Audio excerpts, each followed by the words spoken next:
Ландыш Абударова. Умарта. Повесть.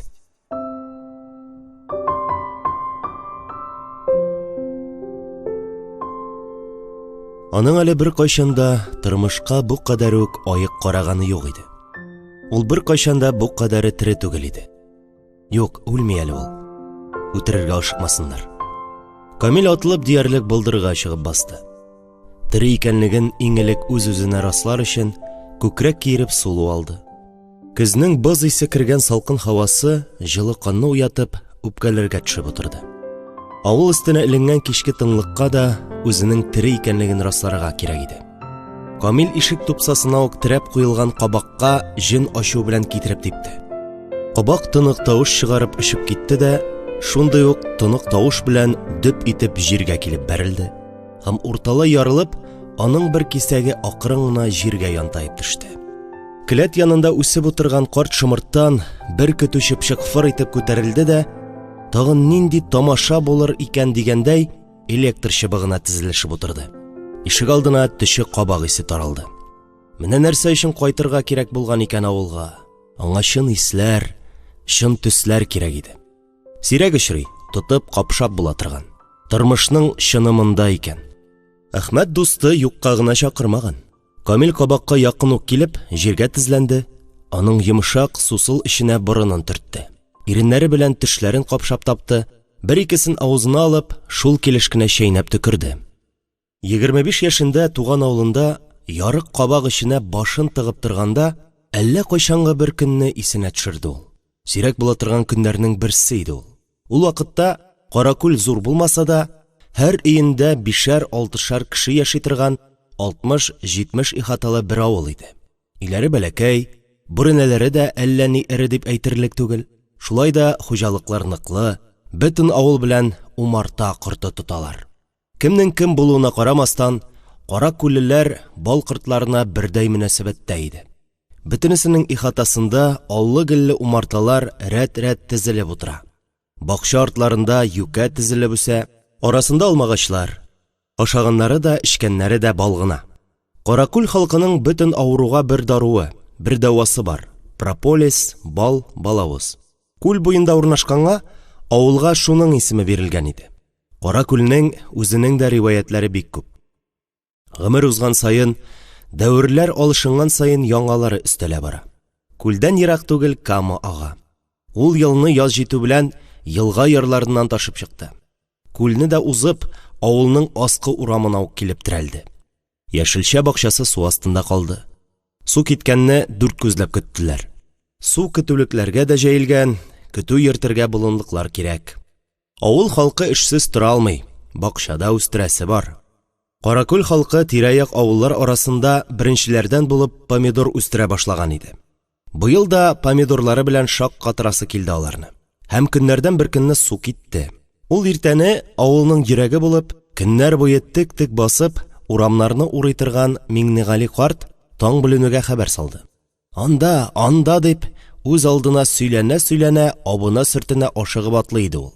Оекларына чалбар балагын пөхтәләп кыстырып кигән, җилкәсенә салган камчылы чыбыркысының сабы атлаган саен селкенеп, аркасын төя, ләкин ул буларның берсенә дә игътибар итми.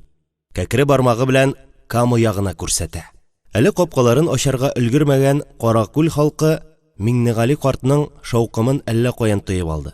Сыер сауган җирләреннән хатыннар чиләкләрен тоткан килеш урамга чыгып бастылар. Артларыннан ирләре баш тыкты. Анда дип көчкә тын ала сөйли Миңнегали карт. Эшкә баткан яңаклары сүз әйткән саен аска өскә йөреп тора. Тешсез авызы белән иреннәрен чәйни. Аллагаем балык, күзе минем йодрык кадәр, үзе 5 үгез чаклы. Валлаһи менә. Иткәшәйләр бит әй. Ал бидрәңне пычак ал әйдә, дип туктап та тормый теркелде үзе. Авылның икенче очына җиткәнче, аңа шактый гына кеше ияргән иде инде.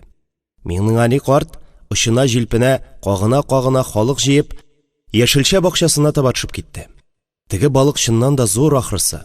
Авылдан ук түңгәк булып күренә. Су килгәнчегә кадәр анда бер нинди түңгәк тә юк иде. Авыл халкы аяк очыннан күз күреме кадәре араны 5 бармагы кебек белә. Ирләрдән генә торган төркем төшеп җитте дигәндә, авыл ягында ачы итеп чыбыркы шартлаганы ишетелде. Кем икән диясе дә юк. Булай итеп чыбыркыны Зарифа генә шартлата ала. Алмачуар атының өстендә йоклый ул, кайчан карама иярдә, аның чыбыркы шартлаткан тавышы Каракүлнең имләп кенә тора. Ишетелми башласа юксындыра башлый. Миңнегали карт авылның сагында торса, Зарифа каравылда. Фермада төнге каравылчы булып эшләве аңа көндез өенә дә ияреп кайта. Уяулыкларына күз тимәсен. Бу юлы Зарифа соңга кала язды. Шуны явызлыгы белән кайтармакчы. Айгырын камчылый туп-туры ирләр өстенә ажгырып килә. Туктагыз, туктагыз, имансызлар, туктагыз. Хәзер милициягә шалтыратам. Башыгызны төрмәдә черетәм мин сезнең, дип кычкыра килеп терәлде ул ирләр янына, айгырын биетеп. Шалтыратам мин сиңа. Мустафа төркем алдына ук чыгып басты. Кулындагы балтасының йөзен дә ялтыратып алды. Күр янәсе. Зарифаның ирдәүкәлеген булай да җене симейде аның. Монда да баш-баштакланып йөрмәкче була. Башка вакыт булса, Мустафа башы белән вакланып тормас та иде. Мустафа балта остасы. Авылдан авылга чират торып чакырып торалар үзен йорт салырга. Ул да коралын кулыннан төшерми, йоклаганда баш астына куеп ята диләр. Сакалында балта белән кырады.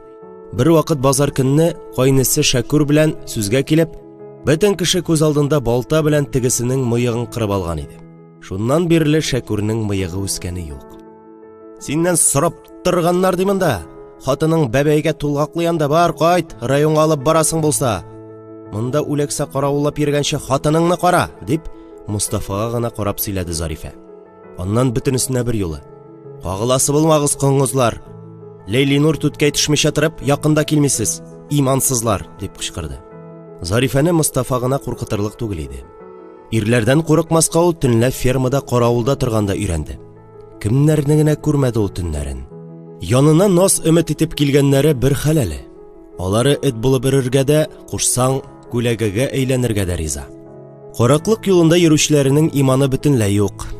Аларын куркыту өчен иң элек үзеңә курыкмаска кирәк. Төн уртасында йокламаган кеше булайда хәтәр. Үзенең куркулары, шикләре белән сине түгел, үз-үзендә танымый әле ул. Зарифаның буларны төнлә дөм караңгыда әнә шундый чакларында күргәне бар. Шуңа да өстән генә карый ул аларга. Мустафаның да авырткан җирен белә, уң кулының беләзеге чыккананың, тоткан әйберләре төшеп китә. Мустафаның бар курыкканы шул, бөтенләй тотмаска әйләнсә нишләр? Әбекәй белән Газраилнең эше күп бүген. Самат корткасы үләргә ята, ясин чыгарга китте. Әхмәт әбисенең исеме яңгырауга телгә килде. Балык дигән бу гыйфритне күреп, ул шүрләп калган иде. Ишеннән сиздерми генә ла хәүлесен кабатлады. Каракүлдән гыйфрит чыккач, ахыр заман җитәр диләр иде. Әнә чыккан да инде, диде ул вәсвәсәләнеп. Самат корткасы да үлсә, җыелган халык пышынып үзара карашып куйды. Әхмәт әйткәннәр аларның да күңеленә килгән иде. Әнә гыйфритең чыккан да, бездәге якты тормышны күреп, гәрлегеннән үлгән, дип төрттереп алды Аксак хәлеф. Ул үзе дә Каракүлдән балык тотып кайтканда, мотоциклдан егылып, сул аягын тубыктан өздергән иде. Өзелгән аягы ялганмады, протез киеп йөри.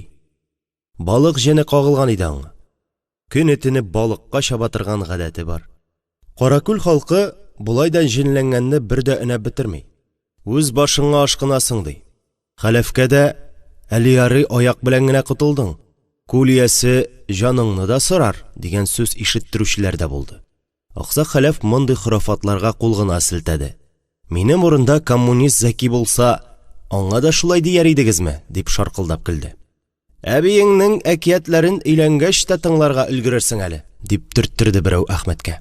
Шуланнар, әнә коммунист Зәки килә, дип Миңнегали карт авыл ягыннан килүчләргә ымлады. Авыл халкы шүлдәге дөяләр кебек бер сызыктан тезелешеп, бу якка агыла иде. Алдан Зәки бара. Тәгәрмәчләренә балчык уралып әйләнми башлагач, мотоциклын карт өянке төбенә калдырып, җәяү атлый. Зәкигә коммунист сүзенең кушамат булып тагылуы да аның чыннан торып сул карашларда торуыннан түгел иде. Каракүлдә җәмгыятьне бер кайчанда уңга һәм сулга бүлеп карамадылар. Түгәрәк дөньялары белән бергә әйләнә иде алар. Әйләнгән сайын элек уң дигәне хәзер сулда кала, сул дигәне уңга әйләнә бара. Моңа әллә кайчан төшенделәр инде.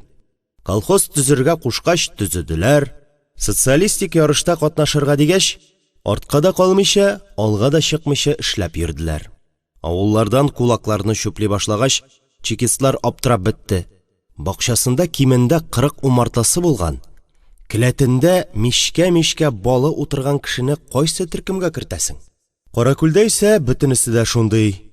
Сыйнфый дошман эзләп килгән чекистлар Каракүлдә өйдән өйгә йөреп бер атна ятты. Балны мишкәдән чүмешләп кенә чүмерделәр. Эшкәч зихеннәре июль шелләсендәге кебек рәшәле булып кала. Тик менә буыннар йомшара, аяклар йөрмәскә әйләнә. Гомерләрендә бал татып карамаганнары гәрәбә кебек балдан авыз итүгә үк сузылып төште. Тәҗрибәлерәкләренең бер ихатадан икенчесенә кадәр барып җитәрлек хәле булса да, аларын да күршедә шундый ук сары сыйыклык көтә иде. Кулак түгел, сихерчесез, сөрәсе түгел яндырырга кирәк сезне, дип җикеренде үзләре. Бу хәл күпме дәвам иткән булыр иде, анысын Каракүл халкы үзе дә белми.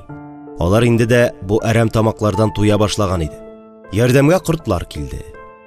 Булачак коммунист зәкиләренең капкасына кагылганнар гына иде. Бу вакытта аларның бер юлы 5 умартасы аерып ята. Зәкинең атасы Баязит абзый әле бер, әле икенче күч артыннан ак яулык тотып, ихатасы буйлап чабып йөри иде. Ак яулыкны күрүгә чекистларның авызлары ярылды. Менә бер кулак таптык, үзе бирелә, дип сөенделәр. Ул арада Баязитның ак яулыгына исе китмәгән кортларның 5 күче дә бер юлы һавага күтәрелде дә, бер ара болыт кебек куерып торгач, корт яңгыры булып ишек алдында авызларын чигә элеп торган чекистларга килеп сарылды. Шешенеп беткән чекистларны Баязит абзый үзе илтеп тапшырды районга. Шуннан коммунист булып кайтты. Тышкы дөнья белән элемтәне күбрәк шул Баязит абзый алып бара иде. Шуңа да коммунист сүзе бик килеште аңарга. Кушамат вазифа мирас булып улына да калды. Авыл халкы ул вакытта күмәк хуҗалыкны үзләренчә аңлап, без былай да күмәк бит инде дип, Каракүл дигән исем бирде. Бал кортлар да күмәкләп йөрсен дип, авыл тирәсендәге басу кырларга карабыдай чәчте. Карабыдай игү буенча Каракүл беренчелекне бирмәде. Бу борынгылар әйтә торган кырпы балыгына охшаган. Ите бик тәмле диләр. Патшалар ризыгыдыр имеш. Миңнегали карт учын-учка уа-уа шатлана. Һәр хәлдә бу хикмәтле хәлне яхшы фал дип кабул итә. Коммунист Зәки килсә дә, Ләйлинур остабикә төшсә дә, аларның фатихасын вә дә рөхсәтен алып, тизрәк эш итәргә кирәк дип уйлый иде. Шуңа да балыкны аркылыга буйга адымлап та, карышлап та үлчәп чыкты. 19 карыш, дип кычкырды ул халыкка карап. 19 карыш. Ул арада Миңнегали карт тагын уяулык күрсәтеп өлгерде. Балыкны фотога төшереп калырга дигән уй иң беренче аның башына килде. Авылда фотоаппаратлы бер генә кеше бар. Зарифәнең инесе Исәр Зиннур мәктәп тәмамланганнан соң шәһәргә чыгып китеп, берничә ел югалып торган иде. Көннәрдән бер көнне аны Каракүл халкы телевизордан күреп танып калды. Кәчтүм галстук киеп, фотоаппарат тотып, ниндидер бер партия җыелышында утыра иде. Шуннан соң озакта тормады, шул ук кәчтүм чалбарларыннан бер иңенә фотоаппарат, икенчесенә транзистор асып, кул очына чемодан тотып, Каракүлгә кайтып төште. Башта русча гына сөйләшеп маташты. Татарчасына төрек, гарәп, фарсы сүзләре кыстыргалап кыланды. Миңнегали карт беренче дөнья сугышында күргән кеше буларак Зиннурны шпион түгел микән дип шикләнде. Шпион ул? Андыйларны исеннән таныйм мин, дип үзенекен тукыды. Икенче берәүләр: кем аңа шпионлыкны ышанып тапшырсын? Галим гөләмә булып йөргәндер. Артык күп укып исәрләгән генә ул. Шуңа кайтарып җибәргәннәр, дип ышандырырга тырышты. Әмма үзенә ләм-мим берәүдә дәшмәде, төпшенеп сорамады. Көне җиткәч, үзе сөйләр дип көттеләр. Зиннур кайда, нишләп йөргәнен өйдәгеләренә дә әйтеп тормады. фотоаппараты белән уйнап тик йөрде. Моңа кадәр сугышлы, куышлы, качышлы уйнап юанган бала-чага өчен бәйрәм булды аның кайтуы. Зиннур урамга чыгуга янына шунда ук бала-чага җыела. Кайткан көннән алып, Каракүл малайларын алай итеп тә, булай итеп тә төшерде фотога. Соңыннан билгеле булды, ул фотоаппаратның пленкасы юк икән. Шуннан инде Зиннурга исәр кушаматы бөтенләйгә тагылып калды. Фотоаппараты чыннан да әйбәт иде аның. 9-10да укый торган малайлар кирәк вакытта пленка алып кайтып, фото төшерергә ясарга өйрәнде. Шулай итеп, Каракүлнең фотохроникасы барлыкка килде. Өлкәннәргә дә тиде Зиннурның файдасы. Исәр кушаматына рәнҗеп нитеп йөрмәде. Агай-энеләрне транзистор тыңларга үз тирәсенә җыя башлады. Капка төбендәге шымарып беткән имән бүкәненә чыгып утырып, радиоалгычын «Голос Америки» дулкынына көйли дә, иелә төшеп тыңлый. Баштарак авылдашларын Зиннурны урап узарга котыртып йөргән Миңнегали картның үзенең кызыксынуы көчлерәк булып чыкты. Күп тә үтмәде, шик-шөбһәләрен җиңеп, шпион авылдашы янына килеп утырды да, фронттан ук трофей итеп алып кайткан трубкасына тәмәке тутырып, сүзсез генә тарта башлады. «Дөньяда ниләр бар?» диде ул 3 тапкыр ашыкмыйча гына төтен суыргач, сәлам урынына. «Салкын сугыш», диде Зиннур да, үзелгән әңгәмәне дәвам иткәндәй. «Сугышның салкыны да, кайнары да безнең файдага түгел. Коткы таратасың, сүндер бу нәмәкәеңне, тынычлыкның кадерен белеп кенә яшәсе», дип киңәшен биргәндәй итте Миңнегали карт. Ул үзе тыныч тормышның кадерен кеше сөйләгәннән генә түгел, ә сугышта үлем белән күзгә-күз очрашып йөргән кеше буларак белә иде. Зиннур каршы дәшмәде, сүндермәде дә. Берничә көннән Каракүл ирләре көн сайын транзистор тыңларга йөри башлады. Каракүлгә бәхет ишелеп төшкән көнне фотоаппарат Мустафа малаенда иде. Зарифа тиз генә айгырына атланып аны кайтып алды. Фотога төшәргә халык бик күп җыелган иде. Бала-чага Белуганың алдына, олараклар артына басып төштеләр. Зарифа ат өстендә, Мустафа балтасын кысып кучаклаган килеш. 7 яшьлек Камилне әнисе кычтырып төшкән кебек хәтердә калган. Фотоны хәтта газеталарда бастырып чыгардылар. Камилләрдә аның төп нөсхәсе саклана иде.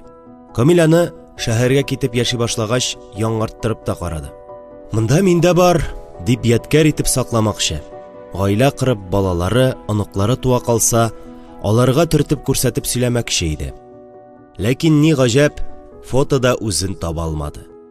Әнисе бар, әмма ул үзе генә, гамсыз елмаеп тик басып тора. Ул көнне Каракүлдә балыктан кала тагын 2 вакыйга булды. Ел сайын үлә алмый азапланган Самат корткасы дөнья белән алыш бирешен үзде. Храфатларга төрлечә карый торган Каракүл халкы бу 3 вакыйганы бергә бәйләп караргамы, әллә булар барысы да очраклыгына туры килгәнме дип баш ватып тормады. Самат корткасы дигәннән аңа ничә яшь икәнне берәү дә төгәл генә белми иде. Метрика кенәгәсенең әвәлгесе югалган, яңасына күчереп язмаганнар. Исеме дә онытылган, хәтта бала-чаганың теленә дә Самат корткасы булып кирип калган. Чөнки аның үзенә турыдан-туры дәшкән кешеләр торган сайын сирәгәя бара. Алары да исем белән сөйләшеп тормый. Колагы ишетми башлагач, дәшүнең кирәге дә калмады. Соңгы елларда ул булай да урамда сирәк күренә иде. Яз җиткәндә урамга чыгып, быел да кышны исән чыгуы өчен кешеләрдән гафу сорап утыра. Эчендә бер генә мәкре булмаса да, йөз кыяфәте белән озын-озак еллар халыктан аерым, мөртәт булып яшәү белән Каракүл кешеләренә ул чын убырлы булып күренә башлаган иде инде. Авыл башындагы иске өйе дә хуҗасы кебек кыйгаердай нәрсәсе бар, шуның белән җиргә бөкрәйеп төшкән. Анда кайчандыр бик күптәннән һәм аларны хәтерләүче кешеләр дә берән-сәрән генә калып, алар да хәтерләрен җуеп бара инде. Хәлле кешеләр яшәгәнлеге турында морҗа турысына кадакланган тимердән чүкеп ясалган әтәч сыны, флюгер гына искәртеп тора иде. Соңгы дистә елларда ялгыз карчыкның хәлен белергә авылның иң карт әбиләре киреп йөри иде. Бигрәк тә киленнәр курка Самат корткасыннан. Хурафатларга әвәсрәкләре аның чыннан да үлемсез булуына ышана иде. Борын заманнарда да үлемсез кешеләр булган диләр, дип үзара сөйләште алар. Үлемсезләр матур килеш кала, вампирлар. Мәңге ямьсез булып яшәүнең ни мәгънәсе бар? Алай димә. Убырлы да кан эчеп яши ди, яшь кызларны ярата ди имеш. Башта чәчен тарарга куша икән. Чәч төбе тулы алтын көмеш ди. Ул арада алдына ятып, бутыннан кан суыра ди. Булай гына убырлы булып күренә ул кешеләргә. Кирәк вакытта күз явын алырлык кызга әверелә ала ди имеш. Мондый сөйләшүләрдән соң киленнәр пешергән ризыкларын да аңа кайнаналары аша биреп кертә иде. Имансыз хәләф көлә тегеләрдән. Галимнәр үлемсезлек генын кайчаннан бирле эзли. Самат корткасыннан гына сорыйсы бар икән, дип төрттерә. Әлеге борынгы карчык турында тагын бер риваять яши иде авылда. Имештер, яшь чагында ул бик шибәр булган. Әлбәттә, монысына ышанучылар тагын да азрак иде Каракүлдә. Самат корткасын җирләгән көнне Габитне авылга мулла итеп билгеләп куйдылар. Тавышың матур, хәтереңдә яхшы дип, сабакларын бездән күбрәк беләсең, син укы диделәр. Мәрхүмәне гүргә иңдергәндә Габит мулла Ләйлинур остабикә өйрәткәнчә эшләде. Шул ук көнне 3нче вакыйга булды. Мустафаның төпчек кызы туды. Аның да тәпиен юасы бар иде. Халык нишләргә белмичә аптырашта калды. Нишләсәң дә, мәрхүмә теге дөньяга киткәнгә кайгырмаган, бәби туганга шатланмаган кебек килеп чыга бит. Кичкә хәтлек карчык-корчыклар авыз ишеннән туктаусыз укыштырып, ирләр белән хатыннар юк мәшәкатьне бар итеп көнне сузып йөрделәр дә, урамда бер хәрәкәт күренмиме дип, кыйма аша муеннарын сузып караштыргалый башлаганнар иде.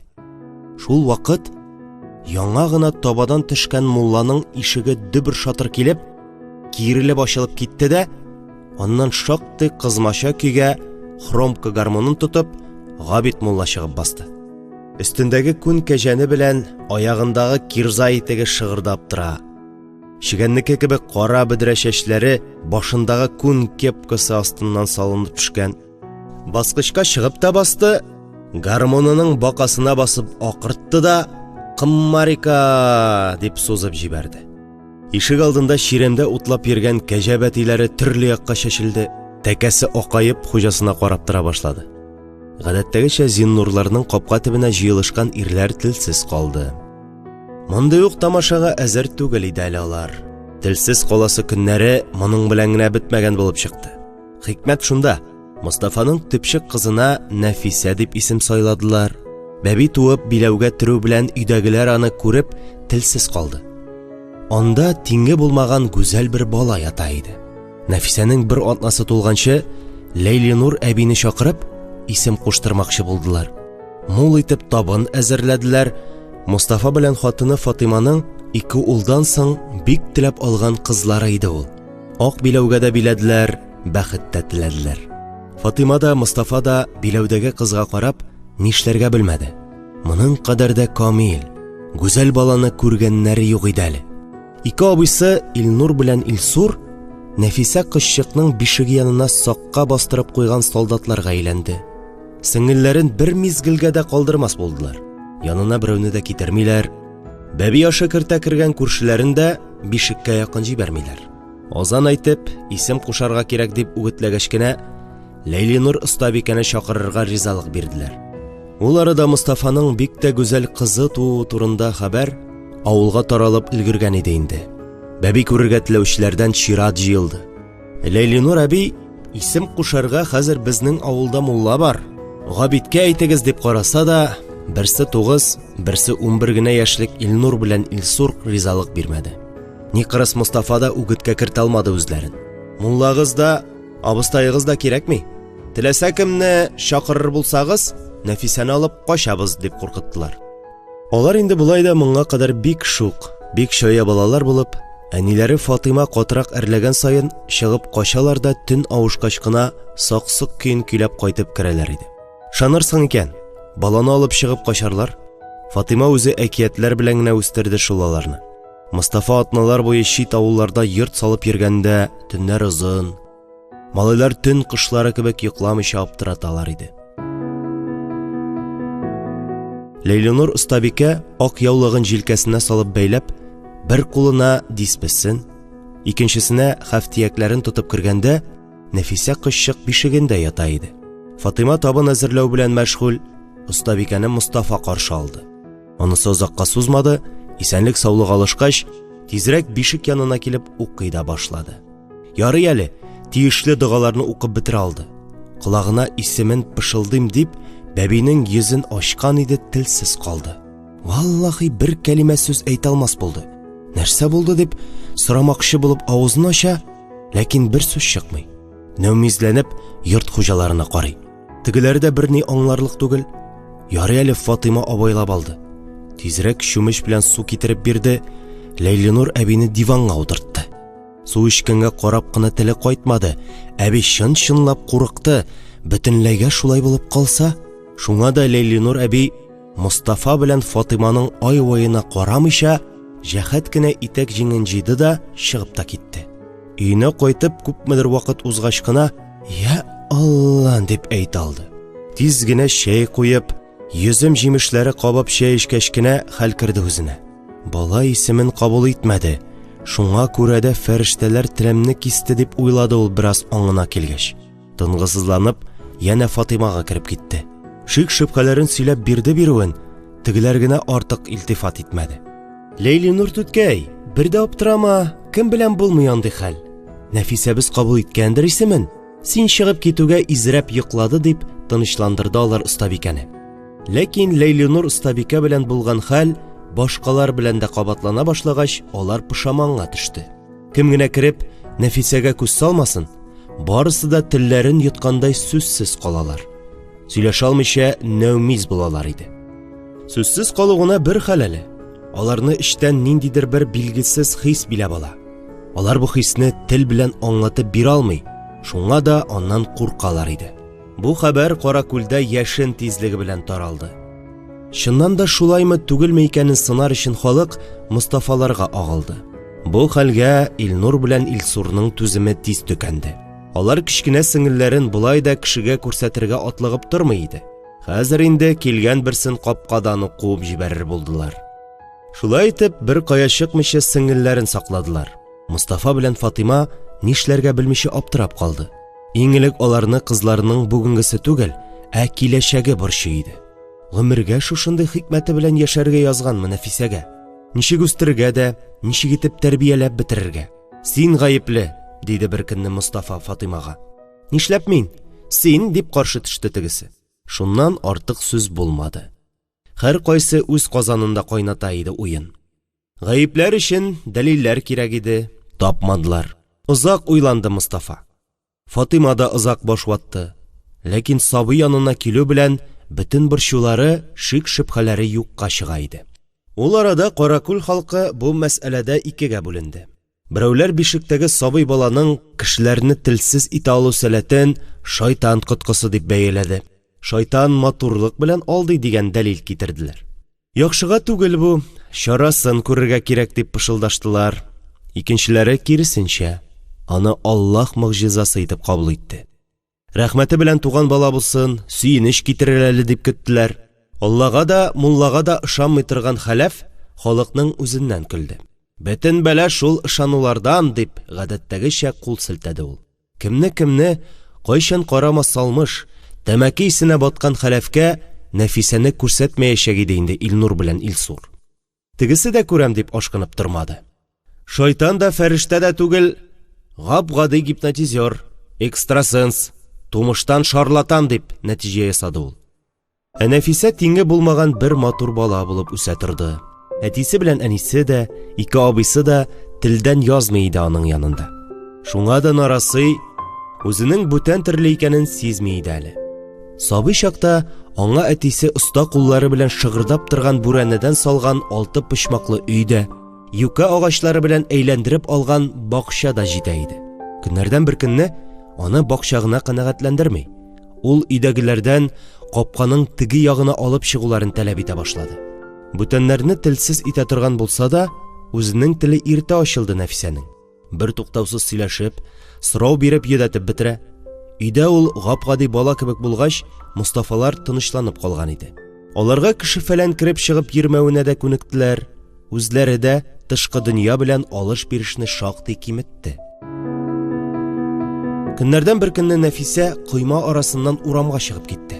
Илнур белән Илсур мәктәпкә киткән, Мостафа мал арасында, Фатыйма ишек алдындагы вак-төяк эшне эшләп йөри иде.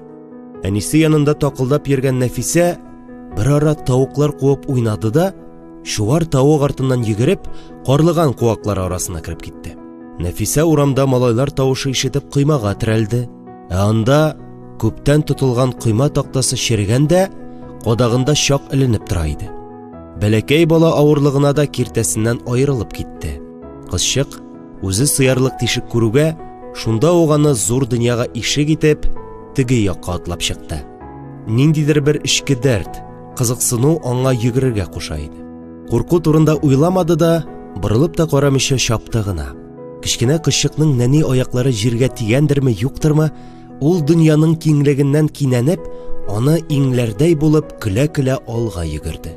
Аның каравы, мәктәптән кайтып килүче малайлар олылар арасында пышылдауга күчеп кенә сөйләнә торган ахырзаман баласын урамда бер үзен күреп, шаккатып карап калдылар.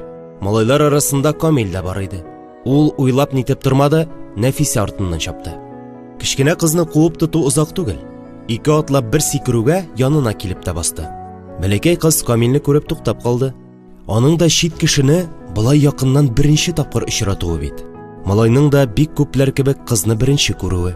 Билгеле инде, ул да телсез калды. Нәфисә чыннан да сүз белән генә әйтеп бетерә алмаслык матур кыз иде. Сыклануга тагын әллә нинди таныш түгел бер уңайсыз хис килеп кушылды. Малай эштән куырылып килде, алай булса да үзе кызчыктан күзен ала алмады.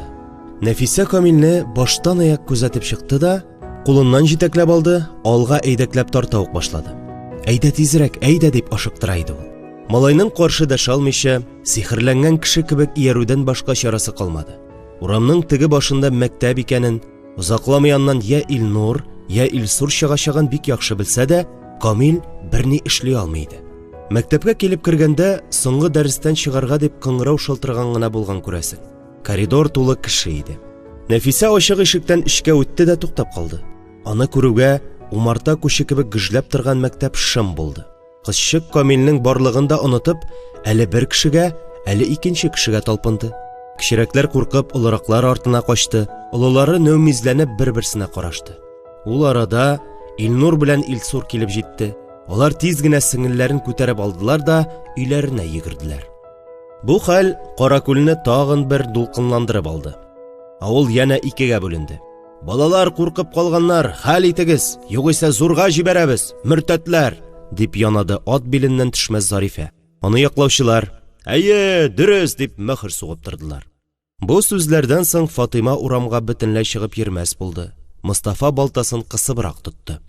Фәрештә кебек бала, уйныйсы килә инде аның. Давалап карарга кирәктер, берәр дәвасы бардыр, диеште калганнар. Гарип түгел, нидән даваларга соң аны? Ул түгел, сез әпәләнәсез бит, дип җавап бирде күз яшьләренә буылып Фатыйма. Авылдан кудыртам, сихерегез белән авызны ябалмассыз, дип зәһәрләнде Зарифә. Китсеннәр, дип утка утын өстәделәр аны хуплаучылар. Хәтта иремне аздырасың дип, атны элек кенә Зарифә белән канга батып сугышкан Кәримә дә аңа иярде. Ул вакытта Зарифә ирле хатынлы Тимергали белән Кәримәнең икесен бергә тотып уйнады. Шул вакытта тегеләре этнең койрыгын кем киссә, шул яхшы дигәндәй, Зарифәгә каршы килмәскә кирәген яхшы аңлап калдылар. Тәүбә диген, Фатыйманың да, Мостафаның да кешеләргә бер начарлыгы да тигәне юк бит әле. Ни сөйлисең, дип яклады бүтәннәр. Каракүлдәге һәрбер яңалыкны сайыскан урынына такылдап, очраган бер кеше белән пешеп җитмәгән ит кебек тәме беткәнче чәйнәргә өйрәнгән Миңнегали карт Нәфисә тугач, бу турыда бер төрле дә фикер белдермичә, тешсез авызында трөпкесен генә әвәләп, дәшми генә йөргән иде. Авылдашларының шушы рәвешле бүленүен күреп, хафага төште. Кешене авылдан куу ике башлы таягы ул. Куылучыларга да, куучыларга да тап төшерә. Үзләре китәбез дигәндә дә юл куймаска кирәк. Китеп кая барсыннар? Бала үзебезнеке, шулай уйлады Миңнегали карт. ике якны да канәгатьләндерә торган сүз табарга кирәк иде. Һәм ул тапты да. Шу, сүзгә килмәгез. Мин яугир кеше. Мине әнә сугышта булганнар яхшы аңлар. Без сугышта яхшымы, начармы дип уйлап тормый идек. Туган ил хакына, туган җир хакына да утка керә идек. Утка кер дисәләр, утка кердек. Суга төш дисәләр, суга төштек. Ә сез монда туган җирне бүлешеп ятасыз. Бүленми ул. Һәр кайсыбыз өчен дә тигез. Вәт, мин әйттем, диде. Шулай, шулай дип баш селкеде сугыш ветераннары. Аның каравы Нәфисәгә Камилнең әнисе Инҗебикә сөенде. Кызчыкны җитәкләп йөгергән көннән соң улын алыштырып куйган кебек булды. Моңа кадәр мәктәптә укымыйм, көтүче булам дип йөргән малае кинәт кенә бу уеннан кире кайтып, мин галим булачакмын, шулай кирәк диде дә көне-төне китапларына ябышып ята башлады. Фатыймакаем, сезнең кызны күргәч, Камилем 5кә генә укый башлады бит. Галим булам ди, Нәфисәне терелтәм ди. Инҗебикә сөенә. Фатыйма гына ни сөенергә, ни киенергә белми. Нәфисә бит 4 саны төгәл, саф зиһенле камил бала. Кешеләр бит аны күрүгә үзләре үзгәрә. Барсы да яхшы. Без бергә, ди ул Мустафасына, утларны сүндереп йокларга яткач, күзгә йокы эленмәгәндә. Китап сүзе сөйләмә миңа. Күз күрер. Йокла, ди гадәттә ире. Тыштан кыя кебек нык торса да, Мустафа бәләкәй кызының зур үсәчәген, аның дөньяга чыгасы, ишләре белән уйныйсы, гашыйк буласы, мәхәббәт утында янасы, кияүгә чыгасы, бәбиләр үстерәсе киләчәген яхшы аңлый иде. Бөтен кеше дә шулай яши. Туа, үсә, гашыйк була, бәхетле булам дип тырыша, тырмаша, үзеннән соң эз калсын, нәсел дәвам итсен дип балалар үстерә, картая һәм үлә. Шул ук вакытта Нәфисәкәйне кирәгеннән артык гүзәллеге, өстәвенә кешеләрне гипнозлаган кебек телсез калдыру сәләте белән яшәргә өйрәтергә дә кирәк. Уйлана торгач, Мустафа бу вазгыятьне үзенчә, һәр хәлдә кулыннан килгәнчә хәл итте. Ул бакча артларына Нәфисәгә дип тагын бер йорт салып бирергә булды. Бөтен гомерен шуңа багышласа багышлар, ләкин Нәфисәгә хан кызларыныкы кебек мәхәббәт сарай төзер. Кем белә, тора-бара бәлки кызы гап-гади бер балага әйләнер, я булмаса галимнәр аны өйрәнеп, берәр дәвасын табарлар. Әнә бит, Инҗебикә малае ничек кызыксынып китте. Үзенең уллары Илнур белән Илсур да берсе Нәфисәне саклар өчен хәрби, икенчесе сеңлесенең үзенчәлеген ачыклар өчен галим табиб булам дип хыяллана. Икесе дә укуда алдырып киттеләр. Гел яхшы билгеләренә генә укыйлар хәзер. Юк, ялгыз булмаячак аның кызы. Ялгыз булмаячак. Кемдә кем Нәфисәнең табышмагын шишсә, ул шуңа булачак. Ә менә Камилгә чынлап торып гыйлем шире кагылды. 1 ел дигәндә ул мәктәп китапханәсендәге китапларны укып чыкты. 2нче елны авылныкын. Ләкин ни хикмәт, ул китапларда Камилнең сорауларына җавап бирердәй белем юк иде. 9да укыганда Камил төрле университетларга язды. Ләкин алар Камилгә төрле мәсьәләләр шишеп кара дип әсбаплар гына җибәрделәр. Теориялар белән танышатыр, мәктәптән соң укуыңны дәвам иттерергә безгә килерсең дигән җаваплар белән генә шикләнделәр. Шулай да Казанның медицина институтыннан бер профессор аңа гипноз серләрен өйрәнә торырга кушып хат язды. Конвертка гипноз турында берничә кулланма да салган иде. Бу хатны алган көннән соң 14 яшьлек Камил яңа дөньяда яши башлады. Гипноз. Кулланмаларны йотып кына куйды үсмер, һәм әнисе күзеннән ераккарак яшерергә булды. Мәктәпне медальгә тәмамларга торган улының галимлекне ташлап, шарлатаннар шөгыленә күчүенә мәңгегә дә разый булмаячак иде Инҗебикә. Шуңа да гипнозны тәмам үзләштергәнче, Камил әнисенә берни дә сиздермәскә булды. Сизмәсен өчен аның күзенә мөмкин кадәр сирәгрәк чалынырга кирәк иде. Камил үзенең лабораториясе итеп, бакча артындагы юкәлек уртасында үсеп утырган 100 яшәр имәнне сайлады. Буш вакыты булдымы, Камил шунда йөгерә. Озак итеп бер ноктага карап, я булмаса озак итеп күзләрен йомып утыра. Гипнозларга өйрәнү өчен шулай кирәк дип уйлый. Гипноз турында булган бөтен мәгълүматны тиз арада ятлап алганнан соң, аның тизрәк практикага күчәсе килә иде. Беренче пациенты итеп ул әнисенең кадерләп кенә асраган җан иясен, йомшак йонлы, назлы, шул ук вакытта Камилгә карата кырыс холыклы Бохар мәчесен сайлады. Юкка түгел, мәче үзе еш кына теләсә кайсы бер почмактан аны гипнозлагандай усал карашы белән күзәтә иде.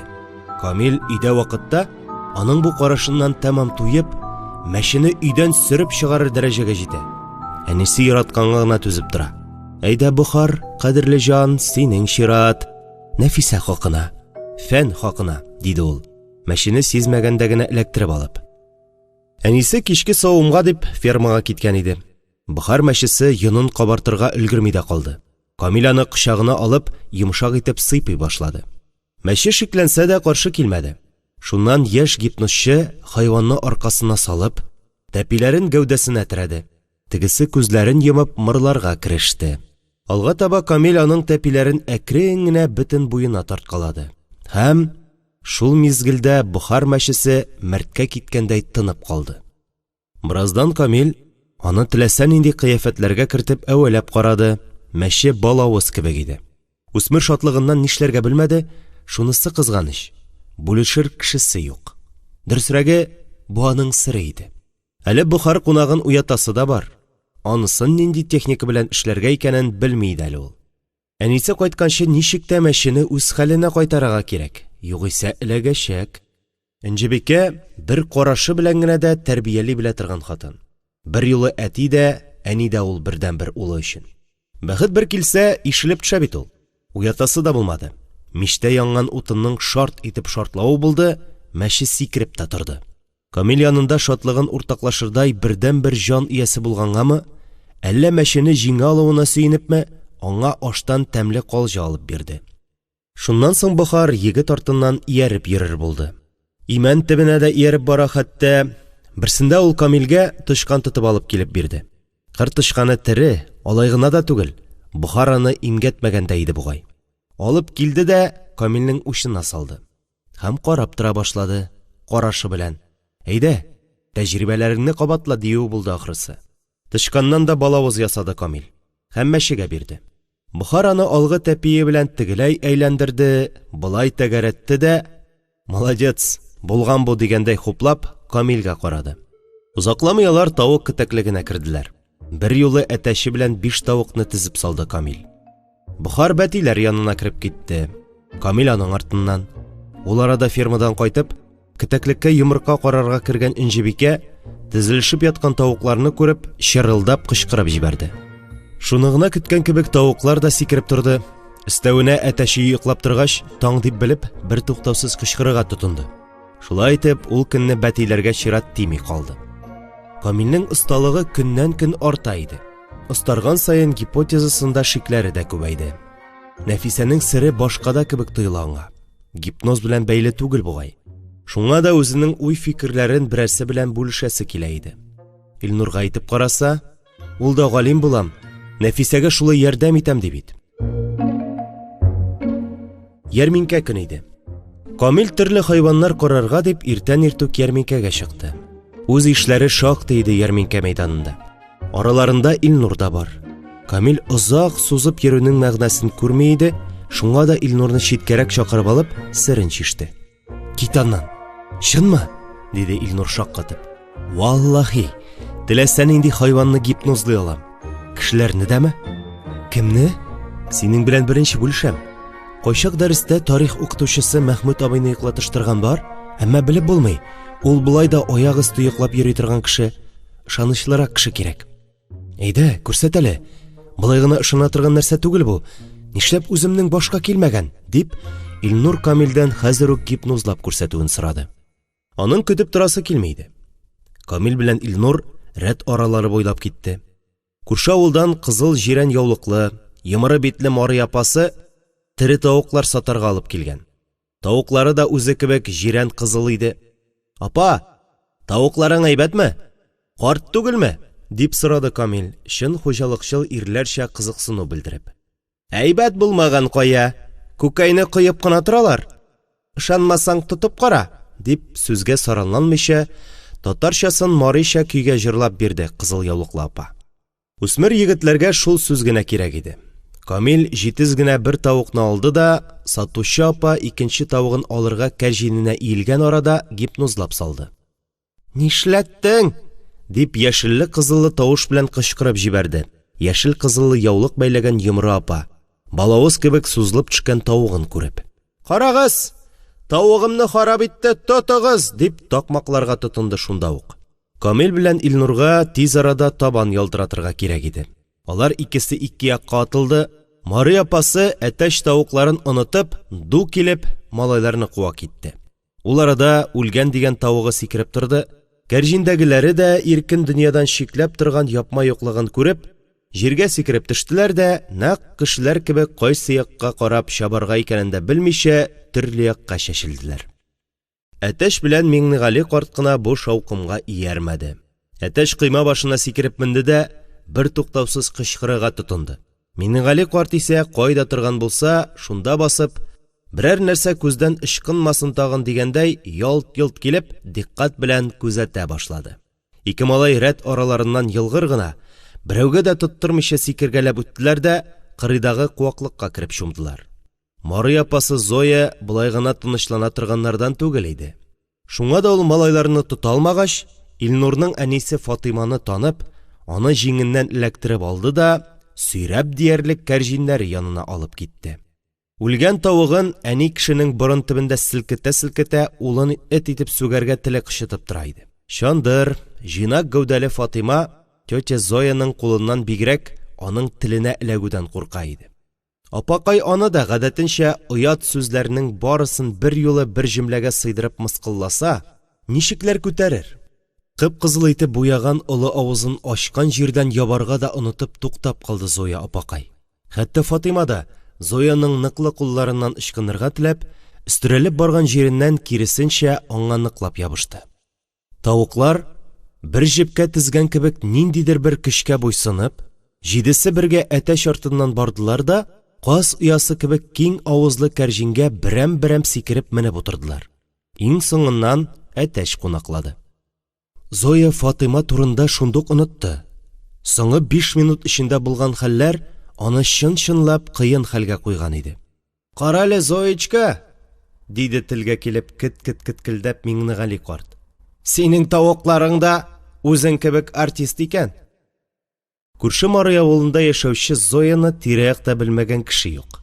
Олырак ирләр аның яшь чагындагы әтчәйни чагын хәтерләп, Зоечка дип кенә йөртә иде. «Авылыгыз белән бер төрле икәнсез», диде ул тиз-тиз генә кәрҗиннәрен җыйнаштырып. «Җенле пәриле». Шулай диде дә туп-туры Фатиманың күзләренә карады. Тегесе калтырап алды. Кызы туганнан бирле капканың бу ягында сирәк күренә торган Фатима кирәк-яракка дип тиз генә базарга чыгып кермәкче иде. Көтмәгәндә игътибар үзәгенә әйләнде дә куйды. Колагы очларына кадәр кызарганын сизде ул. Бу минутларда Зоя түткәй генә түгел, авылдашлары да аны җенле дип уйлагандай тоелды. Ул кешеләргә күзләрен күтәреп карарга да кыймыйча кайту ягына йөгерде. Бу хәлләрнең шаһиты булган Инҗибикә дә базар көн ярминкәсенә алып чыккан каймак эремчеген сатып тормыйча тизрәк өенә ашыкты. Улын күрергә кирәк иде аңа. «Синең хикмәтме?» диде ул өйгә керәкрешкә. Улының өйгә кайтып, аны көтеп утыруына тамчы да шиге юк иде аның. «Юк, әни, ул үзе», диде Камил. «Синең ул китапларыңны тапмаган дип беләсең мәллә? Әллә кайчан мичкә яктым инде мин аларны», дип ысылдады әнисе. «Бухарны да син генә боздың», дип түшәм ярыгына кыстырган сыек чыбыкка үрелде. Инҗибикәнең чыбыкка үрелү мизгелен Камил дә, Бухар да бик яхшы сиземли. Шулай да үсмер әнисеннән өлгеррәк булып чыкты. Сыек чыбык эләккәнче алар Бухар белән чыгып йөгерде. «Мин ул китапларны яттан беләм», дип кычкырды ул әнисенә ишек аша. Урамга чыгуга Илнурны эзләп табарга кирәк дип тапты. Ул көнне имән төбендә Илнурны гипнозлап йоклатып карады ул. Тәҗрибә уңышлы чыкты, ләкин Камилгә осталыгын арттыру өчен Илнур гына җитми иде. Дөресрәге, гипнозлап йоклатып җибәрү вакытын күз ачып йомган арага гына калдырасы бар иде. Чөнки Нәфисәне күрүгә Камил алданрак гипнозлап өлгерсә, сер шишләшәк иде. Ягъни кызга тумыштан гипнозлау сәләте бирелгән дигән гипотеза расланачак иде. Хәер, вакыт бар әле. Нәфисә ата йортында яши, бакча артындагы аңа дигән мәхәббәт сарай яртылаш кына төзелгән. Аның каравы, Кызчыкны ике абыйсы укырга, язарга, санарга өйрәтә, китаплар укыйлар. Мостафалар турыннан кичкә таба үткән кеше аларда һәр вакыт моңлы итеп җырлаган тавыш ишетә. Төс биткә генә гүзәл түгел балакай, тавышы да үзәкләреңне үзәрлек итеп чыга иде аның. Өстәвенә абыйлары өйрәткән һәр сабакны тиз арада отып ала торган үтә дә сәләтле бала булып чыкты. Яшь гипнотизер иптәш табылуына сөенеп туя алмады. Илнур үзми дә куймый, мине дә өйрәт дигәч, аны шәкерт итеп гипноз серләренә төшендерә башлады. Тиз өйрәнде тегесе. Авыл халкы Илнур белән Камилне һәм алардан бер адымда калмаучы Бохар мәчесен гел-бергә күрергә тәмам ияләшеп бетте. Укуда да, эштә дә, спортта да алдыңгы егетләр, маңгайларына булачак галимнәр дә, булачак чемпионнар да дип бердәй тигез язылган. Тик бу үсмерләрнең башкалар белән әллә ни аралашмыйча үз аллы йөрүләре, күбрәк хайван, кош-корт тирәсендә мәш килүләре генә сәерсендерә иде. Гадәттәгечә Зарифа белән Миңнегали картның очлы күзе мондый вакытта тагын да уяурак күрә башлады. Бер вакыт теге өчәү, Илнур, Камил һәм Бохар мәчесе имән төбендә мәрткә киткәндәй бер ноктага төбәлеп катып утырганда, яннарына Миңнегали карт килеп чыкты. Малайларның булай утыруы бер хәл әле. Мәчесенә ни булган диген? Арт тәпиләрендә кымшанмыйча да басып тора бит. Телсез калды Миңнегали карт. Диде ул, үзенең барлыгын сиздереп. Күзләренең дөрес күрүенә инангач. Тегеләр чыннан да сискәнеп киттеләр. Алар октябрь ахырында кичке иңгер-меңгердә юкәлектә кеше йөрер дип уйламаганнар да иде. Миңнегали бабай, исәнме? Диделәр егетләр сикереп торып. Бохар агач башына менеп качты. Нишләп утыруыгыз булды бу уланнар? Иманыгызга уйдыгызмы? Әнкәләрегез беләме монда икәнегезне? Егетләр дәшмәде. Әлбәттә белми, белмәскә дә тиеш әле.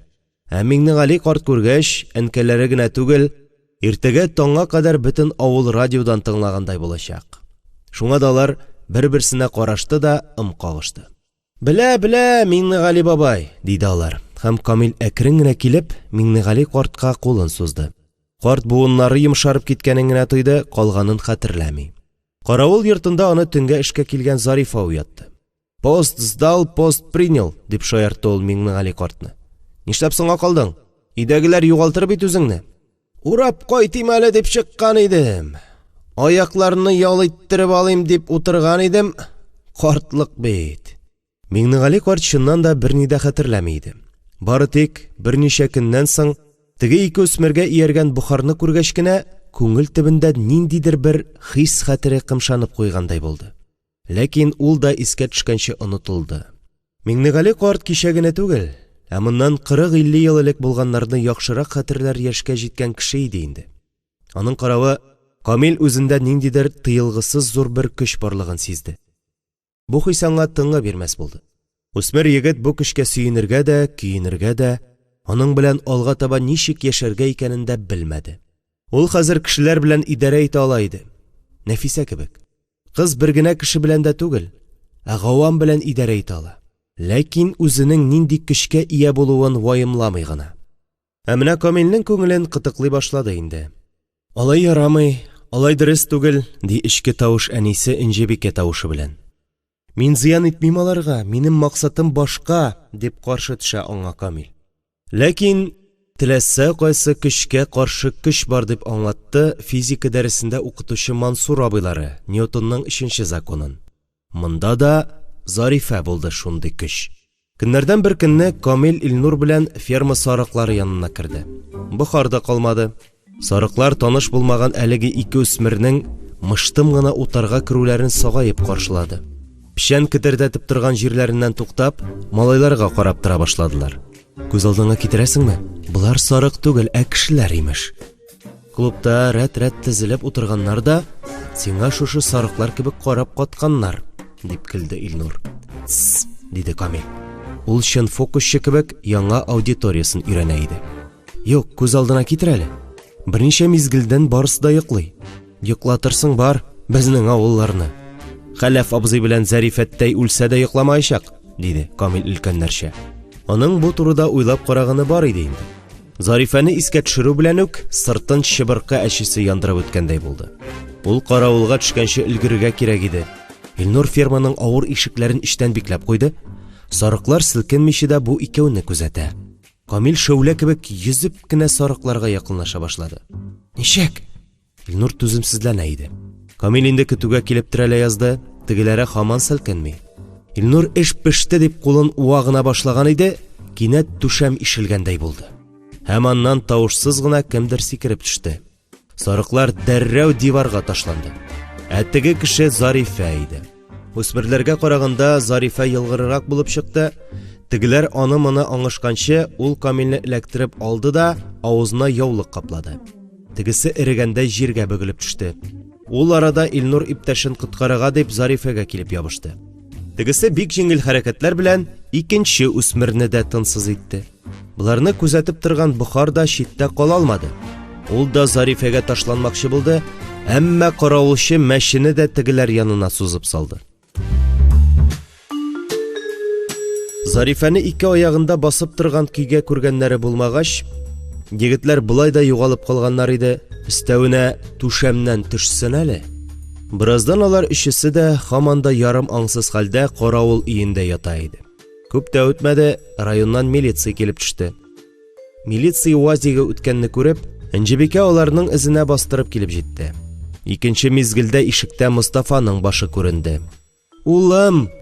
дип җан ачысы белән кычкырып җибәрде Энҗебикә, улының җансыз гәүдәсен күрүгә. Батырлык кылган кеше кебек гайрәтләнеп торган Зарифа пишмакка елышты. Энҗебикә улы өчен Зарифаның да, әлеге погонлы әфәнделәрнең дә бугазын чәйнәп үзәргә сәләтле ана. Мустафа балтасының йөзе дә шундый итеп ялтырый, аңа карап күзгә сөрмә тартырга була. Милиция чакырып ашыкты бугай ул. «Тавышланмагыз, исән алар», диде участок милиционеры, бер кетмә тутырыр өчен өстәлдә урын әзерләп. «Сөйләгез, ничек булды?» Сорау Зарифага иде. Улын уятырга тырышкан җиреннән Энҗебикә колакларын торгызды, сагайып калды. Чыннан да ничек булды? Мин аларны үтердем дип уйладым. Шуңа курыктым да тизрәк сезне чакыртырга булдым, дип гаепне үз өстенә алды Зарифа. Милиционерлар үзара карашып куйды. Каракүл халкы читләргә сер шишәме соң инде? Монда да хикмәт башка нәрсәдә икәнен сизә иде алар. Ләкин җеп өчен оста итеп яшерә беләләр иде. Ул арада малайлар бер-бер артлы баш калкыта башлады. Погонлы кешеләрне күрүгә янә йоклаганга сабыштылар. Хәтта Бохар да кымшанмаска кирәклеген аңлый иде булса кирәк. Мин аларны караклар дип белдем. Сарыклар ашатырга килгән булганнар икән. Җәмгыятькә файдалы хезмәт. Әйткәннәр иде аны киләбез дип. Онытканмын, дип дәвам итте җайда хатын. Энҗебикә белән Мустафа Зарифаның хәйләсен шунда ук сизеп алды. Үсмерләр дә җиңел сулап куйды. Хәзер инде аларның чираты җитте. Торып берни булмагандай исәнләшергә генә кирәк иде. Милиционерлар буш кул белән китәргә мәҗбүр булуларына пышынып, иске УАЗикларын кабызганда, карагыз аны дип бармак янады. Тегеләре алтысы бер рәткә тезелеп, дивар хасыл итеп баш селкеп калдылар. Булар безне генә кызык итте түгелме соң дип баш кашыды соңыннан капитан. Дәшмичә озак итеп тәмәке суырып барганнан соң. Бу хәлдән соң ике өйдә дә бик җитди сөйләшү булды. Әти-әни, Нәфисә хакына, ул гомер буе кешеләр арасына чыга алмыйча яшәргә тиеш түгел, дип акланырга тырышты Илнур. Колхоз сарыкларына Нәфисәнең ни катнашы бар? Шуны аңлат син миңа, дип җикеренде Мустафа. Аларның әнә Зарифа белән милициядан башка эт әдәмгә дә кирәкләре юк. Әти, Камил аларны гипнозлап карамакчы иде. Ул шулай итеп осталыгын арттыра. Әгәр дә кешеләрне дә бер караштан гипнозларга өйрәнсә, Нәфисәне дә аңлап булачак. Ул да бит Нәфисә шулай булып туган ул. Аны үзгәртеп булмый. Мустафа әйткән сүзеннән кайта торганнардан түгел. Ул кызының үзгәрүен, кешеләр арасына чыгуын теләми дә бугай. Мустафа, дип икеләнеп кенә сүзгә кушылды Фатыйма. Бәлки, чыннан да ярдәме тияр? Без дә бит мәңгелек түгел. Абыйлары бар аның. Энҗебикә малаена әйт, юк белән булышмасын. Аларның үз тормышы, үз язмышы. Илсур да соңгы хатында хәрби хезмәттә калам дип язган. Илнурда укуын дәвам иттермәкче була. Өйләнерләр, үз балалары туар. Фатыйма эштән сулкылдап елый иде инде. Әйе, әти, абый офицер булып кайтам диде. Кайтачак ул. Нәфисә безне ул саклар, ә мин табиб булачакмын, дәваларбыз. Әни елама, без Нәфисәне ташламаячакбыз. Илнур өчен дөнья катлы-катлы да, катлаулы да түгел иде әле. Ул әйткән сүзләренең нәкъ шулай буласына ихластан ышана иде. Мустафа күрдеңме дигәндәй Фатимага карады да, бу сөйләшүләрне ишетмичә йоклап яткан кызы янына килде. Бу кадәр дә гүзәл, татлы булса булыр икән аның Газизе. Юк, Нәфисәләре гаиләләренә иңгәк түгел, киресенчә, байлыгы аларның. Ә байлыкны сакларга кирәк. Каракүлгә нигез салган нәсел баласы ул Мустафа. Борынгы нәсел. Зираттагы иң әвәлге кабер ташы 17нче гасырга карый. Мустафаның 12нче буын бабасының кабере өстендә. Моңа кадәр авылның йөзек кашы булып яшәде, моннан соң да. Нәфисәне тел-теш, җил яңгыр тидермичә саклап үстерү аның ата-баба алдындагы бурычы. Мустафаның кан хәтере йөрәгенә шушы хакыйкатьне пышылды иде. Шуңа да Камил белән Илнурның тырышлыкларына бик ышанып җитми. Каш ясыйм дип күз чыгармагайлары. Авылның икенче башында Энҗебикә улына үгет нәсихәтне сыек чыбык аша сеңдереп өйрәтмәкче булды. Һичшиксез, сыек чыбыкка торырлык гамәл иде Камилнең кыланмышы. Әмма Камил ишектән керүгә иң беренче түшәм ярыгыннан сыек чыбыкны тартып алды да сындырып идәнгә атты. Чыбык сыныкларын Бохар тиз арада өстәл астына ташып куйды. Әни, дәшмә. Мин нишләгәнемне беләм, диде Камил. Син мине әтисез үстердең. Ир кеше бул дидең. Мин җиткән егет инде хәзер. Улының тәвәккәл сүзләренә каршы әйтерлеге юк иде Энҗебикәнең. Улым, дип әкрен генә урындыкка утырып сүз башлады әни кеше. Быел мәктәп бетерәсең, медальгә барасың. Медаль белән укырга керү җайлырак. Ниндидер юк нәрсә белән шөгыльләнеп, үз язмышыңа үзең аяк чалырсыңмыни? Әни, беләсең бит инде, минем максатым Нәфисәнең серен ачу. Мустафа кызының исемен ишетүгә Энҗебикә кайнап чыкты. Алланың кашка тәкәсе булды инде шул кыз. Аның әти-әнисе, абыйлары бар. Сиңа нимә кирәк булды ул? Бүген мин берни дә әйтә алмыйм. Белмим. Ләкин мин аны өйрәнәчәкмен.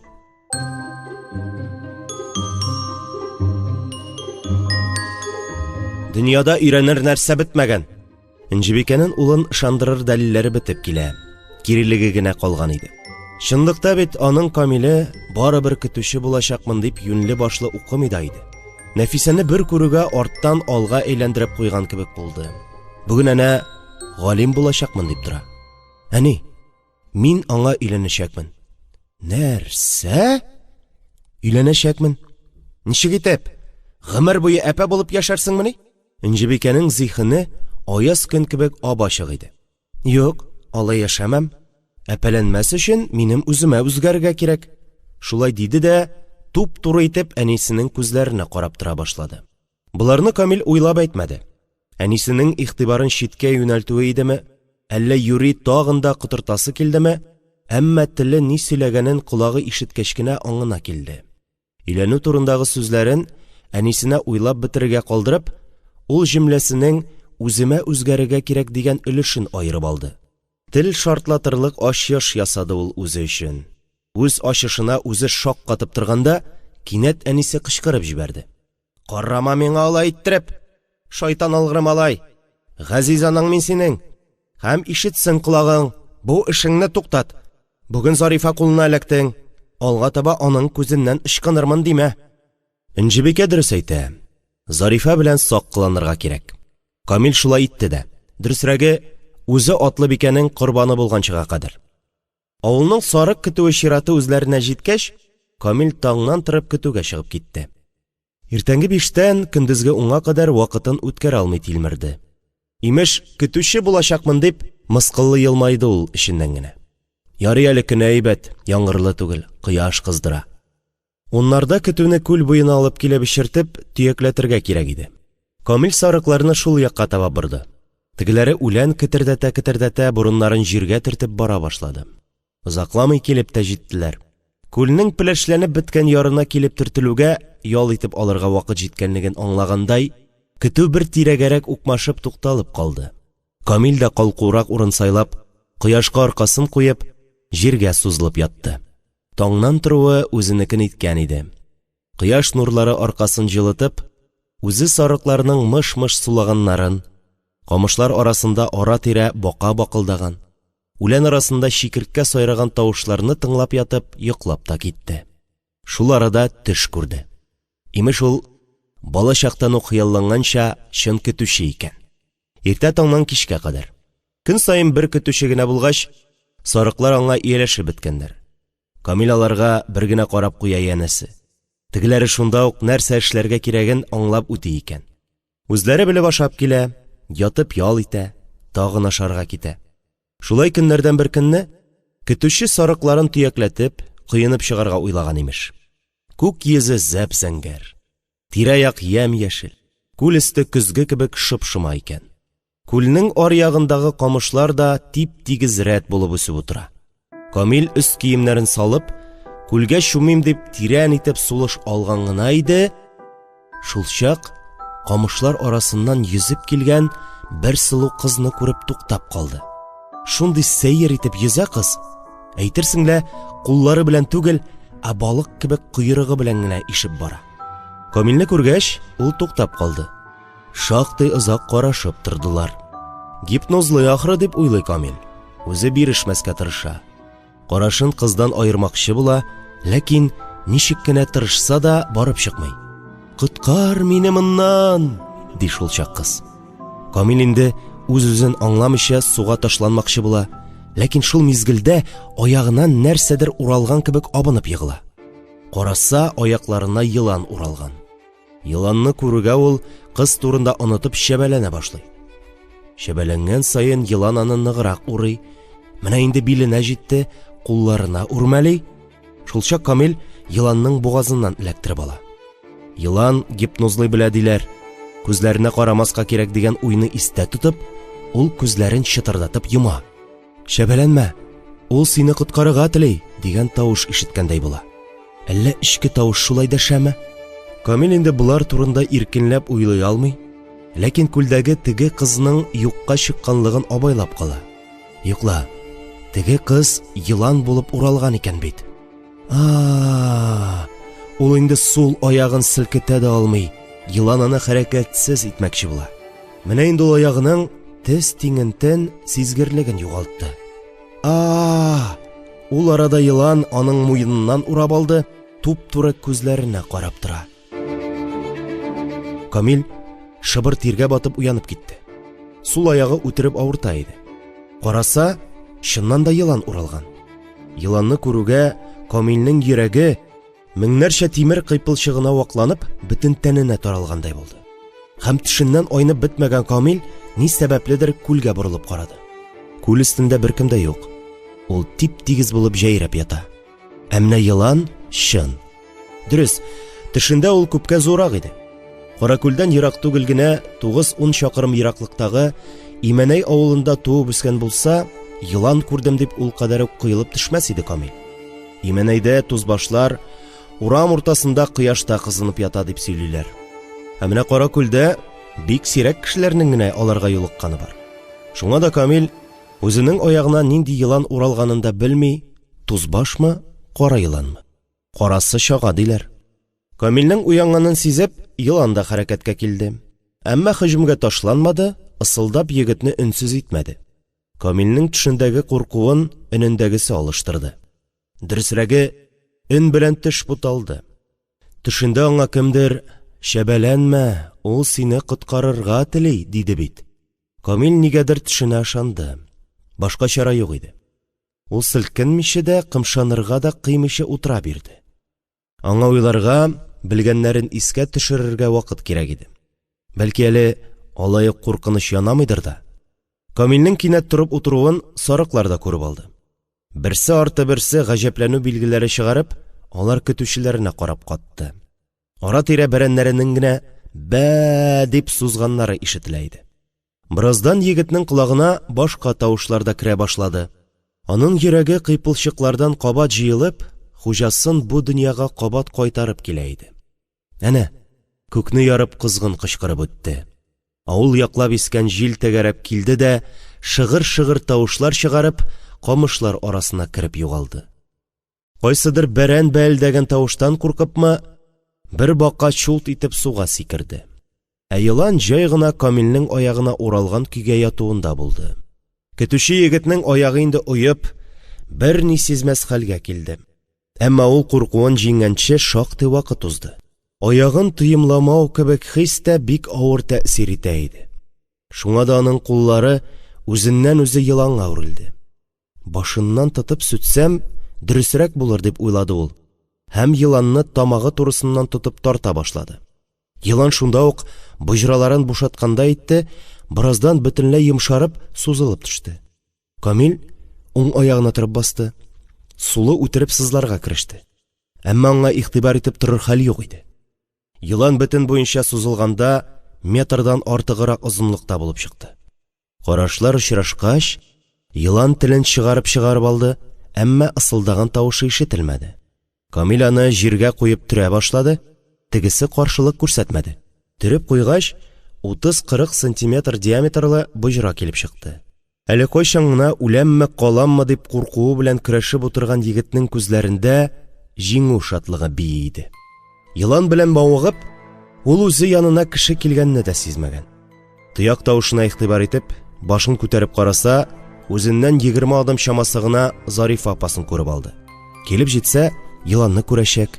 Аннан соң Зарифәгә күрсәтмәү яхшырак икәнен аңласа да, Камил еланның кайсы мизгелдә уянып хәрәкәткә киләсен белми иде. Шуңа күрә дә әллә нинди планнар корырга өлгермәде. Бары тик Зарифәгә таба 2-3 адым ясый алды. Көтүчеләргә сәлам. Исәнме, Зарифәттәй? Буламы? Була. Менә шулай кыска гына сөйләшеп кытылмакчы иде Камил. Әмма Зарифәдән алай гына кытылырмын димә. Ферманыкылар бер хәл, авылныкыларга кагыласы булма. Этлекләреңне беләм мин синең, күптән күзәтеп йөрим, дип кисәтте ул. Юк инде, Зариф апа, кирәге бар, дип сер бирмәскә тырышты егет. Кая суың юкмы? Тамак кипте, дип тегесе китәргә ашыкмавын белдерде. Камил тал төбендәге сумкасыннан иртә белән әнисе термоска җимешләп ясап җибәргән чәен алырга атлаган гына иде, Зарифә еланны күреп алды. Дөрес, аның нәрсә икәнен танымады әле. Бу нинди тәлинкә тагын? Дип сорады ул. Түгәрәк тәлинкә булып, йоклап яткан еланга текәлеп карап. Улмы? Юк, берни дә түгел. Кая, монда бир әле, карыйм әле. Белмим, монда ята иде ул. Малаяктыгы китер монда дим. Кара күл буенда теләсә нәрсә аунап ятмый, дип үз сүзендә торды күпне күргән Зарифә. Камил аптыраганнан ни булса шул булыр, моннан күпме ныграк яшәргә тырышсаң, шуның кадәр күбрәк бәйләнәчәк дигән фикер белән еланны боҗра килеш учына алды да тәлинкә кебек итеп Зарифәгә китереп тоттырды. Тегесе юешләнеп торган салкынча тәлинкәне кулына алуга чырылап кычкырып та җибәрде. Үзен кузгатулары еланга да ошамады билгеле, ул да кинәт турайып, бер мәл һавада асылынып торды да җиргә егылып төште. Зарифәнең шулай ук күпне күргән аты кота алынып арт аякларына басты һәм хуҗасын чиеп төшереп, кушаяклап чаба башлады. Сарыклар мондый күренештән кая барып бәрелергә белмичә, берсе өстенә берсе өелде. Зарифә дөпелдәп егылып төшүгә бер мәл тында ала алмый торды. Ул әллә ат өстеннән егылып төшкәнгә гарләнеп, әллә авыртудан ыңгырашып ята иде. Елан исә күптән инде үлән арасына шуышып кереп, күздән юк булды. Камил генә нишләргә белмичә аптырап калды. «Кулыңны бир! Үләм!» дип сузды Зарифә. Камилгә җан керде. Хәзер, Зариф апа, басаласыңмы? Берәр җирең сынмадымы? Сынмаган җирем юк бугай, дип зарлана Зарифә Камилнең иңенә таянып торып басты. Уфылдаса, ыңгырашса да, хатынның сынган иткән җире юк иде. Бәхетең малаяктыгы, үзеңне дүрткә бөкле идем. Соң, Зариф апа, минем ни гаебем бар? Кем гаепле? Дип акайды тегесе. Син үзең?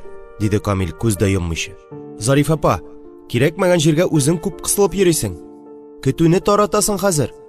Зарифә үзеннән өлкәнрәкләрнең сүзенә колак салгалаштырса да, яшәрәкләрне бөтенләй санга сукмый. Ни өчендер ул үзен гел хаклы дип өйрәнгән хатын иде.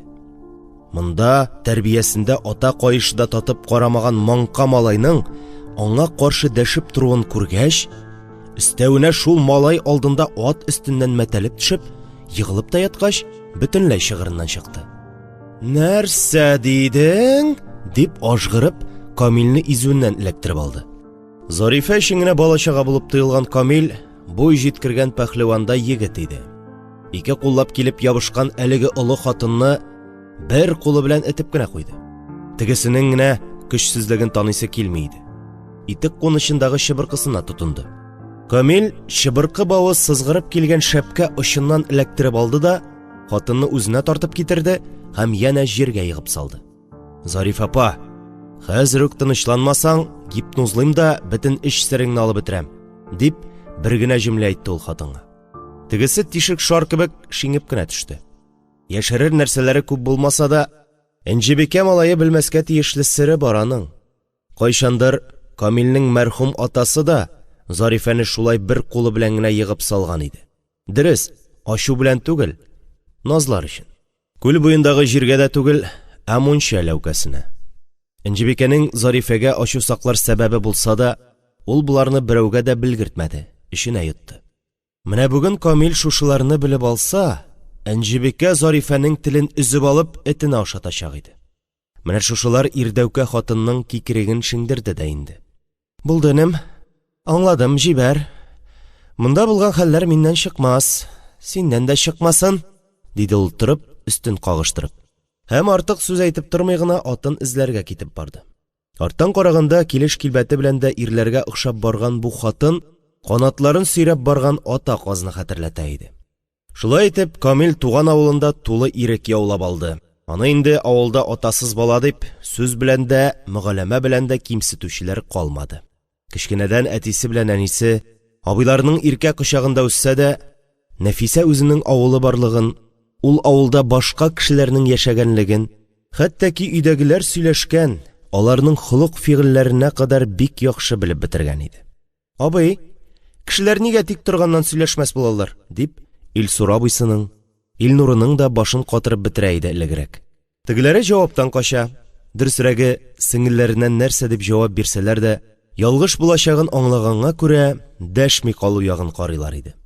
Нәфисә үзенең ялгызлыгын кайчан аңлагандыр, ләкин көннәрдән бер көнне аның җанында ниндидер бер ак тап пайда булды.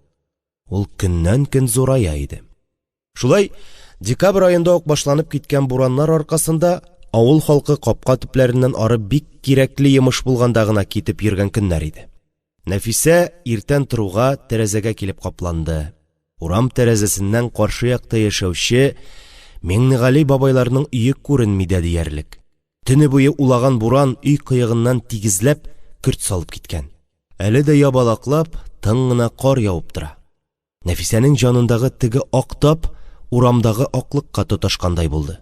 Кыз белән әнисенең мал янында, абыйсының мәктәптә булуыннан файдаланып, тиз генә аягына киез каталарын киде, өстенә мамык шәлен бөркәнде дә урамга чыгып йөгерде. Ул башта көлә-көлә кар кертләрен йыра-йыра чапты. Аннан соң бу аклыкның чиген табасы килеп ашыга башлады. Өеннән ераграк киткән саен җанындагы теге ак тап гүяки тышка чыгар юл тапкандай башта акрын гына саркый, аннан соң ярсып-ярсып ургый башлады. Аның күңелен бер юлы сагыш та, шатлык та биләп алды. Ул инде көлми иде. Аның күкрәгеннән нәни кызларга хас булмаганча улауга охшашлы бер тавыш чыга иде. Нәфисә чаба-чаба ничек итеп урам башына җиткәнен, бераздан инде авылны да чыгып китүен сизми калды.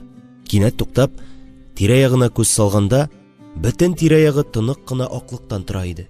Ул күккә карап бер урында әйләнә башлады. Ул үзе тик тора, дөнья әйләнә кебек тоела. Битенә, кирфекләренә, шәле астыннан чыккан чәчләренә тәңкә-тәңкә кар төшә. Ә ул аларны сизмичә әйләнә дә әйләнә. Тотынырлык бер тап юк.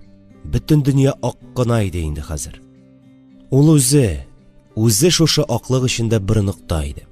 Ул үзе генә тотына ала иде. Шушы минутта 10 яшьлек кызның аңы күк капусы белән ачылып китте.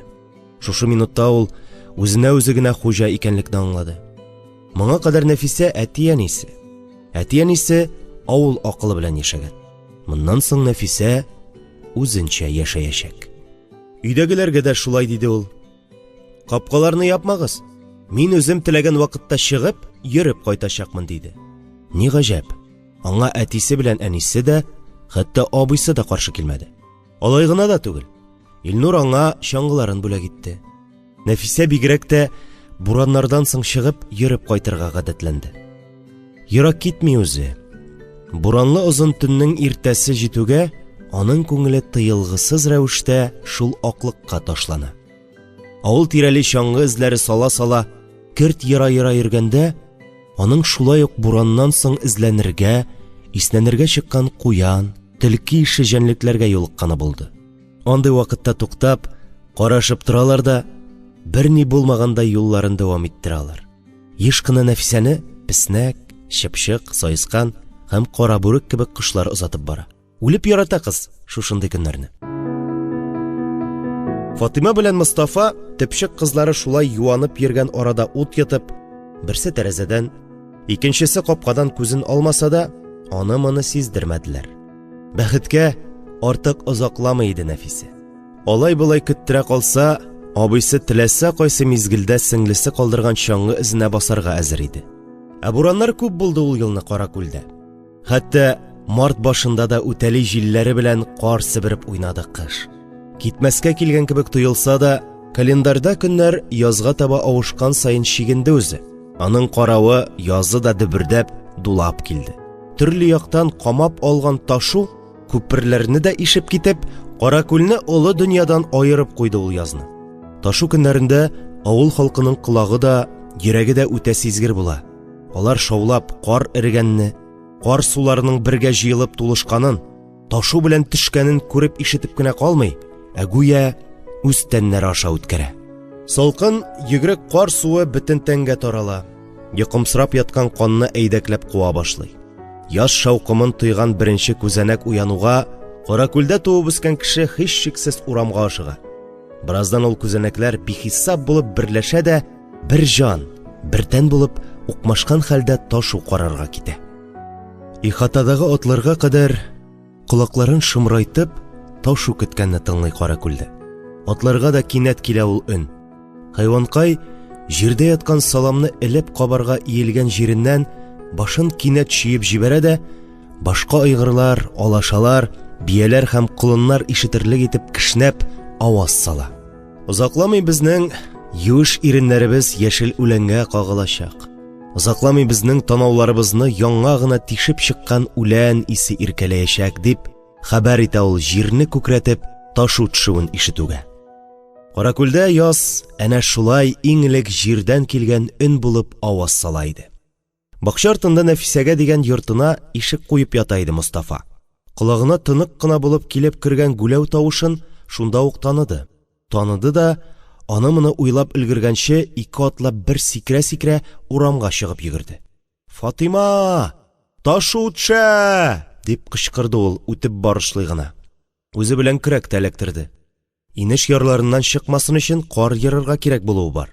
Фатыйма да өстенә юка пәлтәсен кия-кия, аягына галушларын гына элеп, ире артыннан йөгерде. Авылның үч урамыннан да инешкә таба көрәк, сәнәк тоткан кешеләр йөгерешә иде. Һәр кемнең күңеле шат. Ташу алар өчен чын мәгънәсендә яңа ел, яңа тормыш башлануны аңлата иде. Яңа ел башланганда бергәләшеп ташу төшкәнне күзәтү, ташып аккан суга карап теләкләр теләү Каракүллеләрнең элеккедән калган һәм бер кайчан да үзгәрми торган гадәте иде. Ирләр көрәкләре белән йырганаклар йырганда, хатыннар ташуга карап эчтән генә теләк тели. «Нәфисә!» дип уйлады Фатыйма. «Илсур, Илнур!» диде соңыннан. «Камил!» диде Инҗибикә. «Сәламәтлек!» диде Хәләфнең хатыны. «Иминлек!» диде Закинеке. Бу сүзләргә аларның аналарча кайгыртулары да, изге теләкләре дә сыйып беткән иде. Ләйлинур түткәй учларын кушырып, дога кылырга керешкәч, хатыннар да аңа иярде. Аты өстеннән төшмичә генә Зарифә дә амин дип битләрен сыпырды. Коръәндә дә, колхоз уставына да язылмаган, беркем тарафыннан өйрәтелмәгән әлеге гап-гади йола Каракүл халкының еллык сәгатен киләсе ташуга кадәр көйләп куя иде. Бары тик кара күлнеке генә булгангамы, бернинди кагыйдә, тәртип һәм мәҗбүрият белән шикләнмәгәнгәме, ул һәркемгә рәхәтлек, җиңеллек кенә китерә иде. Аны хәтта авыз тутырып йола дип атау да дөрес түгел. Ул бары тик шулай гадәткә кергән. Ташуның нинди булуына карап, Каракүл халкы елның ничек киләчәген дә чамаларга өйрәнгән иде. Шуны күзәтеп, үзләренчә юрый гына башлаганнар иде, авылның теге башыннан гадәттәгечә чалбар балакларын оегына кыстырган Миңнегали картның килгәне күренде. Бер кулы белән атын җитәкләгән, икенчесе белән сыер куамы шунда. Тукта. Чатлы мөгезле поши түгелме соң? Иртә язда авыл уртасына поши каян, ничек килеп керә алган? Ташу карарга җыелган халык дәррәү Миңнегали картка таба борылды. Менә, диде ул килеп җитүгә сулуы кабып. Күрше авыллар куып әлсерәткән, үзләре тоталмаганнар күрәсең. Бу мәхлук кая барырга белмичә безнең авыл урамына килеп кергән. Атканнар аңа, суярга кирәк тизрәк. Иткәшәйләр бит, иткәшәйләр, диде ул. Пошиның арт санына шап-шап итеп. Пошиның атлыгын сайын хәле бетеп бара иде. Ул халык басып торган урынга килеп җиткәнче 20-30 адым кала туктады да, бераз селкенеп торгач, гөрселдәп җиргә ауды. «Әни!» дип кычкырып җибәрде шунда бер бала. Халык кычкыручыны эзләп тавышка борылды. Карасалар, күлмәкчән генә Нәфисә басып тора. Әле ташу, әле поши белән мавыгып, алар кызның кайчан килгәнен күрми дә калганнар. Күрүләре булды, бөтенесе тиң авызларына су каккандай телсез калды. Ул арада Нәфисә поши янына килеп аны муеныннан кочаклап алды. «Җаным, үлә күрмә, хәзер!» дип сыртыннан сөя үзе. Ләкин поши соңгы сулышларын алып ята иде инде. Кызга бер тутырып карады да җан бирде. Аның ачык күзләрендә Нәфисә сурәте генә чагылып калды. Кызчык пошиның күзләреннән тәгәрәп чыккан яшьләрне сөртеп, кешеләр арасыннан әтисе белән әнисен эзләп кычкырып җибәрде. «Әни, үлде бит! Әти!» Фатыйма шунда гына хәрәкәткә килде. «Кызым!» Фатыйма тиз генә пәлтәсен салып, ялан эш чыккан кызының иңнәренә элде дә, аны күтәреп алып өенә йөгерде. Бәләкәй кыз «Җибәр мине, әни, кайтмыйм!» дип еласа да, әни кеше баласын юата, үгетли барыбер алып кайтып китте. Авыл халкы тиз арада телгә килде һәм Нәфисәне күрмәгәндәй, пошины нишләтергә икәнен хәл итә башлады. Каракүл халкы урам уртасына кереп үлгән поши гәүдәсен зират янына күмәргә булды. «Үләксә базына гына илтергә кирәк!» дип кычкырды Аксак хәләф. «Ит аласыңмы соң? Үзең илт!» диде алмачуарын биетеп Зарифә. Үләксә база авылдан шактый читтә урнашкан. Язгы ташулар үтмичә торып, анда юл төшәчәк түгел. Моны һәркем белә. «Зират артына гына күмсәк, сез ни диярсез?» диде Миңнегали карт, һәр вакыттагыча зирәклек күрсәтеп. Зират авылга терәлеп торганга, пошины аның артына алып чыгып күмү кыенлыклар тудырмаячак иде. Шуңа да тиз ризалаштылар. Эшендә тиз тоттылар. Ташу уңайы белән җыелышкан ирләр бер очтан пошины да күмеп кайттылар. Алар көрәк балталарын җыйнап, поши кабере яныннан кузгалуга, Ләйлинур әби оныгы Әхмәтне ияртеп, кабер өстендә дуга кылып киттеләр. «Әбей!» дип сорады Әхмәт. «Поши кеше түгел бит, ни өчен дуга кылырга кирәк?» «Мәхлук булса да җан иясе ул, балам. Җаны рәнҗеп китмәсен димен. Хайваннар рәнҗи беләме?» Әхмәт Каракүлдәге һәммә бала кебек үк төрле җан ияләрен күреп үскән. Атлар белән дә, этләр белән дә дус күреп аралаша. Муйнак кушаматлы эте бараның кечкенәдән бергә инде алар. Әхмәт кая барса, артыннан калмый ияреп йөри иде. Ул да картайды инде хәзер. Койрыгын көчкә сөйрәр хәлдә, шуңа да бик иярми, салам түшәлгән оясыннан бик чыкмый да инде. Әхмәт аның сабыйларча шатланганына игътибар итмичәрәк торса, юри үпкәләгәнен җаны тәне белән тоеп тора. Муйнакны һичбер вакыт кыерсытканы булмады, рәнҗетүдән курка иде. Ә менә симертеп суйган бызауларга, бәтиләргә, каз үрдәкләргә ничек карарга? Этләрне кешенең дусты диләр. Иң тугры җан иясе диләр. Кадерләп үстереп, суеп ашамаганга тугрылык саклый микән ул? Әтегеләрен хәүф-хәтәрдән саклап, ашатып торганнан соң суйда аша инде. Рәнҗеме менә инде шулай булгач. Буларны уйласа, Әхмәт ит ашамас дәрәҗәгә җитеп пышына башлый. Әхмәттән соравы җавапсыз кала, чөнки аның Ләйлинур әбисе хайваннар белән генә түгел, хәтта ки табагачы белән дә тиң күреп сөйләшә. Олыгайган саен аның бу дөньяда рәнҗеп калмасын дигән җан ияләре генә түгел, әйберләре дә күбәя бара. Ул күптән инде ит ашамый. Кәҗәсеннән бер стакан сөт савып алса, тавыгы күкәй салса, аларга кат-кат рәхмәтләрен укый. Шуннан соң биргәнеңгә 1000 шөкер дип Аллаһка һәм аның Рәсүле Мөхәммәд саллаллаһу галәйһи ва сәлләмгә салават әйтә. Әхмәтнең әбекәе дугалардан кала да нәрсәдер белә кебек. Ул көннән-көн азрак сөйләшә, уйчанлана бара. Көннән-көн аның хәрәкәтләре җиңеләя. Дөнья кумый, киресенчә, артык әйберләреннән арына бара. Ләйлинур карчык аныгының бу соравына нәрсә дип җавап бирергә дә белми. Гомер узган саен аның бу фаны дөньяда кунак кына булуына инануы арта. Туганыннан алып, шушы көнгәчә Кара күленнән бер дә чыкмаса да, ул бу дөньяның һәммә җирдә бер төрле булуын, бөтен җир шарына бер генә кояш, бер генә ай булуын белеп яши иде. Шулай да бу җирдә байлык дип, дан дип яшәүнең мәгънәсен күрми. Тегендә алып китеп булмаган әйберләргә тора-бара бөтенләй истәлек яткәр итеп кенә карый башлады. Ә менә тегендә яңа гына җир куенына тапшырган поши белән кайчанда булса очрашачагына иманы камил иде аның. Бер үк кешеләргә рәнҗеп китмәсен дип борчылды ул. Дугасында да күбрәк пошиның җанына мөрәҗәгать итеп төште. Әмма теге яктан җавапка охшашлы бер генә билге дә булмады. Билгеле соңрак килде. Язында ук сәерлекләре бар иде инде. Аңа Ләйлинур әби игътибар итте дә Миңнегали карт кына пошынды. Кара күлнең бал кортлары оясы белән кышны бик хәлсезләнеп чыкты ул елны. Кешеләре башта үзләренең умарталары гына шулай кышлаган мәллә дип, амшанникларында күзгә күренердәй сәбәп эзләде. Тапмагач, күршеләренеке белән кызыксындылар. Үзара зарланышканда һәр кайсының йөзенә аптырау билгеләре дә чыкты. Умарталарга ни булган соң? Мондый хәлнең булганы юк иде әле, нишләргә диештеләр.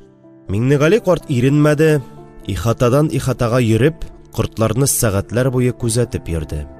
Алардагы хәлсезлекне йөрәге белән тойды ул.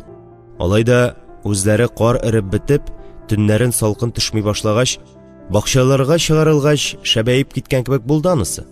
Юкка хәүфләндек бугай. Була торган хәл дип тынычланып калды Кара күл халкы. Мин туганда Кара күл гөрләп торган авыл булган. Әле бик нәни вакытымда ук капканың теге ягында яшәү дәрте белән тулышып торган хәрәкәт сизә идем. Ул хәрәкәт мине гел үзенә ымсындырып торды. Ләкин мин аны күрүдән, аңа кушылып китүдән мәхрүм идем. Чөнки мин булган җирдә һәр төрле хәрәкәт туктап кала. Һәм миңа телсез балбалларны гына күзәтергә насыйп була иде. Шулай да ул тормышны үлеп яраттым. Минем дә нәкъ шулай тулы канлы тормыш белән яшисем килә иде. Ул тормышның тәмен әллә кайсы күзәнәкләрем белән тоя белә идем. Кара күлдә бөтен кеше умарта тотса да, иң беренче булып балны Шакирҗан бабайлар аерта иде. Алардан соң китә, әле бер йортта, әле икенчесендә бал аерткан, балавыз кайнаткан тавышлар ишетелә, авыл өстенә чирек төтене, татлы бал, эрегән балавыз исе тарала. Әмма беренче бал аерткан көнне бөтен авыл, олысы, кечесе, яше карты бергәләшеп көтеп ала. Шакирҗан бабай бөтен кирәк ярагын әзерли. Әклимә әби тәмле күмәч камырына баш куя. Таң белән алар ихатасында күңелле мәшәкатьләр башлана. Шакирҗан бабай рәт-рәт тезелгән умарталар янына чыгып китә. Һәр кайсы янында диярлек туктап тора, бал кыртлары белән сөйләшеп йөри. Әклимә әби камыр басып ипи пешерергә керешә. Иләгә табан авылга бал катыш, яңа пешкән ипи исе тарала. Ул көнне иртәнге якта балачага бал бабайның ихатасына якын килми. Шулай да аның былдырын күрерлек итеп кенә каршыда үскән өянкеләр тирәсендә кайнаша. Бал бабай яки бал әби былдырга чыгып басып, кул изәүгә аларга таба йөгерешә. Хәзер бал әби кетердәп торган хуш исле түгәрәк ипекәйне күкрәгенә терәп, телемләп кисәчәк тә, агач кашык белән бетоннан өр-яңа бал шумырып алып, ипигә ягып балаларга өләшәчәк. Бала чага ашап туйгач, бал бабай гармуннарын алып чыга, башта тальянда, аннан кыңгыраулы яшелендә, аннан соң бөтенләй кечкенәсендә уйный-уйный бала чаганы биетә. Дәртле бию көе минем күңелгә үзәк өзгеч бер моң булып ягылып кала. Менә шундый тәмле бәйрәм ясыйлар иде алар авылда. Бала чага таралгач, бала би мул итеп бал яккан ипи телемен миңа да китереп китә. Беренче тапкыр ул ипине ашаганым һаман да истә. Миңа дамы дип бик аптыраган идем ул вакытта. Чөнки үземнең башка балалар белән бер рәттән йөрмәвемә ияләшкән идем инде. Сиңа, дип сөенә әни. Ипикәйне иркенләп, алчыгында кыймыйча тәмен белеп кенә ашыйм. Әнигә дә бирәм, ул үз өлешеңне үзең аша кызым, ди. Ләкин мин ашап бетермичә күзендә алмый карап тора. Әни бөтен җаны белән елмая ул минутларда. Кич белән безнең өйдә дә бәйрәм була. Илнур абый мандолинада уйный, мин биим, әни такмак әйтеп тора. Менә шушы бал яккан ипекәй кебек тоела иде миңа капка артындагы тормыш. Үзе йомшак, үзе көтердәп тора, үзе баллы. Ләкин көннәрдән бер көнне авылдан бал исе юкка чыкты. Миңнегали бабай безнең умарталар янында озак утырды бер чакны. Синекеләр шәплерәк, Мустафа. Шулай да кыланмышлары бүтәнчәрәк тоелды. Бер ишләре умарта авызына чыгалар да, көньякка карап очасы урынга умарта астына кереп куналар.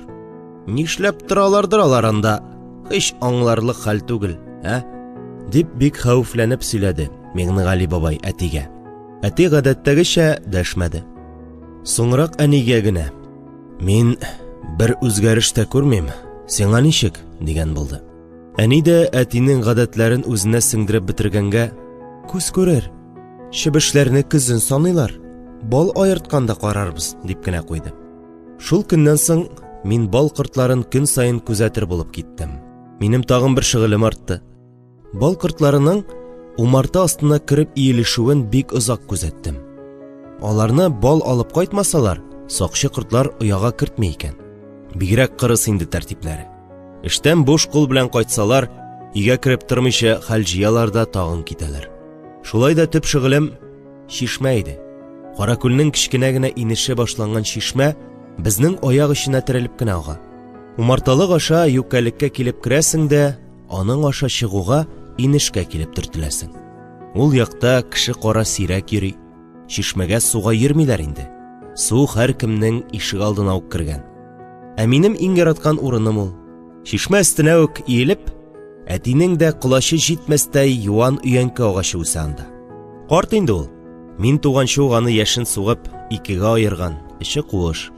Мин еш кына шул куыш эчендә утырам. Берәүгә дә кымачауламыйм, үзем дә иркенләп уйныйм. Чишмә миңа капка артындагы теге хәрәкәтне алыштыра иде. Чөнки ул туктаусыз челтери. Ул һаман көлә-көлә ага. Аның янында мин дә көләм.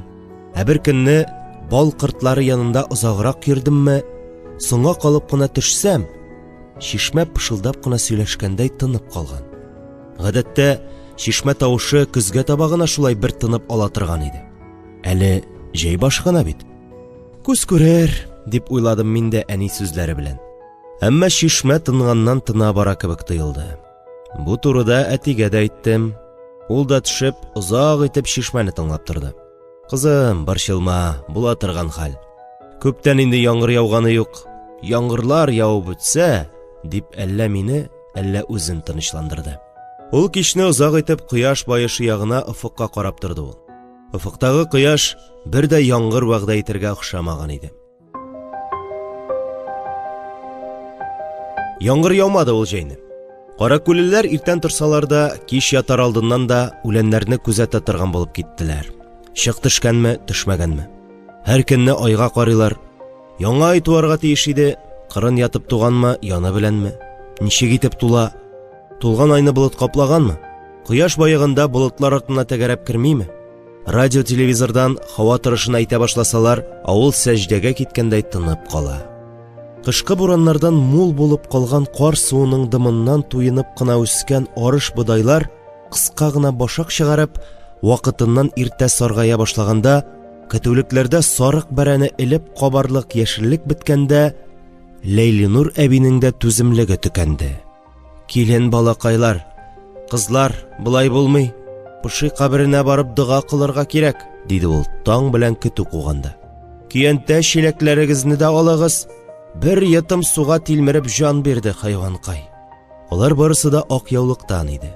Ләйлинур әби Пуши кабере янына тезләнеп дугалар укыды. Яшерәкләр авыл башындагы кыйыдан көянтәләп кабер тирәсенә су ташыды. Минем дә барасы килде анда. Ул Пуши минем өчен дә аеруча кадерле жан иде.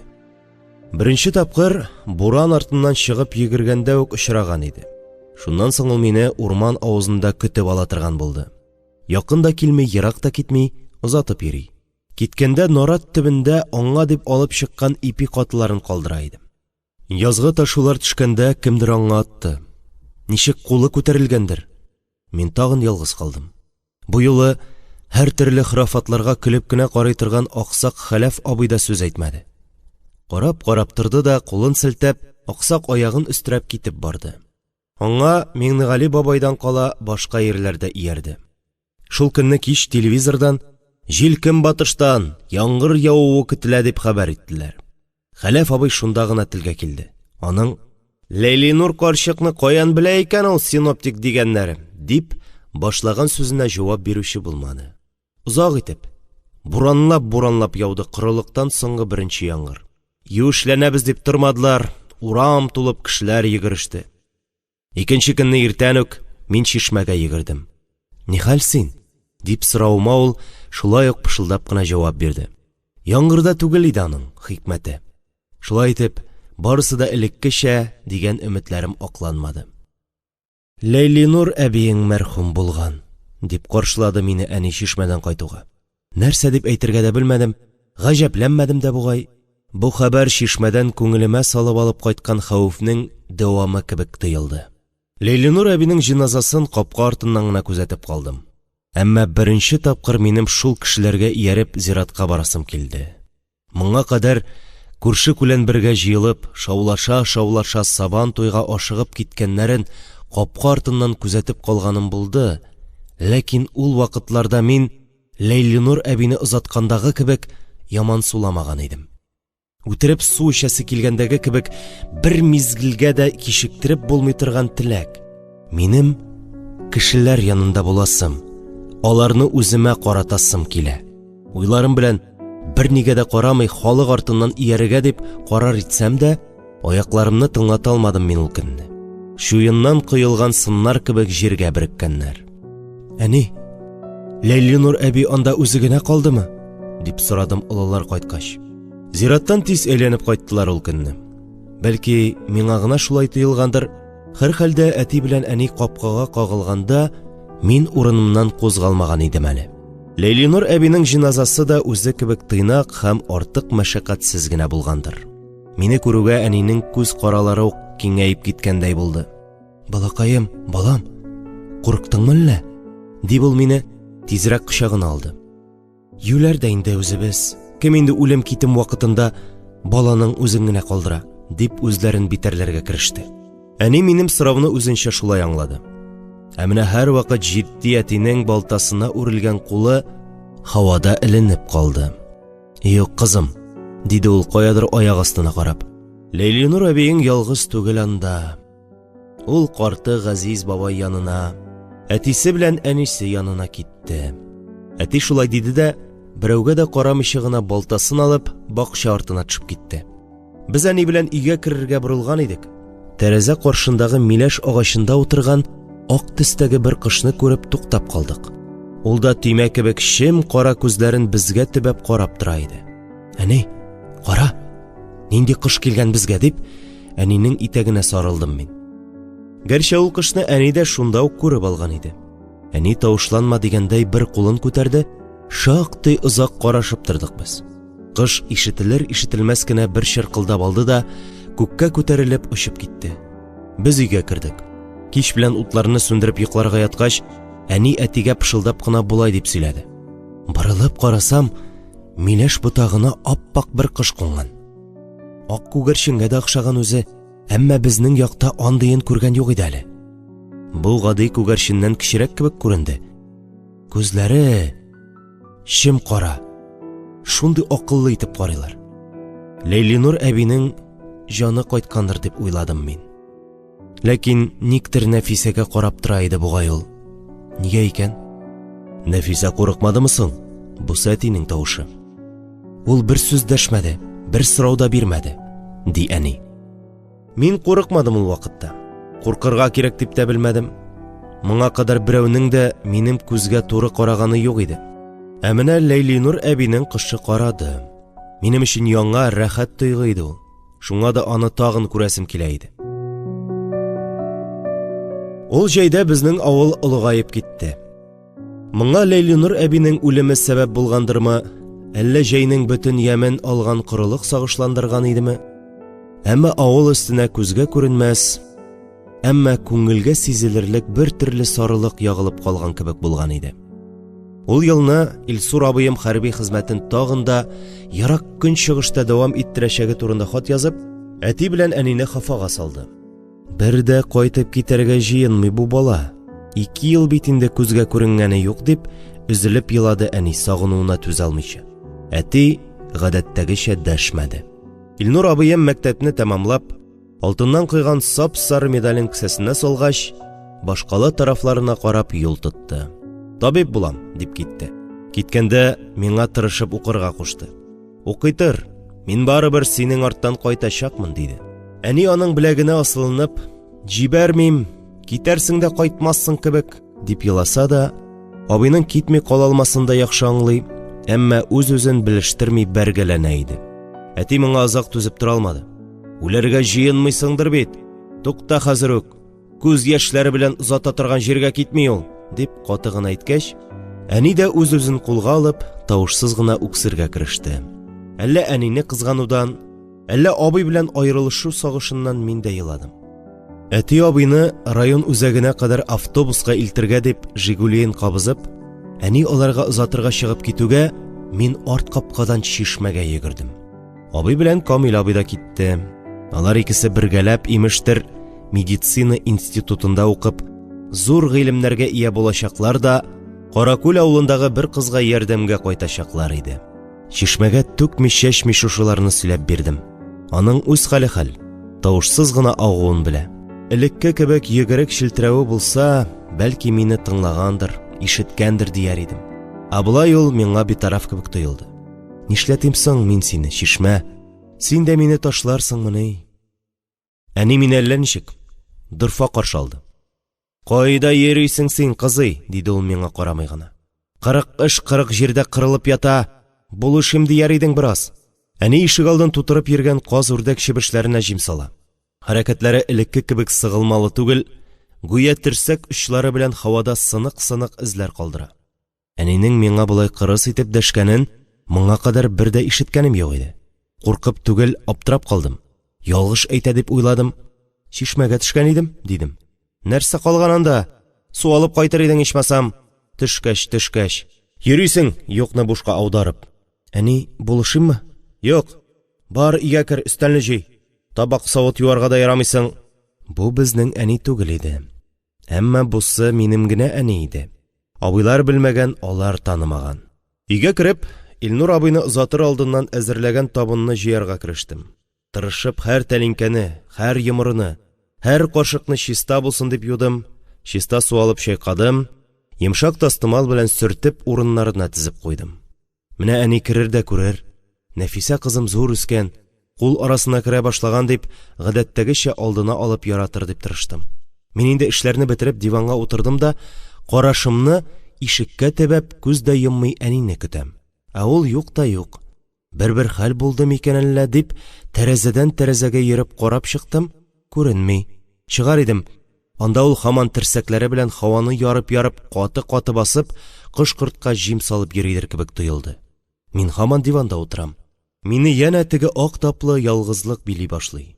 Мин янә тапка әйләнәм кебек, тезләремне кочаклап утырам, аннары шулай ук итеп кырын ятам. Күзләремне йомам. Дөнья каядыр билгесезлеккә таба чигенә башлый. Әни, Син кайда дигән сорау гына кала. Әтинең машина тавышына уянып китәм. Бераздан алар әни белән сөйләшә-сөйләшә өйгә килеп керәләр. Мин сикереп торып, аларга таба йөгерәм. Әни ашыгып кына янымнан узып китә, аның каравы мин шул мизгелдә әти кочагында калам. Нәфисәбез үзебезгә генә хәзер, ди әти, колагы артыма борынын терәп, тирән итеп чәчләремне исни. Әтинең сүзләре минем көндезге куркуларымны сөртеп алганда итә. Ялт кына борылып әнигә карыйм. Тик ул әтине ишетмәгән бугай, җавапсыз кала. Минем өстәл җыештырып куюыма да игътибар итмәде бугай. Суыткычтан ашны алып, газ плитәсенә җылтырга куеп маташа.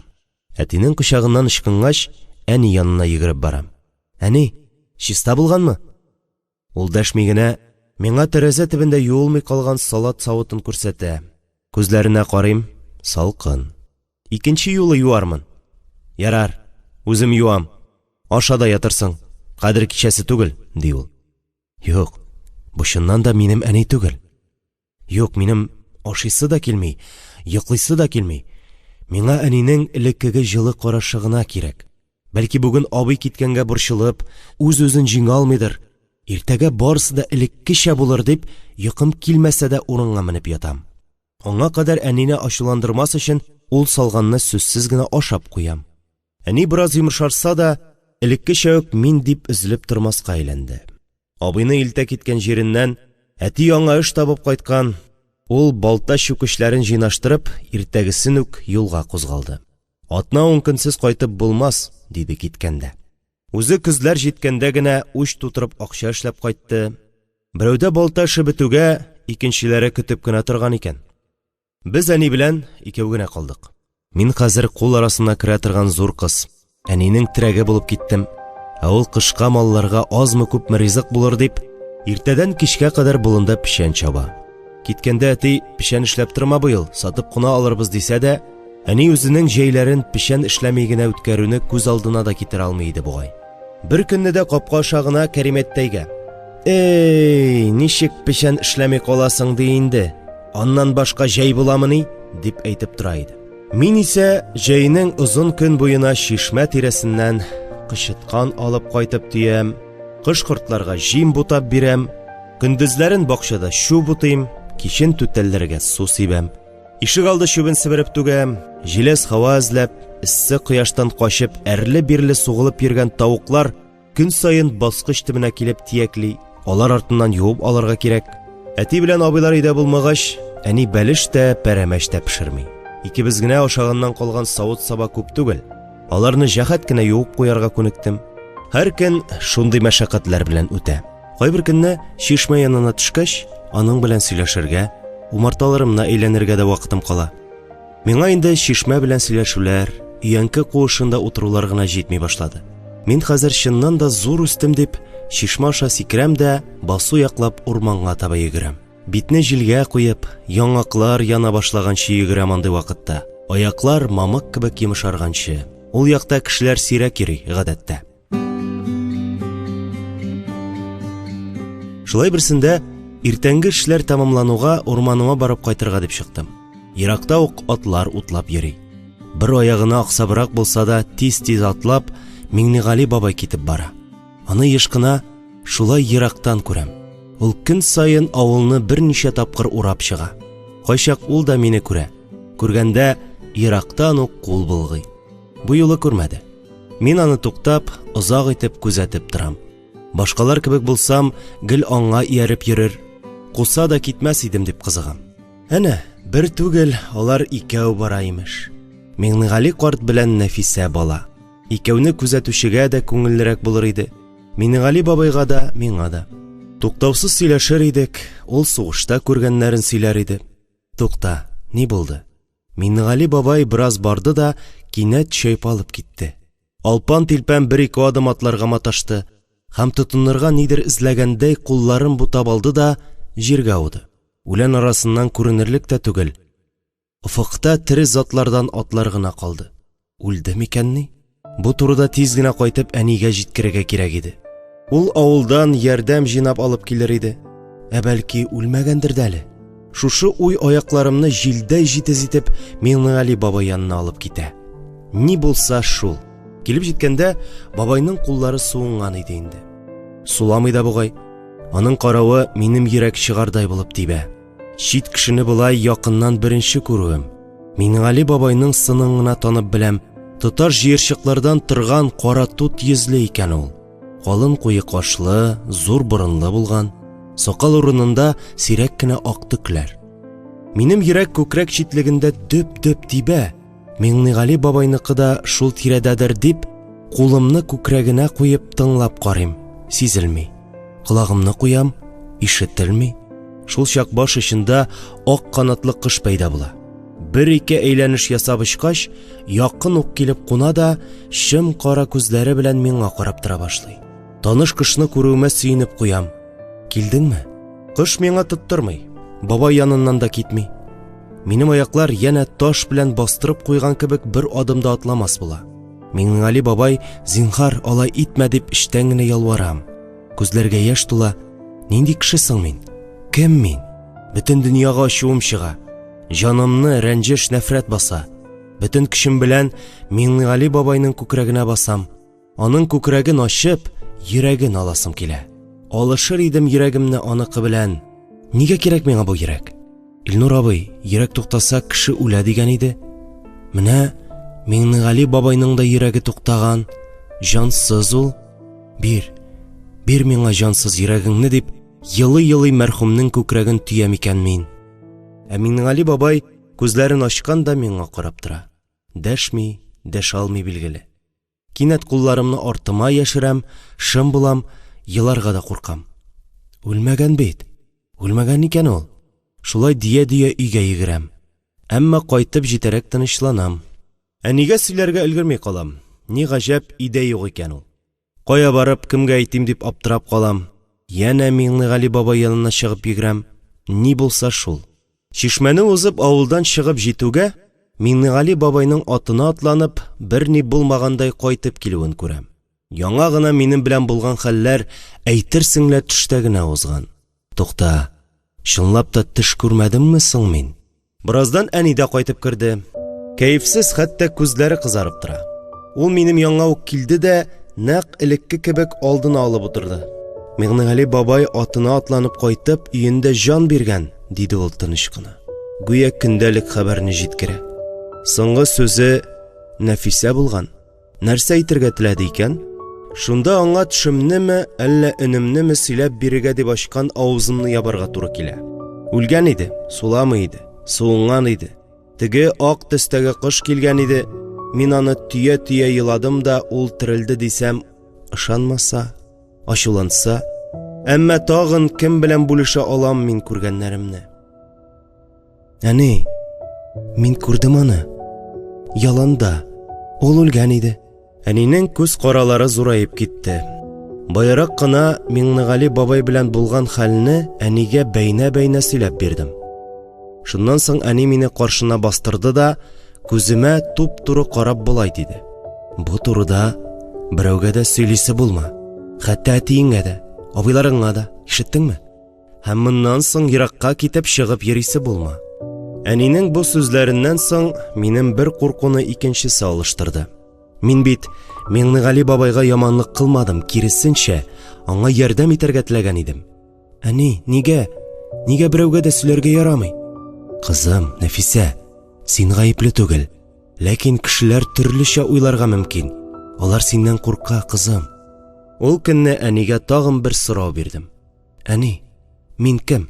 Әни җавап бирмәде. Шул көннән соң ул янә безнең әнигә әйләнде. Миңнегали картның үлеме Каракүлне бер шаккатырса, аның Нәфисә дип сүз әйтә башлап, әйтеп бетерә алмыйча китеп баруы авыл халкының кызга кагылышлы хәтер сандыгына кирәк чакта әйләндереп карар өчен бер ядкар булып кирип калды. Сугыш ветераны булгангамы, башкасымы, Миңнегали картның үлемен үз үлеме түгелдер дип санап, мәйтен районга алып китеп ярып карадылар. Йөрәге ташка әйләнгән дип кайтардылар. Мәрхүмне җирләп урнаштырганнан соң, Габит мулла янә гармонын тартып урамга чыкты. Гадәттәгечә «Кым-марика» дип сузмады, гармонының бакасын гына акыртып торды да «Ахым» дип тамак кыргалап торгач, Үзенең урынсызга чыгуын аңлап кирип китте. Миңнегали җыясын җыеп, сулыйсын сулап, яшисен яшәп китсә дә, аның үлемен мулла итеп сайлап куйганнан соң, шәригатьне өйрәнергә тырышып та, укыган сайын зихене дин фәлсәфәсенә таба кайырган Габит мулла гына түгел, бөтен Каракүл ниндидер бер хәвеф белән кабул итте. Хәвеф чыганагының каян икәнен уйлап төшенеп тә, сизеп тойымлап та бетерә алмагач, ул көнне кич җиткәнендә абайламый калдылар. Кояш баеп, эшләр бетергәч, урам башына җыелып, дөнья хәлләрен сөйләшергә гадәтләнгән ирләрнең берсе дә күренмәде. Бу хәлләрдән соң Фатыйма янә вакытын күбрәк кызы янында уздыра башлады. Сабые, нарасые Нәфисәсенең ялгызлыгын уртаклашмый чарасы юк икәненә ул Миңнегали картның үлеменнән соң янә бер кат инанды. Алла сакласын. Нәфисәгә кырын карап, күңелләрендә ачу саклаулары да бар. Ярыйла теге вакытта Мостафаның төпчегенә кагылышлы хәлләр җәягә куелган киреш кебек киеренкеләнә башлап, авылны капыл урталай аерып куйганда, Миңнегали бабай үзе хәлиткеч сүзен әйтеп, аларны яклап алып калган иде. Бу юлы исә үлем түшәгендә нидер әйтергә талпынып, әйтә алмыйча үтүе күпмедер хәвефләнергә дә урын калдыра шул. Әллә гаепләве, әллә әманәте итеп әйткән ул соңгы сүзен кем белә? Шөкер, балага якын килә алганнары юк. Аның үз-үзен саклый торган үзенчәлекле бер сәләте бар. Ичмасам, Илсурда кайтып китми, хәрби киеменнән урамнарны бер әйләнсә генә дә, артык сүз әйткәнче кат-кат уйларлар иде. Юк, авылдашларына һич кенә дә кинә саклап фикер йөртүе түгел Фатыйманың. Тфу-тфу, моңа кадәр тел-теш тидермәделәр, үзләренеке итеп хөрмәтләп яшәделәр. Заманалар кешеләре белән бергә үзгәрә икән бит аның. Әнә бер көнне телевизордан Чайковскийның Аккыш күле балетын күрсәткәннең иртәгесендә Исәр Зиннур дипломатын тотып шәһәргә чыгып киткән, диделәр. Көпә-көндез Аккыш күлен берәү дә карап утырмый билгеле авылда. Зиннур үзе күргән, киткәндә эшләр харап дигән. Балет белән Зиннурның фараз гоманнары вә кыланмышлары арасындагы бәйләнешне аңларга Фатыйманың гына башы җитәрлек түгел иде. Ул ана күңеле белән генә балаларын, ирен бер нигезгә җыярга кирәклеген тойымлый, ләкин ничек? Янәшәсендә Нәфисәсеннән кала берсе дә юк. Кайту турында уйламыйлар да бит әнә газизләре. Тыныч тормыш шуның белән бетте микәнни? Ирләр идән чыгып китә, дөньяны алып бару хатын-кыз җилкәсенә кала башлагач, Фатыйманың әллә кайсы тамырларыннан аккан кан хәтере хәвеф тойгыларын уятып җибәрде. Ул хәзер түземсезлек белән Мостафасын көтә. Телевизордан яңалыклар карый. Ул бу хәл килеп чыга калса дип, бакчада үскән бер генә яшелчә, җиләк-җимешне әрәм-шәрәм итмичә тозлап киптереп бара башлады. Кичләрен әллә кайчаннан бирле түрдә генә торган китапны алып, шуны укый, белер-белмәс көенә дугалар кабатлаган була. Ә дөньялар чыннан да үзгәрде. Үзгәрде генәме соң? Асты өскә килде. Каракүл халкы моңа ышанмас та, игътибар да итмәс иде бәлкем. Әлегә кадәр дөньялар ничек кенә әйләнеп тулганганда да, алар үз көйләренчә күмәкләшеп яши бирделәр. Хәзер исә әнә, һәркем үзенчә, үзе өчен генә яши башлады. Телевизор сөйләгәнгә, кайткан киткәннәрнең имеш-мимешләренә ияреп, кемдер булай яшәүне азатлык, кемдер мөстәкыйльлек, кайсы берсе демократия, хәтта либерализм дип та атадылар. Соңга таманы билгеле инде, Зиннур алып кайтты. Киткәннән соң шактый озак вакытлар йөреп, арып таушалып кайтып егылды ул Каракүленә. Бер атна өеннән чыкмады, бары тик иртәләрен Зарифа апасының кәҗә сөтен эчеп, кичкә аның җәй буе кычыткан турап, сөттә ипи җебетеп ясаган тугым белән иркәләп кенә үстергән бройлер чебиләреннән шулпа пешереп ашап, бераз хәл җыйганнан соң гына капканың бу ягында күренә башлады. «Шанмагыз сез телевизор сөйләгәнгә», диде ул, гадәттәгечә. Кызык эзләп аның тирәсенә җыелган агай-энегә акыл сатып. Демократияләренең ахыры ни белән тәмамланасын белгән кеше юк. Сез менә либерализм дигәненә ышаныгыз. Анысы сезне кеше итәр ичмасам. Бу юлы Зиннурга бөтенләй ышанмадылар. Аны тәмам акылдан язып кайткан дип кул гына селтәделәр. Илләмәгәр колхоз дигәннәре таралып, фермаларда маллар калмагач, Зарифәнең каравыл торуының кирәге дә юк иде. Шуны гына белгәндәй, аның карт алаша алмачуар аты да аякларына басалмас булып чирләп ятты да, бер атнадан аякларын сузды. Зарифәттәй үзе дә әллә картайды, әллә үзенең хатын-кыз икәнен исенә төшерде. Көннәрдән бер көнне сандык төбеннән кияүгә чыкканда ук алып килгән күлмәкләрен алып, күлмәк тектереп алды да шуны киде. Башына чиеп яулык бәйләп куйды. Ире яшьле янып үлгәч үк кигән һәм шуннан бирле салмаган сырмалы ыштанының ат өстендә йөри-йөри кайышланып беткәнен әле генә күргәндәй әйләндереп карады да бөгәрләп мунча миченә илтеп якты. Икенче көнне иртән үк кибеткә китте. Дөрес, гомер буе ат өстендә йөреп кәкрәйгән аякларын әвеш-тәвеш китереп, бер яктан икенче якка айкала тулганы атлавы читенрәк иде дә. Ләкин Зарифәттәйнең үзгәрергә дигән иманын нык иде. Авыл кибетенең товар сату урыны гына түгел, бер очтан информ бюро икәнен белми түгел, юри күрсеннәр әле дигәндәй, нәкъ шул вакытны туры китереп барып керде ул анда. Патша заманыннан калган складны үзгәртеп ясалган Райпо кибетенең бу дөньяда тотрыклы нәрсәләр дә бар әле дигәнне раслап, вакыт узган сайын катлана барган имән ишеген каты кулы белән киереп ачып килеп керүгә үк, андагы кырмыска оясы кебек гөжләп торган халык шым булды. Нәрсә карап каттыгыз? Зарифәгә күлмәк кияргә ярамый дип белдегезме әллә? Менә кидем әле. Мин кемнән ким? Диде ул. Кыяфәте белән алмаштырып куйгандай күренсә дә, халкының тамчы да үзгәрмәгәнен раслап. Ярый, бик хуш, диде сатучы Гөлчәчәк. Кибетендәге киеренкелекне тизрәк йомшартырга теләп. Килешеп тора үзеңә? Әллә кайчан шулай итәсең калган? Моннан соң үзем өчен яши башлыйм. Үзең өчен яшәргә кирәк. Бу дөньяга бер генә киләбез, диде ул кистереп.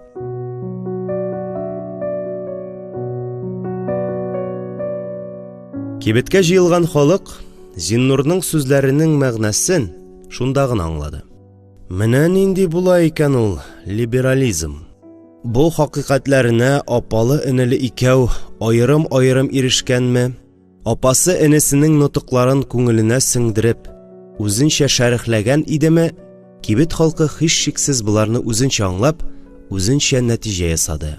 Кара, бу апалы-энеле икәүнең сүзендә валлаһи хакыйкать ырлыгы бар бит.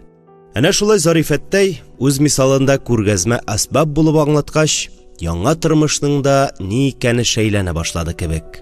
Үзең өчен яшәргә кирәк белән бу дөньяга бер генә киләбез дигән гыйбарәләр канатлы сүзләр булып авыл өстенә очты. Аларны умарталар да ишетте булса кирәк. Җыган балларын һич кенә дә үзләреннән арттырасы килмичә, елдан-ел хәлсезләнә бардылар. Каракүллеләрнең келәт түрендәге бал мичкәләре елдан-ел сайыкты. Авылны әйләндереп алган юкәлек элегрәк җәйге шиллә вакытларында бал кортларының бердән безелдәвеннән җанлы әйбер кебек дулкынланып тора иде. Хәзер анда да умарта кортлары берән-сәрән кунакка кергәндәй генә ял иткәләп йөри. Әллә нәрсә булды шунда Каракүлгә. Көннәрдән бер көнне инде тәмам картаеп, күзләре сукрайган, йоннары теткәләнгән карт мәче Бохар урманга китеп барды да шул китүеннән кайтмады. Ярар инде дип фикер йөртте Энҗебикә. Акыллы мәче үлемен кеше кавымына күрсәтмәс. Барысында алдан хәзерләгән иде пси. Кеше акыллары бар диярсең. Улы Камил киткәч, ялгызы үзгәләнгәнен, мәчесе дә үлсә тагын да кыен булачагын җан иясе Хуҗабикәсенең үзеннән дә яхшырак тыйымлаган күрәсең. Бохар нәкъ үз токымыннан булган мәче баласы ияртеп кайтты да, танавы белән иткәләп-төрткәләп диярлек Энҗебикә алдына китереп салды. Алдында яткан шушы йомшак йомгакның бергә гомер иткән мәчесеннән соңгы аманат икәнен чамалады акыллы хатын. Кунакны шундук үз итте. Кушамат та такмый торды. Бохар үзе шуннан соң бер атна узгач китеп югалды.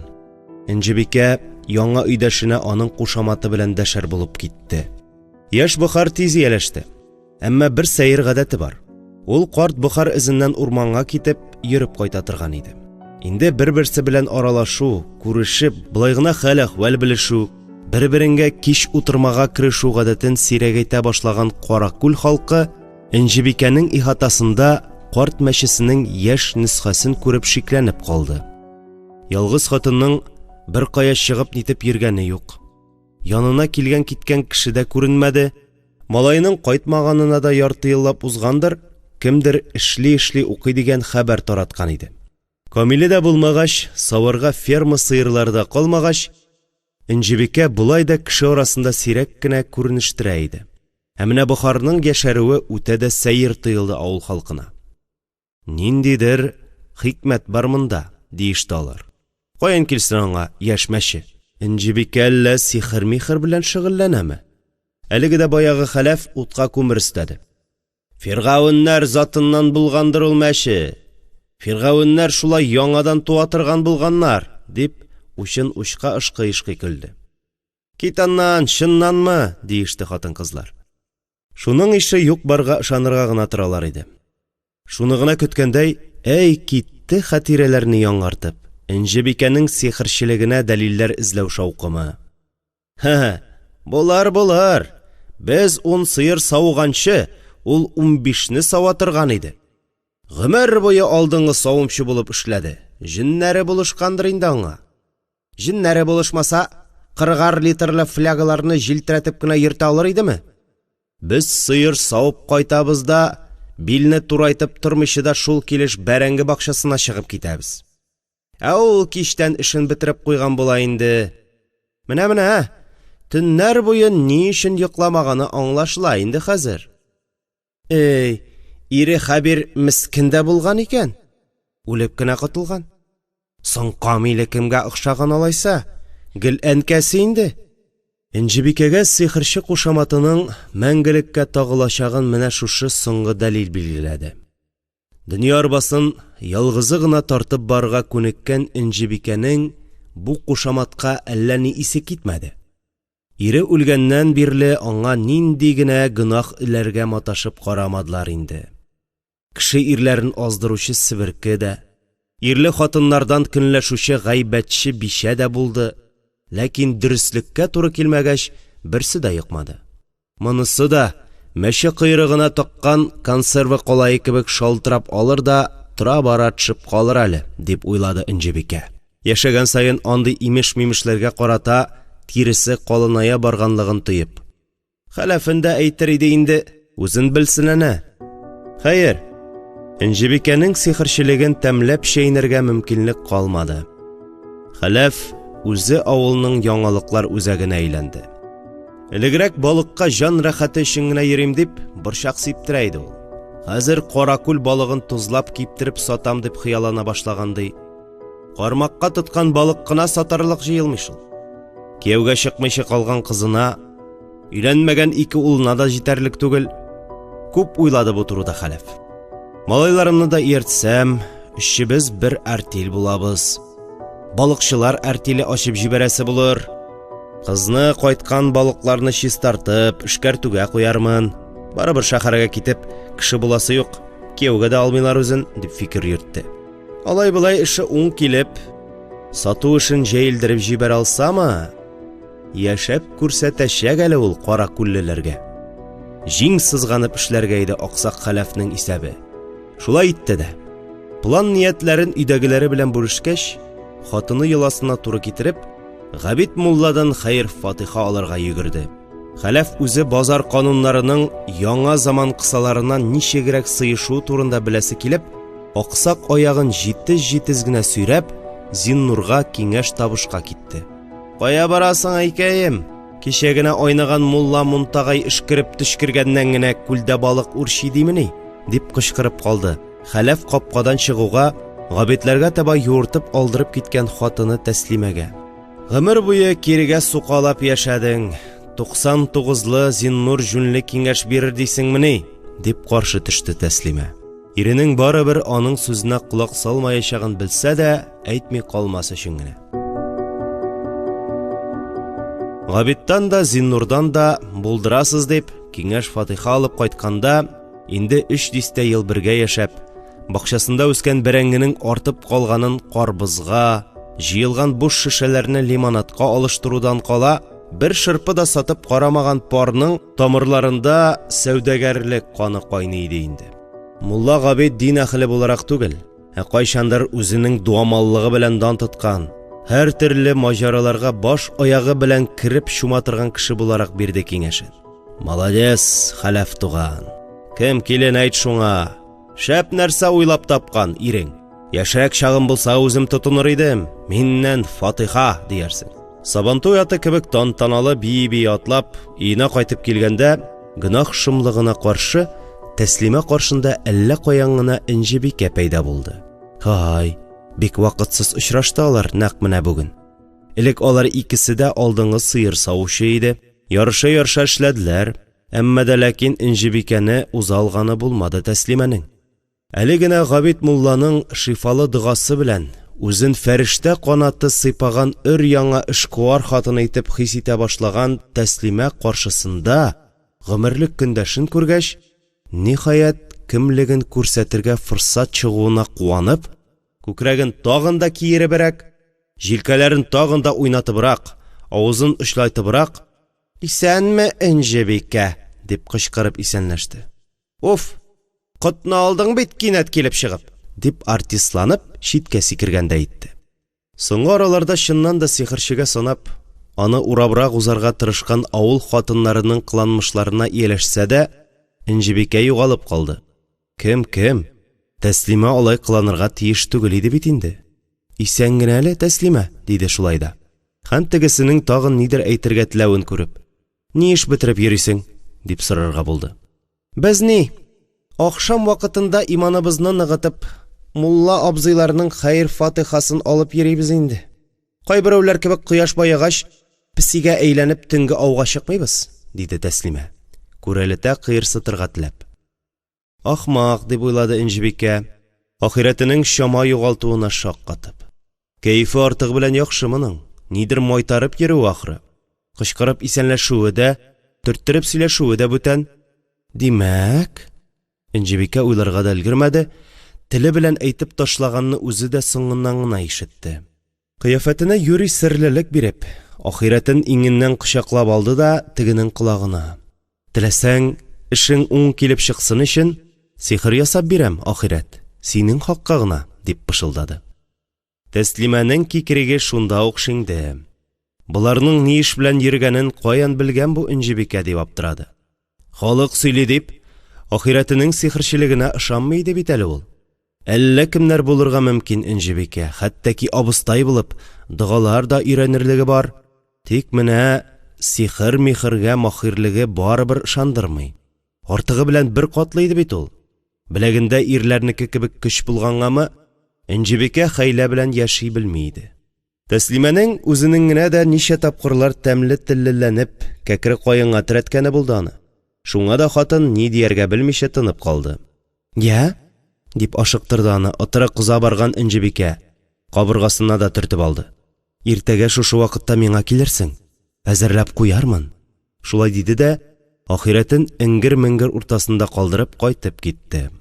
Тәслимә ире башлаган эш уң килеп чыксын өчен әнә шулай бер юлы Алла белән дә, Иблис белән дә килешү төзеп кайтканда, Зиннурлар өендә хәйр фатиханың башка төрлесе, рациональ ырлыклысы уңдырышлы туфракка төшеп яткан иде.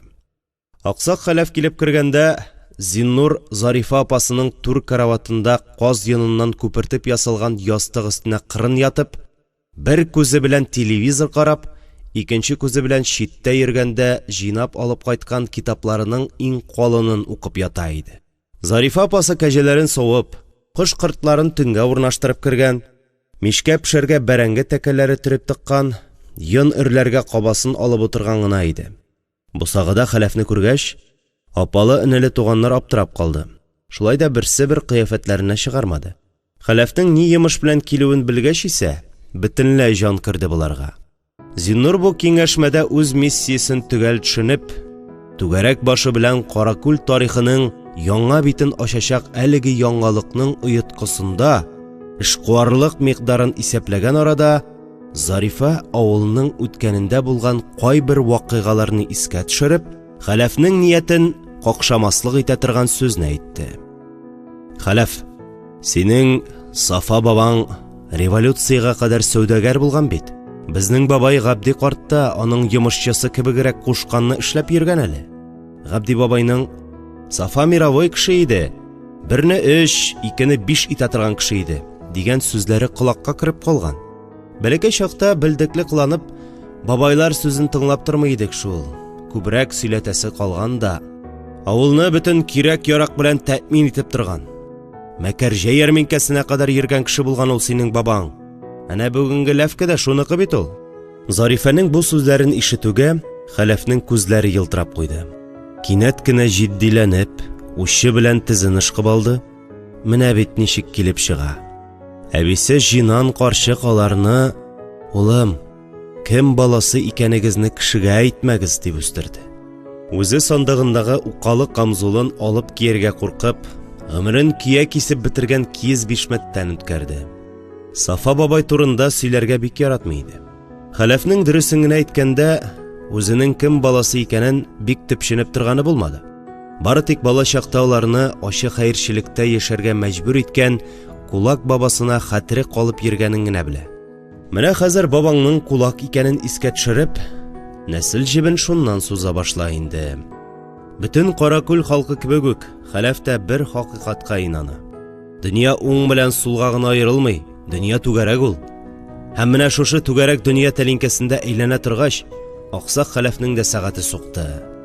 Булай булгач, синең каныңда ук сәүдәгәрлек бар икән бит. Сәүдәгәрлек кара халык эше түгел инде ул. Аксыяклар белән дин әһелләреннән кала 3нче сословие вәкилләре алар. Менә нәрсә, Хәләф абзый. Минемчә, киләчәк аксыяклар кулында да, дин әһелләренекендә дә түгел. Ышанмый аларга халык, чөнки тегеләр булдыра алмыйлар. Нәрсәләре белән ышандырсыннар? Мөгъҗиза күрсәтми торып, ышандырырсың бүген халыкны бар. Мөгъҗиза ул мал. Киләчәк нәкъ менә сәүдәгәрләр кебек кыю, талантлы кешеләр кулында. Курыкмыйча тотын уйлаган эшеңә киңәшем шул. Үземнең башыма килмәде. Ярар, эшләрең уң булсын. Мине дә киңәш табышчың итеп алырсың, кем әйтмешли. Компаньон булырбыз, диде Зиннур. Аксак Хәләф рәхмәтләрен әйтеп кайтырга кузгалганда ук, үзен икенче төрле, эре купец кебек үк булмаса да, һәр хәлдә гади крестьянча түгел инде, итеп хис итә иде. Әле кайчан гына үзе үк исәр кушаматы тагып, мыек шәйни Зиннурдан көлеп йөргән иде. Хәзер менә аның белән ике куллап күрешкәндә дә, гомер буе кара эш эшләп кәкрәгән бармакларын турайтырга тырышып маташты ул. Тик менә аягы гына аксак. Кимсенергә бер сәбәп булыр инде, дип эче пошып алды. Анысын тәслимәсе тәмле теле белән төзәтеп куйды. Кайсыдыр бер журналда күргәнем бар. Купецлар киресенчәле, таякка таянып йөри торган булганнар. Сиңа да кул таяк алырбыз, башыңа алтын балык сыны да ясатып куярбыз. Безнең фирменный знак булыр. Менә сиңа куеп куйган бизнесмен, дип, читкәрәк китеп, ике кулы белән биленә таянып, сынап карап торды иренә.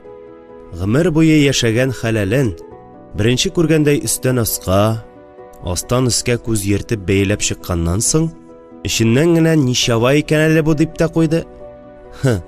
Ниемә кирәк ди миңа алтын балык? Кара диген. Каракүлдә бер кайчанда балыкның алтыны булмады. Монда кара балык кына булала, дип үзеннән өстәде Хәләф.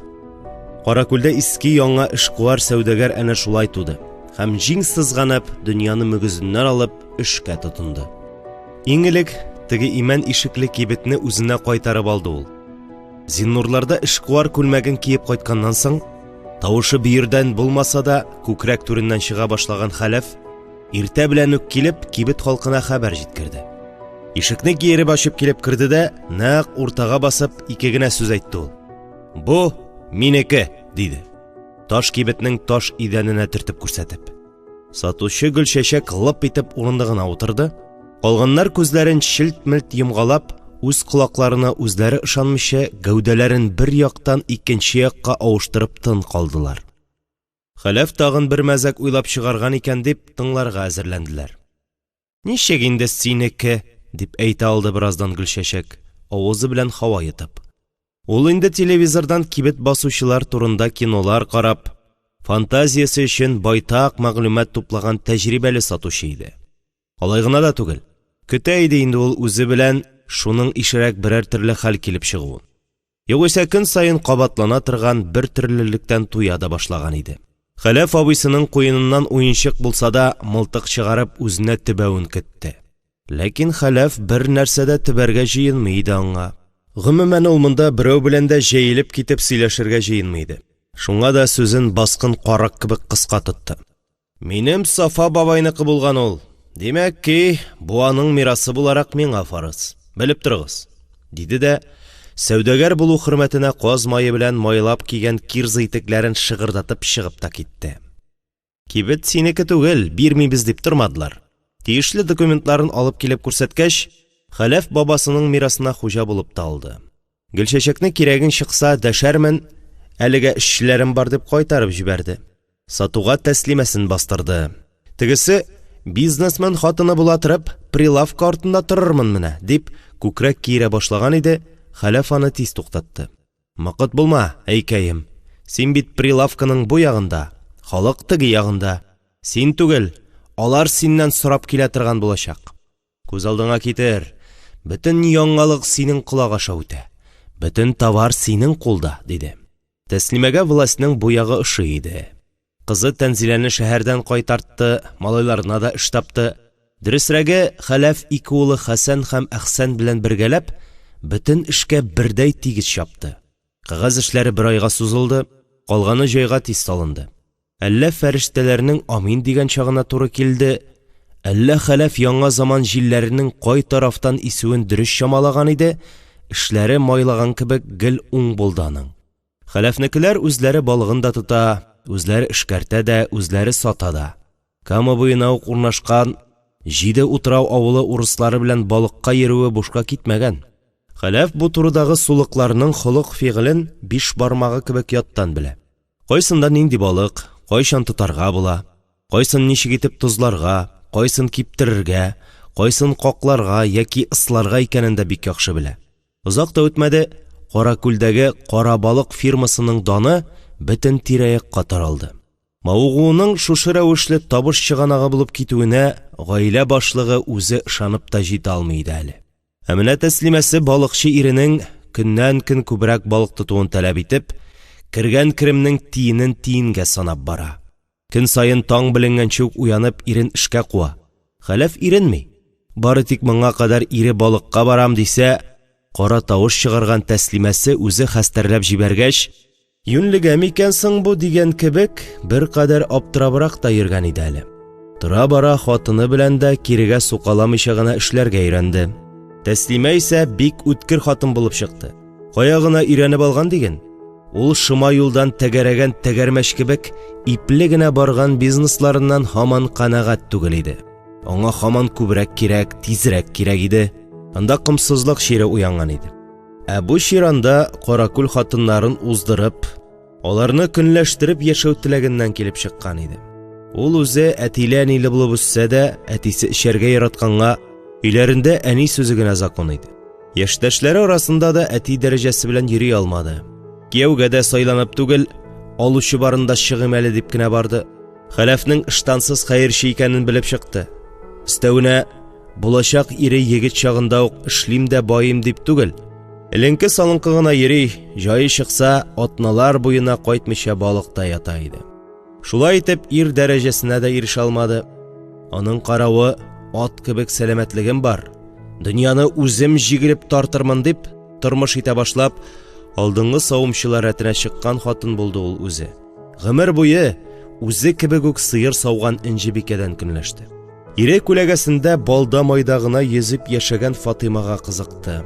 Менә шуларның борынына чиртәсе килә иде аның. Иренең малайларының кулыннан эш килсә, Тәслимәнең теленнән килә иде. Ул шулай сөйләнә, карабалык турында гәҗитләрдә язып чыктылар. Тәслимә инде интервьюлар бирергә дә өйрәнеп бетте. Шулай бер вакыт арттырып җибәреп, газета хәбәрчесенә Каракүлдә алтын балык юк, әмма алагаем зур балык бар. Менә безнең фирма шуны аулау белән мәшгуль дип ташлады. Ә зур балык чыннан да бар иде Каракүлдә. Көннәрдән бер көнне төне буе ятма куеп йөргәннән соң, җәйнең сабантуй иртәсе кебек матур бер таңында Камадан кайтышлый Хәләф Каракүлгә туктыйсы итте. Офыкта үзәкләрне эзәрлек булып таң атып ята иде. Хәләфнең күңелен эчкәреп китеп, күл буена ук килде дә, атын тугарып, үлән утларга җибәрде, үзе кажанкасын җәеп, яр буена ук килеп утырды. Таң сызылгандагы иңгер-миңгердә Каракүл дигет кебек кара кучкылланып җәйрәп ята. Минут сайын яктыра бара, күл өсте минут сайын ачыклана. Ак җеп белән кара җепне аерырлык булып яктырганда, Хәләф күл өстендәге кара сызыкка игътибар итте. 5-6 метр тирәсе сузылган бу сызык ярга таба шуышкан кебек. Хәләф текәлебрәк сүзеп күзәтте аны. Теге сызык ярга җитәргә 7-8 адым гына калганда, Хәләф аны йылан дип белеп читкә сикерде. Янында гына утлап йөргән ат та хуҗасының кисәк сикерүеннән өркеп, кешнәп җибәрде. Һәм артка аякларына басты, аннары куша аяклап чабарга тотынды. Шул мизгелдә Каракүлдән алагаем олы балык күл өстендә дуга ясап сикерде дә, кабат суга кирип чумды. Коты алынган Хәләф өстенә чиләкләп куйгандай су бөркелеп калды. Кайткач, ул бу хәбәрен хатынына җиткерде. Берәүгә дә, хәтта улларына да әйтмәскә кушты. Башта үзем тагын бер кат инаныйм әле, аннары хәстәрен күрербез диде. Әмма Тәслимәнең теле шактый вакыттан бирле инде үзенә үзе генә хуҗа иде. Шулай итеп, Каракүл зур балык турындагы хәбәре белән тагын телгә керде. «Тот шуны!» дип ысылдады Тәслимә Хәләфкә. «Шуны да тоталмагач, нинди балыкчы инде син? Югыйсә мин ялганчы булып калам!» Бу вакыйгадан соң уйчанланып киткән Хәләф көннән-көн үз эшенә йомылды. Көн дими, төн дими, Каракүлдән кайтмыйча зур балыкны сагалый башлады. Бөтен эш хатыны белән балалары кулына күчте. Хәләф исә кырагай булып, күл буенда яшәргә калды. Ул инде хәзер зур балык белән сөйләшергә күнегеп китте. «Син көчледер инде, миңа бирешмәссең. Моннан күп еллар элек синең иптәшең булдымы ул, без аны күптән ашадык инде. Менә сиңа чират җиткәндер. Әллә соң син күл иясеме? Монда каян килеп чыктың соң? Кайчаннан бирле яшисең?» Әнә шул рәвешле күңеленнән генә зур балык белән сөйләшә-сөйләшә Каракүленә әйләнә Хәләф. «Чыгып кына күрен инде бер, минем күзгә генә күренмәгәнсеңдер бит», дип елардай булып ялына башлый. Кайчандыр ни Аллага, ни муллага ышанмаган кешенең зур балык белән сөйләшеп йөрүе читтән караганда юләрләнүгә охшап торса да, Хәләф үзен киресенчә, бер кайчанда булмаганча үтә дә уяу, саф зиһенле итеп хис итә иде. Тормышының мәгънәсен менә кайчан тапты ул. Каракүл бизнесменының күл буйларын әйләнгәләп, әллә чын, әллә күзенә генә күренгән зур балык белән сөйләшеп йөргән көннәрдә күл яныннан зур-зур машиналар үтеп йөри башлады. Хәләф аларның беренчесенә үк игътибар итте. Тикмәгә генә йөрмәгәннәрен шундук аңлады. Каракүл сазлыгына кызыгучылар күп бу араларда. Узган ел гына биредә нефть бар дип сөйләнәләр иде. Быел инде әнә кул суза башлаганнар димәк. Хәләф дөрес гуманлаган булып чыкты. Озакламый Каракүл авылы астына нефтьчеләр килеп төште. Алар да күл буена вагон йортларын тизеп куеп, шунда яши эшли башладылар. Озакламый Тәслимә тагын интервью бирде. Менә ул Каракүлнең зур байлыгы, майлы калҗасы. Күпме кирәк, шуның кадәр суыртып алалар, диде ул, Хәләфенә кырын карап. Әмма ләкин балык җене кагылган Хәләф моның белән генә тынычланмады. «Халыкны алда була, үзеңне юк», диде ул. Җәен күргән гыйфритне тотмыйча тынычлана алмаячагын белгертеп, ул янә күл буена төшеп китте. Хәзер анда ул үзе генә түгел, ә нефтьчеләр белән иде. Баштарак Хәләф бу чит ят кешеләр белән бик аралашмады. Үзенә күрә бер кичкенә генә авыл хасыл итеп тезлешкән вагон йортларының хуҗалары бик аралашучан кешеләр булып чыкмады. Шулай да Хәләф көне-төне кизү торып арагач, тәмәкесен чәйнәп ялыккач, яңа күршеләре янына барып чыккалый башлады. Тегеләрнең ни эш бетереп йөрүләре дә кызыксындыра иде аны. Бу юлы егетләрнең балыкка төшәргә җыенып, яр буенда кайнашканнарын күргәч, кисәтергә дип алар янына ашыкты. «Җир майын чыгарабыз дисез инде. Алай икән, аның безгә файдасы булырмы соң? Авылга дим. Безнең авыл астыннан суырасыз бит», дип ерактан сүз башлады ул. Ничектер турыдан бәреп әйтергә кыймыйча. «Файдасын бездән сорамагыз, без бәләкәй кешеләр», дип җавап бирде араларыннан өлкәнрәк дигәне. Анысы да 30-35 яшьләр чамасында гына әле. Шунда Хәләф турында ишетеп белгән яшәрәгә әйтеп куйды. Син үзең дә шушы күлләрдән балык тотып сатасың бит. Авылга файдасы бармы соң? Хәләфнең бу әрсезгә ачуы килде. Шулай да дәшмәде. Маңка малай, кем белән сөйләшкәнен белми, дип уйлады ул. Тотсам мин үз җиремдә тотам, кеше өлешенә кермим. Җавабы мондый булды. Анысы, сездә нефт кенә чыгарып ятмыйсыз, балыкка да төшәсез. Киңәшем шул, балык тотасыгыз килсә, башка күлләргә барыгыз. Кара күлгә кермәгез. Егетләр бу авыл абзыйсының кисәтүен саранлык дип кабул итте. Тәслимәсенең карунлыгы аркасында булар турында саран байлар дигән дан бөтен тирә-якка таралырга өлгергән иде инде. Нәрсә? Кара күл атаң малым әллә? Дип тупас итеп сөйләшүгә күчте теге усалрагы. Кермәгез дигәч, кермәгез инде. Олы кеше әйткәнгә колак салыгыз бераз, диде Хәләф. Артык сүз узайтып торасы килмичә. Үзе күлдәге зур балык турында әйтсәм, бала-чага әкияте дип кабул итәрләр дә, бөтенләй ишкынган икән бу диярләр дип уйлады. Һәм берәр нәрсә кирәк булса дәшегез, мин монда булам дип, таягына таянып, үзенең алачыгына атлады. Тегеләр ширеп байып биткәннән соң, дөньясын онытып, күл буенда яшәп ятучы бу сәер абзыйның сүзләрен мыекларына да элмәделәр. Байысак күл буенда түгел, диңгез ярында ятар идек әле, дип көлештеләр. Һәм шулай ук шаулаша, әйткәннең юри киресен эшләгәндәй, кимәләрен кара күлгә өтеп төшерделәр. Шуннан ике егет утырып, моторын кабызды да күз ачып йомганчы су ярып, күл уртасына таба атылдылар. Сүзен тыңламаганнар өчен Хәләфнең хәтере калса да, ул ичке бер кызыксыну белән аларны күзәтә башлады. Зур балык күргәннән соң, малайларына бу күлдә балык тотуны тыйган иде карт балыкчы. Белгәч, күңел шикләнә бит ул. Булар берни белми. Гәрчә ул зур балык моңа кадәр дә кара күлдә яшәгән бит инде. Берәүгә дә тими иде. Алай дисәң, балык тотам дип йөрүчеләр дә аз иде инде аның. Бала-чага яр буеннан кармак кына сала иде бит элек. Күлдә батып үлгән кешеләр дә булгалады элегрәк заманнарда. Кем белә, бәлки, аларны шушы зур балык алгандыр. Кичкә таба нефтче егетләр Хәләфнең ишеген кактылар. Кемәңне биреп тор әле, диде алар, аны-моны аңлатып тормыйча гына. Тегеләрнең кайтмыйча озаклап ятуларына Хәләфнең үзенең дә эче пыша башлаган иде инде.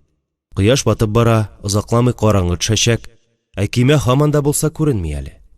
Ул тиз генә чөйдән биноклен барып алды, якты күздә эзли чыгарга кирәк.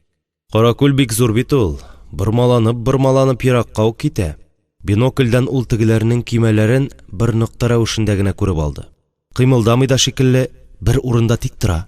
Ярда калган иптәшләре Хәләфкә ияргә теләсә дә, ул аларны үзе белән алмады. Бәләсеннән баш аяк. Сез балыкчы түгел, ничә монда кыланырга? Хәзер барып алып кайтам, дип, кимәсен күл уртасына таба борып алып китте. Иңгер-меңгердә ул кимә янына барып җиткән иде инде. Барса, кимә ялгызы гына суда чайкалып тик тора. Анда берәү дә юк, буп-буш, тып-тын. Байтактан шулай тора күрәсең, төбе кып-кара. Алай дисәң, кимә төбендә егетләрнең киемнәре ята. Димәк, булар су кыенырга уйлаганнар. Ярга ук йөзеп чыкмадылар микән? Хәләф яр буйларын айкап карап чыкты. Тапталган ауган камышлар да издә күренми. Барысы да сада, адам аягы басканга охшамаган. Эхе-хей! Дип сөрән салып, бик озак эзләде ул егетләрне. Инде караңгы төште, ай калыкты. Ай яктысы күл уртасында чайкалган кимәгә сузылып, гүя үзенә чакырып тора. Үзе түзеп булмастай матур күренеш, үзе кыт очарлык шымлы. Акрын искән җилдә камышлар шыбырдашканы ул шымны тагын да арттыра. Хәләф кимәсенең уртасына баскан көйгә чарасызлыктан гасабиланып тирә-ягына каранды. Моңа кадәр курку белмәгән карт балыкчыны әллә нинди тәкъдири бер курку алды. Ул үзен тузакка эләккән җанвар кебегрәк хис итә иде. Ни дисәң дә, хәзер ул зур балык биләмәсендә, аның стихиясендә. Менә хәзер зур балык белән бергә бер чыгып көрәшәсе булса, Хәләф бу мизгелдә әнә шул көрәшне кытылгысыз итеп сизде. Каушады, дулкынланды. Кимәсен кабызып, ярга кайтасы урынга ул нәрсәдер көткәндәй, колакларын шымрайтып басып торуын дәвам итте. Моңа кадәр күзләре күргән нәрсәгә генә ышанып яшәгән авыл агасы зур балыкка да ышанмас иде, әгәр җәй башында аны үзе күрмәгән булса. Я акылдан шашам мин, я зур балык чыннан да бар монда дип уйлады ул, һәм киме читенә үк килеп, кулындагы фонары белән суга яктыртып карый башлады. Күл төбенә үк ятадыр инде ул, каһар, тоттырмас инде. Хәләфнең күңелендә комарлык дәрте уянды. Менә хәзер анда Мустафа кызының кодрәте булып, зур балыкны эләктерә алса иде ул. Эләктермәде аны хәләф. Киресенчә, ул шулай фонар яктыртып торганда, зур балык көймәнең икенче ягыннан калыкты да бу якка сикерде. Көймә чәйп алып китте, хәләф суга килеп төште. Балык авызына кергәндерме, юктырмы, ул су төбенә төшеп җиткәнче, аның йөрәге ярылып үлгән иде инде.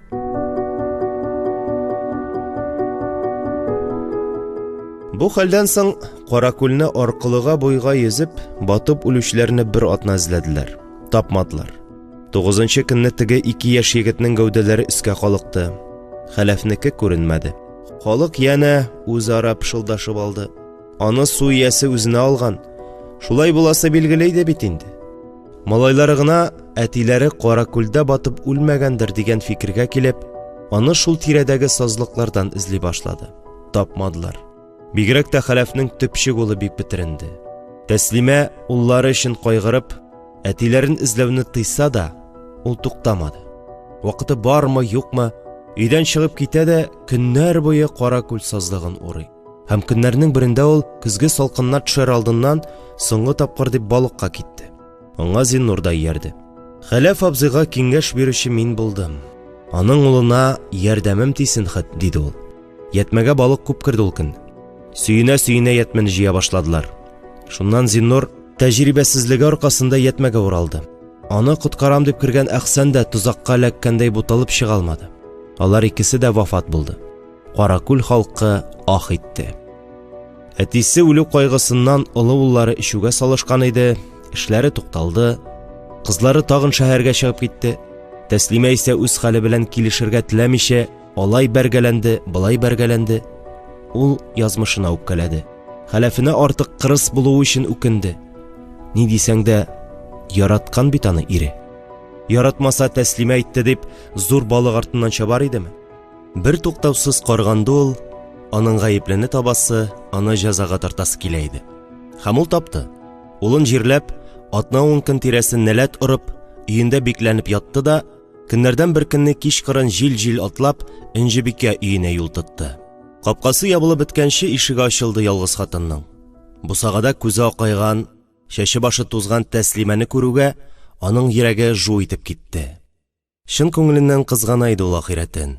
Байып киткәч, аның белән исәнләшмәсә дә, кибет халкы аша төрле сүзләр ишеттереп каһәрләсә дә, бүген менә Тәслимәгә карата эчендә кинәсе дә, үпкәсе дә калмаган иде. Эшен бушатасы киләдер инде бахырның дип, Тәслимәгә таба атлавы булды. Тегесе җиң эченнән зур булмаган шешә чыгарды да, сихерче, синең генә эшең дип, битенә әллә нинди сыйыклык бөркеде. Һәм тагын бик күп кирәкмәгән әшәке сүзләр әйтте бугай. Бөтен йөзе әшитүгә түзалмыйча, Энҗебикә битен каплап сыгылып төште. Ул арада Тәслимә чыгып та йөгерде. Бер кемгә бер нәрсә әйтмәде, өенә кайтты да тагын бикләнеп ятты. Энҗебикә исә бөтен йөзе бите янган пешкән хәлдә ярдәм сорап, урамга чыгып җиткәнче шактый вакыт узды. Ярдәм күрсәткәнче соңга да кала язганнар булып чыкты. Камил ничек кенә тырышмасын, нинди генә табибларга күрсәтеп карамасын, Энҗебикәнең йөзе куркыныч шадыра, ә күзләре күрмәс булып калды. Ул аны үзе янына яшәргә чакырды. Ләкин хатын, Каракүлемнән башка миңа яшәү юк дип кырт кисте. Камил нишләргә белмичә ике ут арасында калды. Ул әнисен шушы хәлгә калдырган Тәслимәне күрә алмый, ә аңа кадәр сихерче кушаматы таккан Каракүлгә ачулы иде. Нахакка рәнҗетелгән әнисенең китмичә шушында калырга теләвенә ярсыды. Әни, алар сине тереләй кабергә тыгачаклар дип йодрыгын тийнәде ул. Ә син алардан башка яши алмыйм дисең.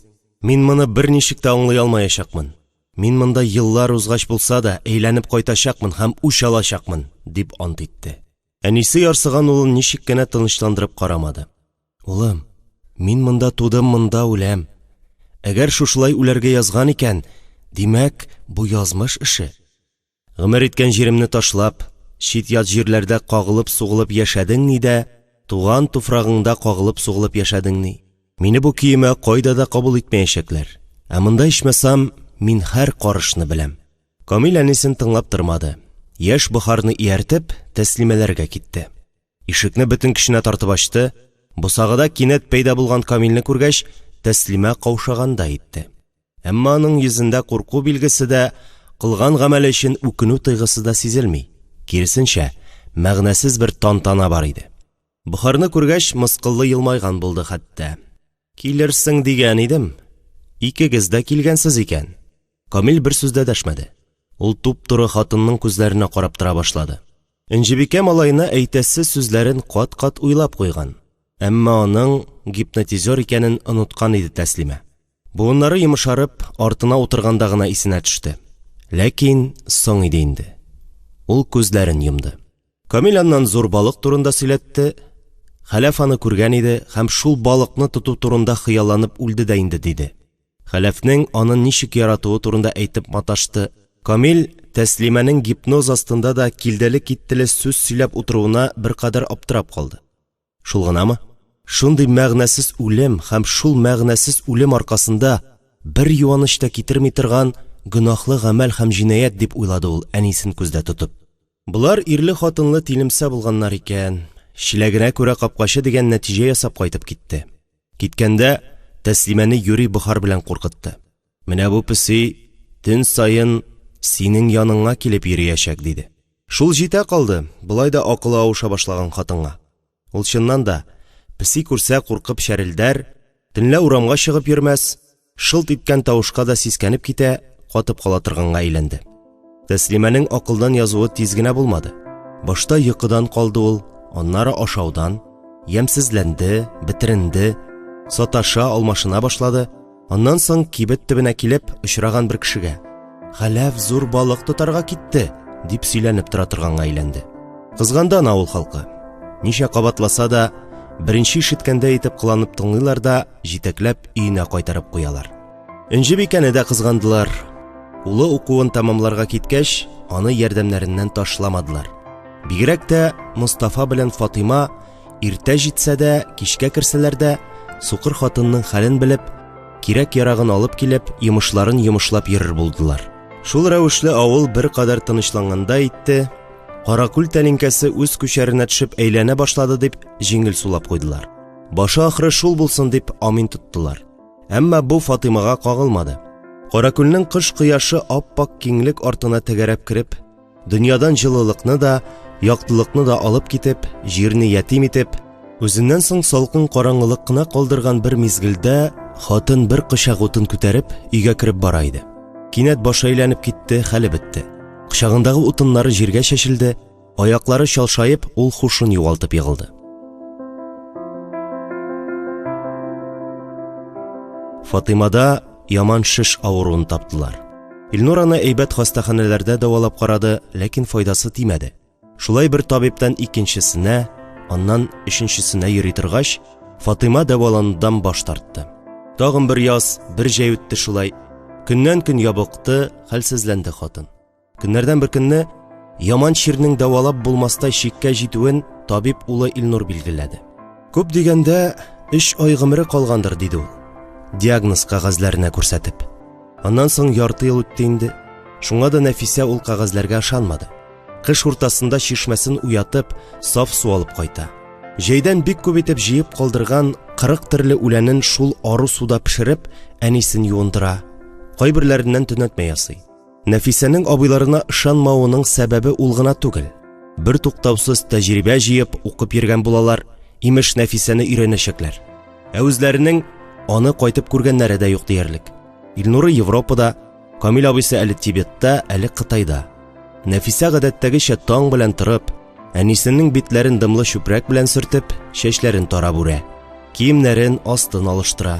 Мустафа да уянып, кызы белән хатынына кымачауламас өчен кеше якка чыгып, ут кабыза. Мич авызыннан коры каен утын алып, чыра телә һәм кеше якка ягып җибәрә. Газ плитәсенә чәй кайнатырга куя. Фатыйманың авыр сулышын күмеп, чытыр-чытыр утын янган тавышка чәйнек җыры кушыла. Менә алар шәүләп, яшәү белән үлем чигендә кышны чыгып баралар. Кул сузымында гына Фатиманың үлеме йөри, кул сузымында гына яшәү җыры әле ялкын булып, әле кайнар пар булып тавыш биреп тора. Нәфисә әнисе янындагы мәшәкатьләрне бетереп, кеше якка чыккач, өстәл әзерләп, алар әтисе белән сүзсез генә диярлек иртәнге чәйне эчәләр. Шуннан соң Мустафа мал янына чыгып китә, бераздан Нәфисә дә тананы савып керә. Олы сыерлары менә бозауларга тора. Кызым, иркә бүгеннән дә калмас, мөгаен. Күз кулак булып торга кирәк. Былтырда бозавы үле туды, диде Мустафа ул көнне керә-керешкә. Чәй кайнаганча абзарны урап кереп. Әни дә тагында начарайган кебек тоела. Мин сыер янына чыгармын, син врач чакырт әле, әти, диде Нәфисә аңа каршы. Төне буе тыңлап ятты. Фатиманың сулышы санаулыгына калганын нишкә күңеле бик яхшы сиземли иде аның. Мустафа бүген мени дигән кебек кыталынып кызына бакты. Нәфисә карашы белән генә җавап бирде дә, чәй дә ичеп тормыйча сыер янына чыгып китте. Мустафа калтырап каушап төште. Тукта, кызы бердән-бере нишкә күңелле, нәзберек җанлы Нәфисәсе ничек алай тыныч кына әйтте соң әле моны? Врач чакыртырга кирәк. Илсурга, Илнурга хәбәр бирергә, я син чыгарга кемгә генә әйтергә соң? Дога белгән кешесе дә калмады бит аның. Ахыр заман җиткәндә дога укыр кеше калмас дия иде илгәреләр. Хак микәнни? Мустафа каударлана телефон янына килде. Ашыга-ашыга хастахана номерын җыйды. Врач Гүзәлияне чакыртты. Тагын, хәзер дия улларының телефон номерларын эзләде. Ул арада Нәфисә кереп, әнисенең кулларын тотып, сулышын тыңлап, маңгаеннан үбеп чыгып китте. Әти анда иркә бозаулый. Бик авырыңа. Ветврач та чакыртмассыңмы дип дәште ишек катыннан гына. Ашыга-ашыга каталарын кигәндә әйтте ул моны. Мустафа, нинди сыер кайгысы синдә? Әниеңгә ярдәм кирәк, яныннан китмә ичмасам. Я син укыр идең, дип кычкырып калды. Моңа кадәр каушауның ни икәнен белмәгән тотнаклы Мустафа җибеп төште. Каушавы шул кадәр көчле иде ки, телефоннан шалтыратам дисә, номерларын таба алмады. Күз алдында соннар сикереште. Фатимасы янына барып бәхилләшим дисә, сүзләр таба алмады. Лапаска чыгып киткән кызын җилтерәтеп алып керим дип, ишеккә омтылса, әҗәл белән якалышып яткан хатынын үзен генә калдыра алмады. Аптырагач, кроваты янына тезләнеп, Фатимасының хәлсез кулын битенә терәп, үксеп еларга тотынды. Бу Мустафаның үзе хәтерләгәндә беренче елавы иде. Бераздан тагын Нәфисә керде. Әти иркә үләндә, бозавы аркылы килгән булыш зинһар, дип кычкырды ул ий алдыннан ук. Әтисенең бөтен тәне белән калтырап елап утыруын күргәч, имәнеп китте. Әниең, диде Мустафа аңа каршы. Китә бит. Нәфисә очып диярлек алар янына килде. Бер мизгелдә ул капыл урталы ярылган фани дөньяны күңеленнән генә бизмәнгә салып өлгерде. Фатима күкрәге белән сулап ята. Тагын берничә сулыштан соң тамагына гына калачак ул тын. Әнисенең үлеме кытылгысыз. Әмнә иркәне алып калырга була әле, була. Нәфисә мәче җитезлеге белән шүрлектәге Коръән китабын алып, Ясин сүрәсе язылган битне ачты да Мустафаның кулына тоттырды. Укы, диде ул тыныч кына.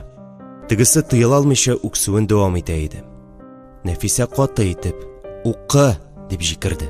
Туктама, укы, бәлки өлгерермен әле, диде. Аннан соң әнисенә иелде һәм җаныннан бәхил бул, әни, дигән сүзләрне сыгып чыгарды. Кыз җылы лапаска килеп кергәндә, олы сыерлары башын кырын салган да, авыр итеп сулап ята иде инде. Нәфисә хәзер дип аның артына чыкты. Иркә, түз, яме дип җиңнәрен сызганды да, эчтән генә бисмилласын укып, кулын сыерның аналыгына уктыкты. Сыер ыңгырашып куйды. Нәфисә бозауның аякларын эзләп тапты һәм бер мәл сыерның йөрәк тибешен тыңлап торганнан соң, җан көче белән бозауны тышка тартты. Үлмисең, дип күкрәк ярып кычкырды ул сыерга. Үлеп кенә кара. Кыз әнисе катына килгән әҗәл белән үзенчә әнә шулай итеп якалаша иде. Сыер бөтен гәүдәсе белән куырылып килде. Аннан соң авыртудан алга ыргылып куйды. Нәфисә үзендә бу кадәр көчнең каян килүен дә аңламыйча калды. Бозауның яртылаш гәүдәсен күрүгә ул өчкә кадәр санады да тагы бер омтылыш ясады. Сыерның кыл кебек кирелүен тойды. Шул вакытта хайванның арт аякларына терәлеп үк бозау килеп төште. Нәфисә кинәт бушап калган көчен авызлыклый алмыйча аркасы белән улакка барып бәрелде. Һәм дөнья тынып калды. 1, 2, 3. Вакыйна газабыннар. Ни өчендер Раббананың шушы сүзләренә ябышты ул. Бираздан куркып кына күзләрен ачты. Лапастагы ялгыз лампочканың саран яктылыгы нәкъ сыер белән аның яңа туган бызавына төшә иде. Әле генә үлем белән яшәү арасында тартышкан ике хайван да хәрәкәтсез ята. Момента море. Җиңдем дип шатланыргамы? Юкмы? Бу мизгелдә ул бу сорауны күкрәгенә уеп укмашкан авырту итеп тоя иде. Авырту исә бөтен тәненә таралган, уйлау сәләтен томалаган, ул үзе дә бармак та селкетә алмаслык итеп хәрәкәтсез калган. Тагын бираздан дөнья үз күчәренә кайтып төште. Сыер да бызау да исән икән. Хәлсез генә булса да сулыш алганнары ишетелә. Нәфисә шуышып кына килеп сыерны кочаклады, аның җылы сыртына башын куйды. Димәк, без җиңдек, дип уйлады ул. Бүген алар ниһаять үлемне җиңде. Шуны раслагандай, күршедәге кетәклектә әтәч кычкыра башлады. Гүя ул да бүрәнәләр аша бу якта нинди тартыш булганын сизеп торганда, хәзер тантана итә иде. Әтәч фәрештәләрне күреп кычкыра дигәне бар иде әнисенең. Әнисе, бәлки ул исәндер әле? Юктыр инде. Газраил бугазыннан тоткан иде инде. Өйгә керергә кирәк. Әтисе үзе генә калгандыр бит. Нәфисә нәни бызауны әнкәсе яларлык итеп сыер каршына ук тартып китерде дә, күзләрен йомып, сукыр кеше шикелле капшана-капшана лапастан чыкты. Төш булсын иде бу. Чынбарлык өчен артык кырыс адымнар дип өйгә таба атлады. Авырайган аякларын көчкә сөйрәп килеп керде ул. Өйдә үлем тынлыгы. Вакыйна газабыннар. Нәфисә янә шушы сүзләрне кабатлый, әнисенең кулын битенә терәп тынып калган әтисе янына килеп басты. Мустафа әкрен генә башын күтәреп кызына карады. Яшьләре кибеп өлгергән, ләкин күзләре кып-кызыл иде әле әтисенең. Кан баскан аларны. Нәфисә әнисенең суына башлаган тәненә кагылды. Чәчләреннән, битеннән сыйпады. Син, дип сүз башлады Мустафа кинәт. Кансыз икәнсең. Җаның юк синең. Әти, алар икесе дә исән, диде Нәфисә пышылдап. Күземнән югал, диде Мустафа ысылдауга күчеп. Синең кебек йыланны асраганбыз бит ничә еллар буе. Әти, дәшмә ичмасам. Бу котышкыч сүзләр нәкъ менә шушы җан өшеткеч минутларда әйтелсә дә, әтисенең хәлен бик яхшы аңлый иде кыз. Аның ичмасам нәфрәтләнерлек булса да хәле калган. Ә менә Нәфисәнең исә бу минутларда чыннан да каны каткан иде. Ул әтисенең боеруына бер сүзсез буйсынып чыгып китте. Арт бакчадан гына үзенең чаңгы юлына төште дә, карга бата чума урман ягына алдырды. Кар көртләре бот төбеннән булгач кына урман борынына җитәрәк ул туктап калды. Һәм күкрәгендәге ярсуына чыдый алмыйча улап җибәрде. Нәкъ бүре кебек итеп сузып, баш очында кара шымырт күзле теге ак төстәге кыш пәйда булганчы улады ул. Кышны күрүгә туктап калды да, кайту ягына борылды. Кышка да кагып кына әйдә дигәндә итте. Лапаска кадәр озата барды ул кызны. Нәфисә кайтып җиткәндә, ишек алдындагы кешеләрне күреп өйгә кермәскә булды. Туры иркә белән бызау янында калырга уйлады. Алар янында тынычрак та, җылы да. Әнә әтисе үз хәленә кайткан инде. Тавышы элеккечә калын ишетелә. Абыйлары барыбер кайтып җитә алмаячак. Әниләренең каберен зираят итеп кенә китәчәкләр. Кыз тиз генә малларына пишән ыргытыштырды. Алларына киштән кайтарып куйган суны утыртты. Иркә баягыдан шактый хәлләнгән, әкрен генә бызавын ялыштырып ята. Буларны күрүгә ниһаять Нәфисәнең үзләргә җитеп тартылган кыллары бушанып киткәндәй булды.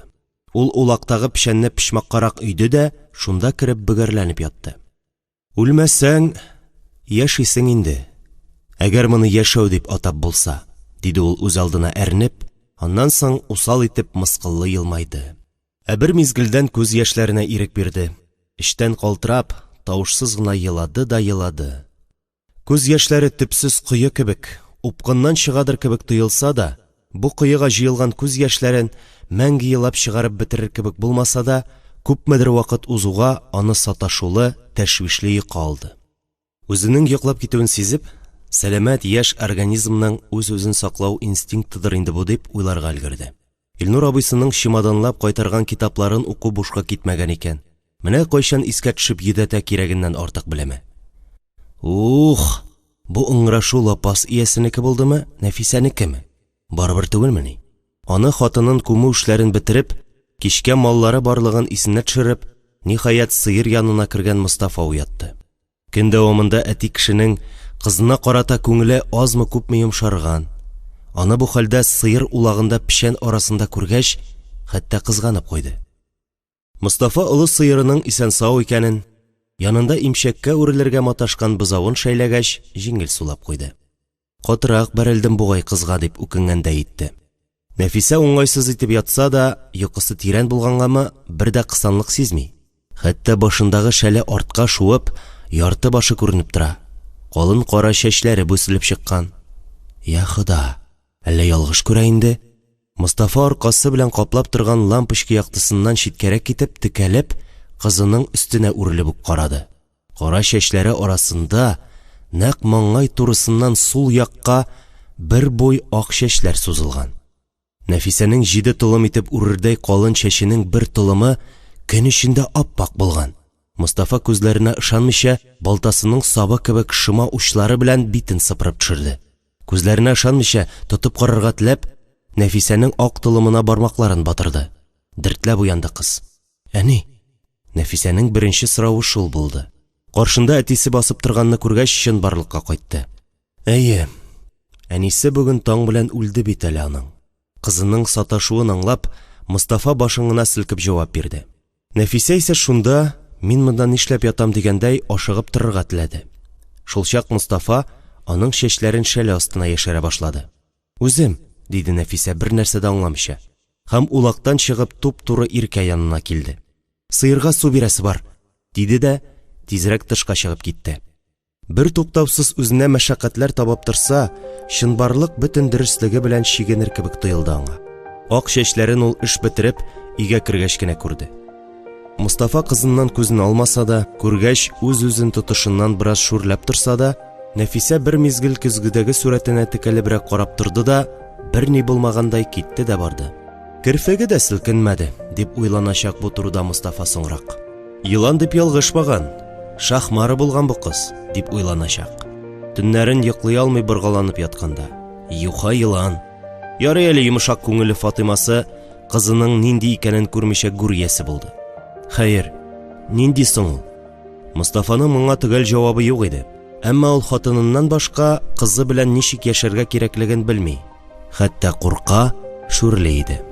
Ана белән кыз әллә кайчан инде, ата кеше чынбарлык белән килешмичә, хатынының барыбер үләчәгенә ышанасы килмичә йөргәндә үк, сөйләшәсе сүзләрен сөйләшеп, бәхилләшеп куйган иде инде. Фаҗигага ничек кенә әзер тоелса да, чынлыкта исә Фатиманың үлеме кызының җанын челпәрәмә ватып ташлады. Караңгы төннәрдә йокылы уяулы ятканда, Нәфисә үзенең җанын кыйпылчыклап тойгандай була иде. Ничек яшәр ул моннан соң?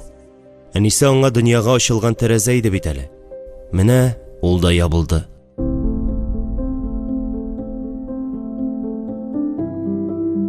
Фатима үлгәннән соң кызның әтисе белән арасыннан ниндидер салкынлык үтте. Тышкы яктан күрер күзгә сизелми. Бала ашарга пешереп, әтисенең алдына салып куя, өстәл артына дәшә, бергә утырып ашыйлар, бергәләшеп лапаска чыгып малларны карап керәләр. Нәкъ элеккечә сыерларны сава, бызауларны карый, Мостафа пешән кайыра, малларның астын ала. Әмма икесе дә туя, ерагая бер-берсеннән. Һәр кайсы бер кайгыны ике итеп, үз дөньясына бикләнә бара. Сөйләшер сүзләре көн күреш мәшәкатьләреннән ары китми, артыгын белергә теләп бер-берсенә сүз катсалар, кирәкмәгәнне әйтеп ташларлар кебек. Әниләренең 7-сенә генә кайтып җитә алган абыйларына сүз куешкандай берни дә сиздермәделәр. Кемгәдер белгерткәнче үзләренең аңлашасы бар әле. Һәм алар аңлаштылар да, сүзсез генә, гамәл белән. Хатыны исән чагында Нәфисәсен байлыгы урынына күреп яраткан Мостафа кинәт кенә аны кирәкмәгән авыр йөк итеп кабул итә башлады. Фатима исән булса, сорар иде ул аның белән нишләргә, алга таба ничек яшәргә икәнен. Бу заманда Илсур белән Илнурына да йөк кенә булачак бит бу кыз, дип фикер йөртте ул. Алай-болай Мостафа да үлеп китсә ничек яшәр? Шушыларны уйласа, иренең эчендә кара йыланнар шуышкандай, бөтен тәнен суыга ала. Калтырана ук башлый, җен ачуы чыга. Кемгә ачуланырга, кемне гаепләргә белми, учы белән йөрәк турысын уа. Ә бер көнне түземе төкәнде аның. Кич ятырга әзерләнеп йөргәндә, авыр уйлардан тагын йокысыз төн көткәнен аңлап, ул йодрыгы белән стенага китереп тондырды. Булай да буыннан чыга торган кулы үтереп сызларга тотынды. Моңа ачуы отрык шәйде генә. Мичкә терәп куйган балтасын алып өстәлгә китереп сукты. Аннан соң үзе ясаган имән урындыкларга бәрә башлады. Әтисенең кинәт кенә дулый башлавыннан кота алынган кызы: "Әти!" дип ачыргаланып, аның янына килеп җитте дә, ике куллап балтага ябышты. Силтәп кенә җибәрде кызын ата кеше. Нәфисә моны көтмәгән иде. Дыңк итеп мичкә барып бәрелде, бер ара тын да ала алмады. Әмма тиз арада үзен кулга алып сикереп торды да, күзенә ак-кара күренмичә, балтасын уңлы-куллы болгаган әтисен артыннан кочаклап, идәнгә егып салды һәм йөз түбән яткырып, кулларын артка каерып бәйләп куйды. "Йылан! Юха йылан!"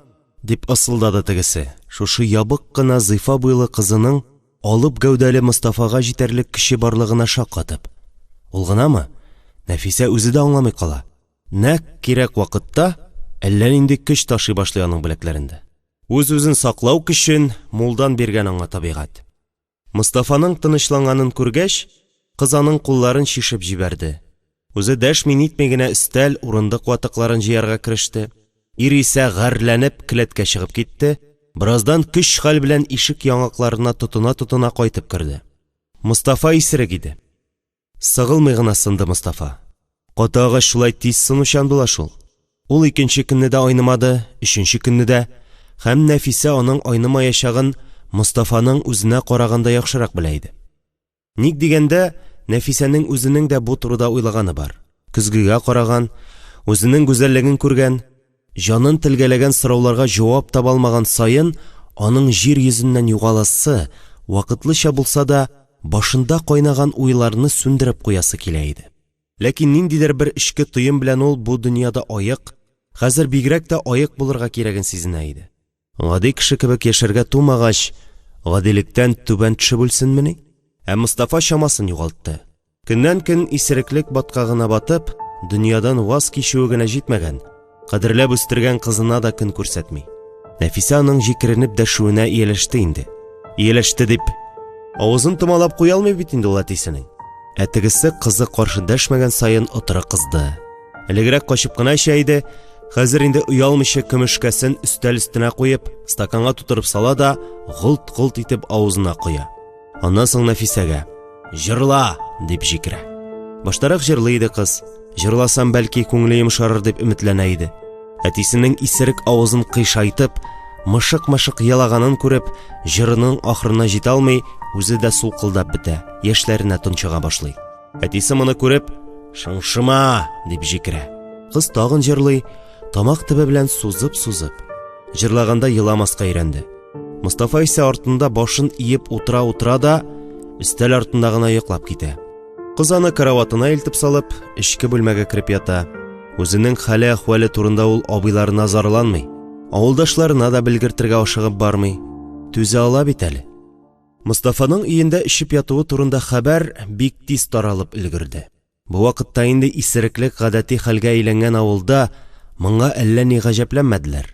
Киресенчә, эшсез калып, өйдә ятарга мәҗбүр булган, хатыны үлгән, малайлары китеп алаккан, кызының кем икәне билгеле түгел ир өчен бердән-бер юл кебек тоелды ул авыл кешеләренә. Хәтта теләктәшлек белдерүчеләр дә табылды. Кайберләре өйгә дә ияреп кайта башлады. Нәфисә туганнан бирле бу өйдә сер яши иде. Ияреп кайтучыларга иң элек менә шушы кызык. Ә бәлки сернең төбенә төшеп булыр. Шибәр дип әйтәләр бит шул нәмәрсәне. Күз кырые белән генә бер күрергә иде шуны. Мостафаның да келәтендә төпсез кые бар диярсең. Кешеләрнең келәтендә бал да, ачы бал да әллә кайчан бетте инде. Моныкында бал да, көмешкә дә җитәрлек. Зоя кыя белә көмешкәне, сүз дә юк. Көннәрдән бер көнне Мостафа кемнәрнедер күрше авылларда булса кирәк.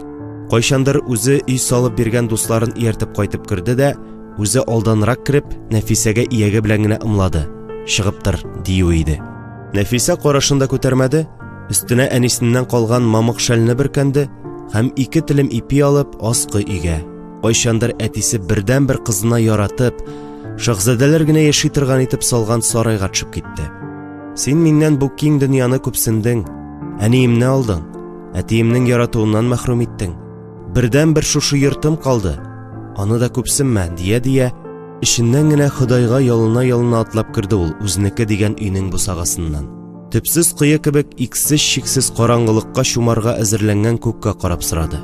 Августның ул төнендә әллә нинди хәвеф барлыгын сиздереп, офыкларны кызыл төскә манчып ажаган уйнады. Иртәнгә таба кемдер Нәфисәнең ишеген какты. Авыр ишекне ашыгыбрак ачып җибәрдеме, кемдер башы белән бусагага килеп бәрелде. Иртәнге кунакны күрүгә Нәфисә үзе телсез калды. Баскыч идәнендә канга батып әтисе ята иде. Бираздан Мустафа Нәфисәнең кулында жан бирде. Үләр алдыннан гафу үтенде. Мин үзем аларны үтерә идем. Кулымнан балтам төшеп китте, кулым тотмады бит, кулым, дип үзгәләнде. Үзеңне сакла, кызым Нәфисәм, диде дә тынып калды. Нәфисә аның күзләрен генә йомдырды. Өске өйгә менеп җиткәнче ул теге кара шымырт күзле аккош белән бергәләп әтисенең кан эзеннән барды. Мустафаның бирегә төшеп җиткәнче күпме каны аккандыр да, күпме гомере шушы юлда узгандыр. Өске өйдә исә әтисен үтерүчеләр берни аңламаслык хәлдә булып йоклап ята иде.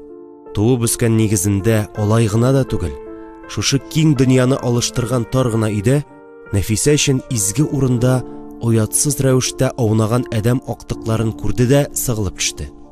Юк, бу күренешне күңеленнән мәңгегә дә җуя алмаячак ул. Әле кайчан гына әнисенең үле гәүдәсе яткан караватта битен сакал баскан какча гәүдәле бер ир чалкан ята. Авызы ачык, нечкә иреннәре аркасында ул кара чыкыр булып күренә. Эшкә баткан яңаклары аны тагын да тирәнәйтә кебек. Бөкреле борыны читтән караганда тагын да очлырак тоела. Маңгае маймылныкы кебек чыгып тора. Әйтерсең лә бу әдәми зат түгел, әҗәлнең үзе. Мустафа кебек алып белән бил алышу авырга туры килгәндә, инә өче кадәр генә көче артыграк булып, аны җиңгәннән соң хәлдән таеп йокларга яткан. Һәм йоклаганда ул гүя әкрен генә кеше кыяфәтен югалтып, асылына кайта бара. Икенче ир яшерәк булса кирәк, ләкин эчә анысының кыяфәте кантарлы балчыкта үскән бәрәңге кебек кыйшаеп беткән. Нәфисә кичә кич әтисе артыннан керүчеләрне эш шәүлә дип күргән иде. Буларның берсе каядыр юкка чыккан. Өйгә сасы исләре таралган, әле кайчан гына монда мәтрүшкәле чәй, яңа пешкән ипи белән токмачлы аш һәм бал исе чиратлашып аңкып тора иде. Хәтта Фатыйма үлгәч тә Нәфисә ул исләрне сакларга тырышып, көн сайын нәрсәдер пешерә, чистарта, юа, киптерә иде. Саклый алмады. Булмады. Мин бит синнән үтенеп сорадым, диде ул кем беләндер сөйләшкәндәй хәлсез пышылдап. Өмете дә, ышанышы да, хәттәки иманы да менә шушы мизгелдә өзелде аның. Ул сикереп торды да, кешелекләрен тәмам югалтып, уятсызларча йоклап яткан бу әдәм актыкларын өсләреннән бикләп урамга чыгып йөгерде. Авыл исә гадәти таңын каршылап ята иде. Әнә, югары очтан көтү төшеп килә, икешәр-өчәр аркылы сыерларын көтүгә куучылар күренештерә. Нәфисә йорт сайын кереп ишекләрне кага, ачканчы дөбердәтә, «Торыгыз, эй, кешеләр, әтине үтерделәр!» дип такмаклый елый башлады. Әгәр күкләрдә аны ишетүче берәү дә юк икән, димәк, кешеләрдән башка тагын кем кала? Кем әйтала? Күкләрдә чыннан да әдәм балаларының сыктауларына колак салучы бармы? Әллә аны кешеләр үзләренең өстеннән җаваплылык дигән йөкне төшерү өчен генә уйлап чыгарганмы? Алайса, менә тыңлап карагыз кешеләр. Нәфисәне ишетегез, кем икәнен белегез, нинди кодрәткә ия икәнен күрегез. Әйе, кемгәдер, нәрсәгәдер, ниндидер көчләргә ышанып, алданып узак яшәде ул. Ушәнләнеп кенә көтүгә чыгып барган сыерларны санамаганда, авылда кинәт мәхшәр купты. Хәер, сыерлары да җай гына атлап, көтү уңаена барган җирләреннән куучы юклыгын сизеп, кайсы кая таралып бетте. Ә Каракүл кешеләре иртә таңнан Нәфисәне күреп өннәрен җуйды. Нәфисә шулай елый, капка кага-кага түбән очка җиткәнче, авылның югары очында кешеләр хәрәкәткә килеп, ишеткәннәрен, күргәннәрен бер җепкә сала башлаган иде инде. Иң элек коммунист Зәки Нәфисә кире өенә кайтып җиткәнче, аның әйткән сүзләре дөресме түгелме икәнен тикшерер өчен Мустафаны кирип күрергә дигән фикергә килде. Бәлки күршесенең төпче кызы акылын җуйгандыр. Кем белә, анысы да бик ихтимал. Соңгы вакытта урманга барып улаулары да ешайган иде кебек. Җуярсың да.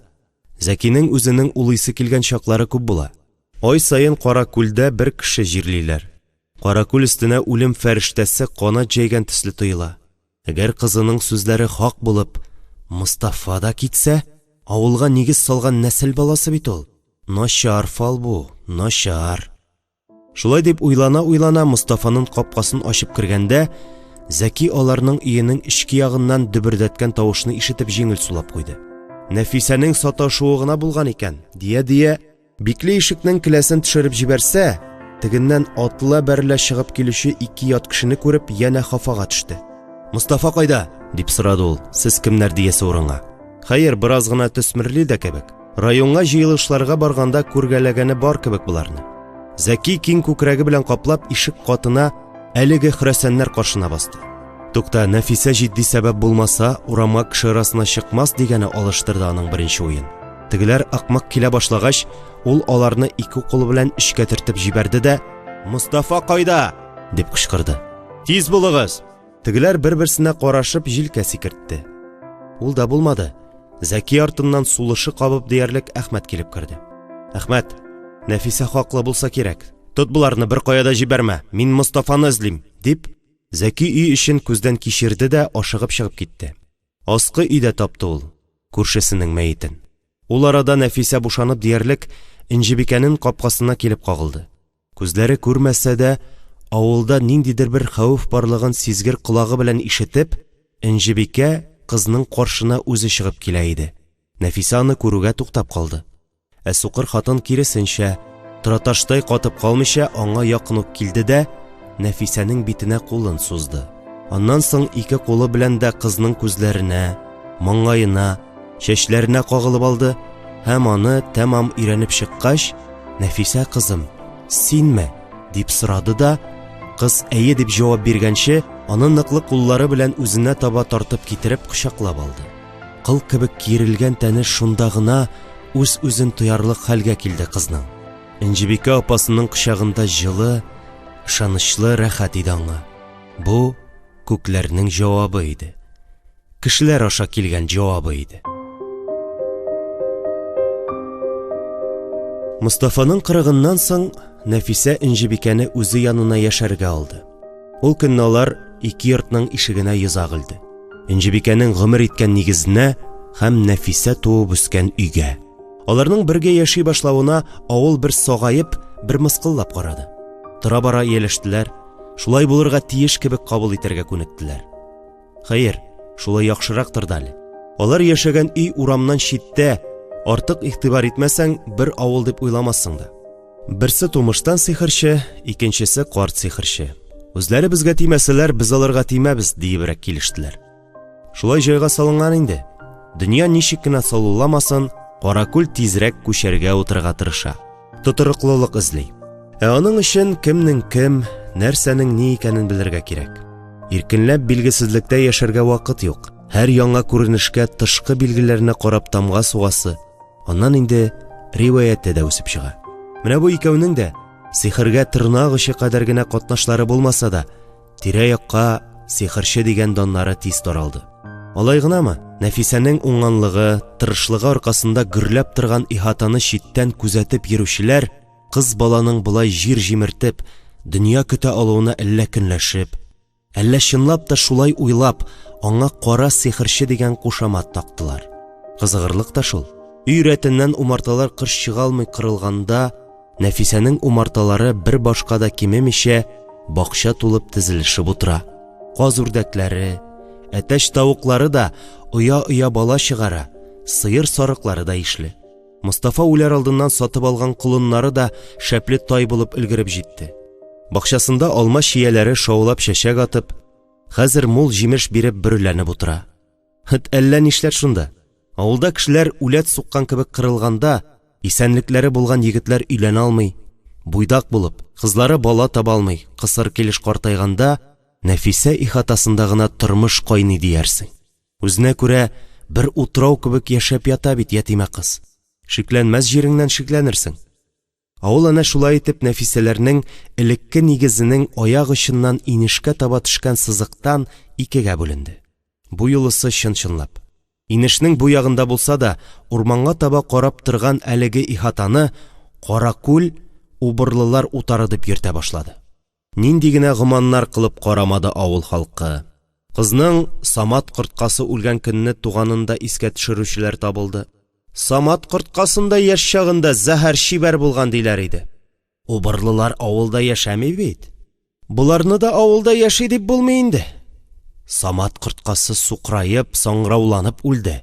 Булар хәзер икәү. Инҗебикәсе сукрайган инде, саңрауланасы гына калган. Хәзер ике башлы инде булар булай булгач. Каракүлнең теге гыйфрите дә буларның берәр сыңары түгел микән? Карале, Инҗебикәсенең теге мәчесе яшәрде бит әле. Берсе карт мәче, берсе яшь мәче булып йөрмиләр микән алар? Кара, берәм-берәм шүпли бит булар безне. Каян килсен аларга шундый кудрәт? Юк сүз сөйләмә инде, сихерче дигәч тә. Кибеткә җыелган халык бер ара әнә шулай сүз куертып алды. Бары тик Ләйлинур әбинең оныгы Әхмәтнең генә моңа ышанасы килмичә, Нәфисә исемле кызның кем икәнен беләсе килеп, төн йокылары качты. Убырлылар утары көннән-көн аның игътибарын ныграк җәлеп итте. Сәер килеп чыга бит әле бу. Убырлылар утары дип исем тактылар тагуын. Читтән караганда Нәфисәләр утары Гөлбакчаны, ә авыл киресенчә әкиятләрдәге убырлы биләмәсен хәтерләтә. Кара инде бу урамнарны. Бушап калган нигезләрне кычыткан белән әрекмән, алабута баскан. Һәр үй каршына күләгә өчен утыртылган юан тупыл, иянкә агачларына сайыскан, шәүкә, карга ише кышлар уялап, көне-төне чыркылдашып, каркылдашып, йөрәккә шым салып тора. Кая карама шунда бәйдән ычкынган. Урам буйлап ничек теләсә шулай йөрергә гадәтләнгән этләр, теләсә каян ташыган сарык тәпиләре, бызау тыяклары аунап ята. Соңгы елларда тагын да киңәйгән зират инде авылга килеп терәлде дә, иске кыймасы кыйшаеп, бер көнне кытыптан искән көчле салкын җилдә авып төшкәч, ыржаеп сискәндереп, исән кешеләргә карап тора башлады. Ничек кенә әйләндереп карасаң да, ничек кенә күпчелеккә иярергә тырышсаң да, аяк акыллы кешегә аерманы күрми калу мөмкин түгел. Нәфисәне читкә тибәрергә түгел, киресенчә, үзебезгә аның артыннан барырга кирәктер бәлки. Менә шулар турында сөйләшәсе, шуларның төбенә төшәсе килде Әхмәтнең. Ничекләр генә Нәфисә белән сөйләшү җаен табасы. Тапты ул аны. Хат итеп язды да, Нәфисә йокысыннан уянганчы килеп, кызның ишегенә кыстырып китте. Нәфисә таң белән торып, ишек ярыгыннан ак хәбәр булып үзенә изәп торган хатны күргәндә, Әхмәтнең әле изе дә суынып өлгермәгәндер. Кыз хатны алуына әллә ни аптырамады. Ачып укыганчы билгеле.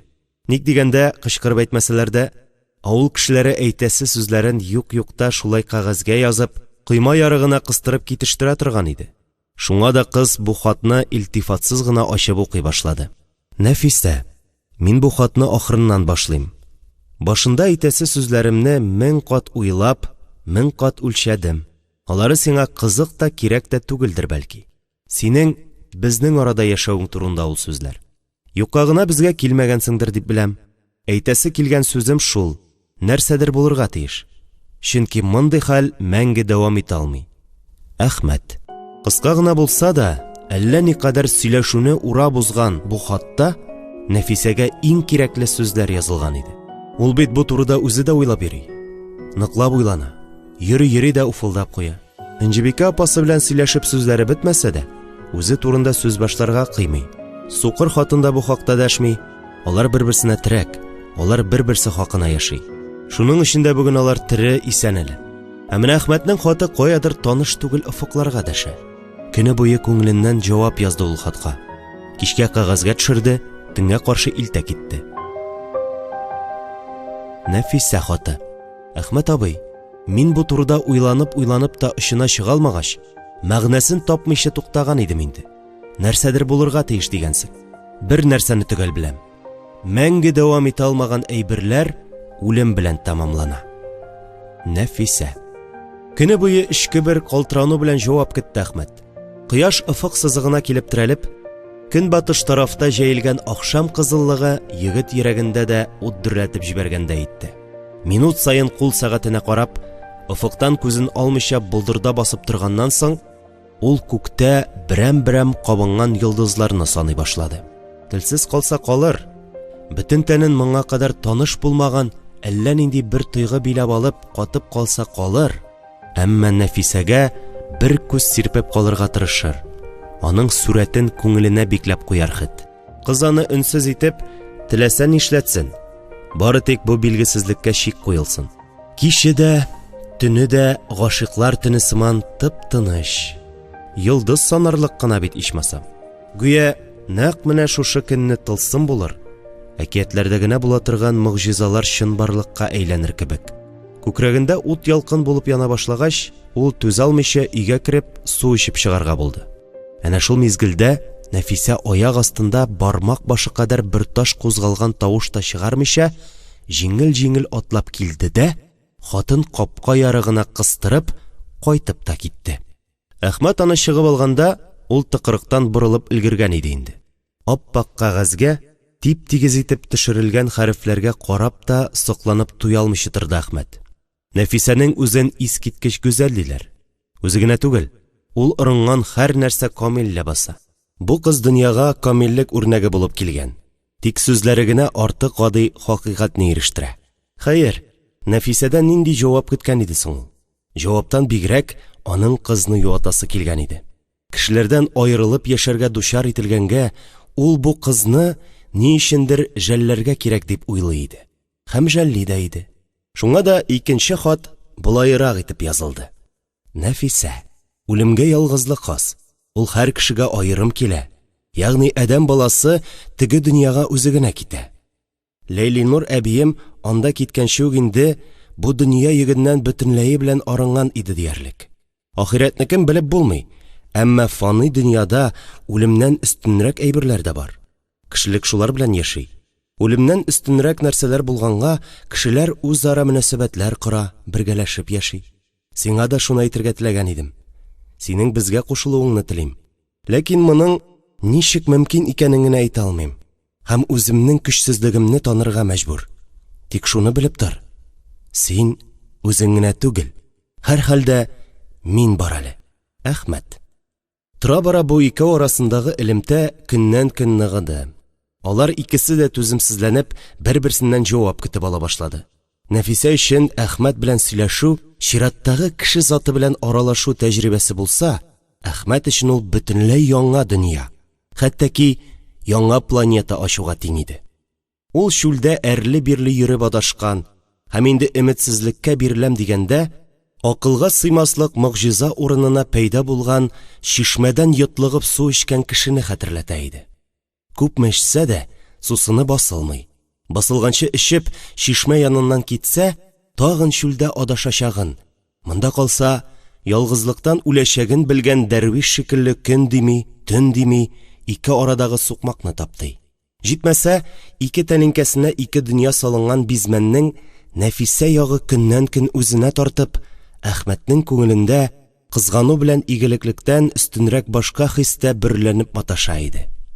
Әхмәт үзендә таулар күчерердәй көч артуында тоя иде әле җитмәсә. Менә шунысы куркыта да инде Әхмәтне. Көнгә күренмәс көмеш сылуны коткарырга килгән пәһлеван егетнең аждахага гашык булуы кебегрәк килеп чыга түгелме соң? Нәфисәнең чираттагы хаты тагын да уйландырырлык иде. Әхмәт абый, мин авыл кешеләреннән читтә яшәргә мәҗбүр булсам да, Каракүлемнең һәр сулышын тоеп торам. Алай гына да түгел, мин үзем шушы авылдыр сыман. Һәр хәлдә мин туганнан соң Каракүл элекке Каракүл түгел инде. Нәфисә. Кызның кыска гына хатларын Әхмәт зур табышмак итеп кабул итә. Аларга җавап эзләгәндә, егет чигә тамырларында шаулап аккан канның кайнарлыгына кадәр тоя кебек. Әгәр дә бу кыз үзен Каракүл итеп тоя икән, димәк, ул үзенең бу җиргә бирегүе, аны ташлап бер адымда китә алмавы белән килешкән. Чыннан да, авыл үз-үзен ташлап бер кая да китә алмый. Һәр фикер сөрешенең дөрес юлда булу-булмавын тикшерер өчен, Әхмәт бер генә сорау биреп, яна хат калдырып китте. Нәфисә, синең бер кайчанда авылдан китеп карыйсың килмәдеме? Хатка сырлаган хәрефләрнең көннән-көн матурлана баруын күреп, Нәфисә аларны сыйпап куйды. Җавап хатын озак тотмады. Ул беренче тапкыраны күгәрчен белән җибәрде. Тәрәзә каршына килеп кунган ак күгәрченне күрүгә Әхмәт сискәнеп китте. Кыекта утырган күгәрчен үзенең ап-пак булуы белән дә үзенә җәлеп итә иде. Кара күлгә ак күгәрчен каян килгән? Игътибар беләнрәк караса, томшыгында хат бар икәнен дә күреп алды. Лейлинур әпкәсенең әкиятләрен тыңлап үскән. Авылдагы имеш-мимешләрне ишетеп белгән Әхмәтнең хыялы тиз арада чынбарлыктан аерылып, күз алдына әллә нинди сурәтләр ясап өлгерде. Энҗибикә апаны төннәрен песи булып йөри диләр иде. Нәфисә әллә соң кышка әверләме икән? Шул рәвешле хыял дөньясында ул кышның кызга әйләнүен көткәндәй кышка карап тора башлады. Тегесе исә берәүгә дә әйләнергә җыенмый иде. Тымшыгындагы хатны егетнең аяк астына ташлады да килгән ягына юл алды. Әхмәт абый, үз-үзеңнән китеп булмыйдыр инде ул. Син үзең соң нигә бик күпләр кебек бәхет эзләп читкә чыгып китмәдең? Нәфисә. Дөресен әйткәндә, Әхмәтнең авылда калуының сәбәбе бер генә. Шәһәрне яратмаудан түгел аның бер каяда китәргә теләве. Кара күлдән башка бер генә туфракны да үз итә алмавыннан иде. Китеп карамада түгел, шәһәрдә укыды, армиядә хезмәт итте, укытучы булды. Һәм укуы беткән көнне үк өзелеп сагынган авылына мәңге аерылмаска дип кайтып төште. Лейлинур әбисенең иске өен сипләп, башка чыкты да үз көнен үзе күрә башлады. Районга эш белән барырга кирәк булганда да ашкынып кайта иде ул. Каракүл аны әллә нинди үзгәрешләр белән көтәдер кебек. Әмма авылда аның ашкынуын аклардай берни дә юк. Ул кайтканчы гүя яфрак та селкенмәгән чаклар була. Салмак тормышның үзгәрешләре күзгә бәрелеп тормый. Акылы белән чамалый ул моны. Ә менә күңел һәр көннең иртәгесеннән яшәү дәртенең кабынып китүен көтә.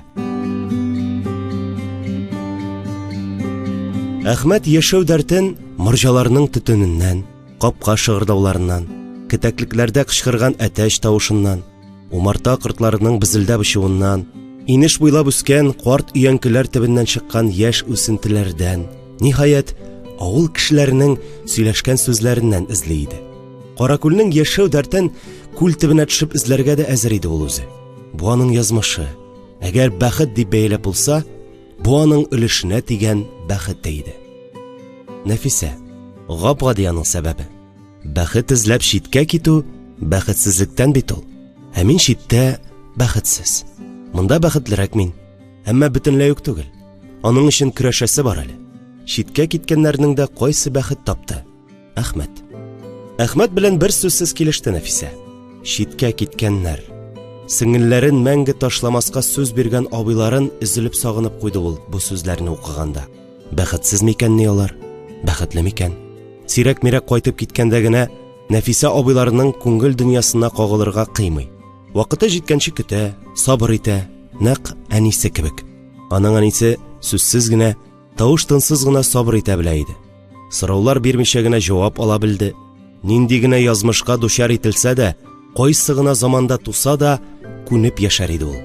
Фатиманың кызы өчен дә сабырлык әнә шундый табигый, ягъни канына сеңгән, аң төпкеленә үтеп, аның эш гамәлләрен билгели торган бер сыйфат иде. Һәм моңа кадәр Нәфисә дә бары тик яраклашып яшәде. Көчле итеп яратылса да, яшәү өчен көрәшергә кирәк дип белми иде бит әле ул. Авылның үзе кебек үк.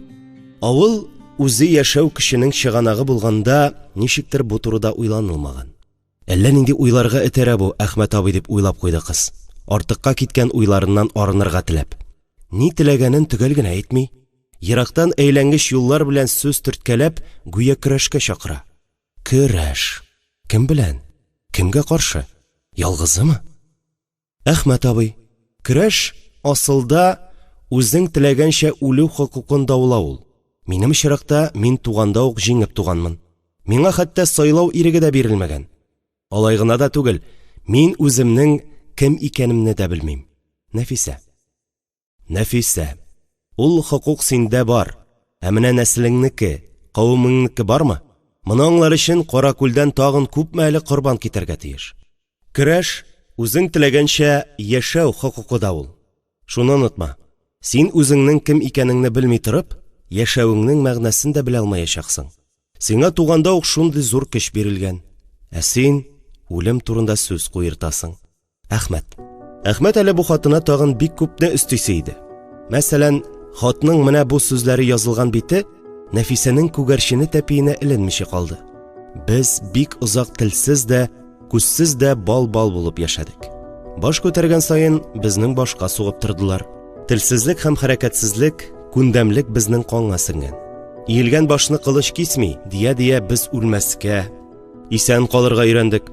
Ә исәннәр яши-яши әйләнә тирәгә җайлаша, яраклаша. Һәм менә кым сәгатен әйләндереп куяр вакыт җитте. Бездә исән калу гены шул кадәр көчле ки инде. Хәзер без үзебез кешеләрне телсез калдыра башладык. Буларын Нәфисәгә ирештерергә иртәрәк әле дип уйлады яшь мөгаллим. Ялгыз кыз бала җилкәсенә артык зур җаваплылык булыр иде. Соңгы хат барыбер Нәфисәнең дөньясын гына да түгел, аның таяну ноктасын әйләндереп куйды. Ул үзенә урын тапмыйча әле әрле-бирле йөренә, әле сәгатьләр буена бер ноктага текәлеп утыра. Әле җен кебек өермәләр кузгатып эшләп керә, әле дөньясын онытып, йокысына уйый. Шулай атнадан артык вакыт узды. Әхмәт җавап хаты көтеп булгач, инде тәмам ашау-эчүдән һәм йокыдан калгач, аяклары үзеннән-үзе Нәфисәнең капкасына алып килде аны. Бу вакытта Нәфисә 3 көн 3 төн керфек тә какмый үткәргәннән соң арып-талып йоклап кына киткән иде. Әхмәтнең дөбер шатыр капка каккан тавышына да уянмады. Аның каравы Энҗебикә җәһәт кенә чыгып капканы ачты. Күрмәсә дә Әхмәтне теге яктан «Нәфисә, ач капкаңны!» дигән тавышыннан таныган иде инде ул. «Ник килдең?» Энҗебикәнең талканы коры иде. Әхмәтне моңа кадәр ничек кенә ихтирам итсә дә, ул аның Нәфисә белән хат аша аралашуын белә. Соңгы хаттан соң Нәфисәнең үзгәрүендә дә бары тик егетне генә гаепле иде. Нәфисә кайда? Сорауга каршы сорау гына алды сукыр хатын. Күзләрем күреп, укый ала торган булсам, ул хатны җир тишегеннән эзләп табып укыр идем. Әгәр Нәфисәне рәнҗетә торган бер сүз булса, Энҗебикә апа, бер начар сүз дә язмадым. Шуңа да борчылып килүем иде. Кайда ул? Күрсәт аны миңа. Миңа аның тире икәнен белү кирәк. Йоклый ул, диде хатын, бераз йомышара төшеп. Әхмәтнең начарлык белән йөрмәвен аңларлык кына зихене бар әле аның. Шулай да кыз янына да үткәрәсе юк. Ул адымнарын санап кына атлап артка чигенде дә ишек катына басты, бер кулы белән ишек яңагына тотынды. Нәрсә яздың син аңа? Ни өчен шулай бик бетернә ул бала? Әхмәт соңгы хатын яттан белә иде инде. Узган атна-10 көн эчендә ул аның һәр сүзен меңәр кат бизмәнгә салып үлчәде. Энҗебикәгә укыганда итеп сөйләп күрсәткәч, хатын нәкъ күрә торган кеше кебек иттереп, каршында торган егетнең күзләренә бакты. Һәм нишләргә тиеш инде ул бала?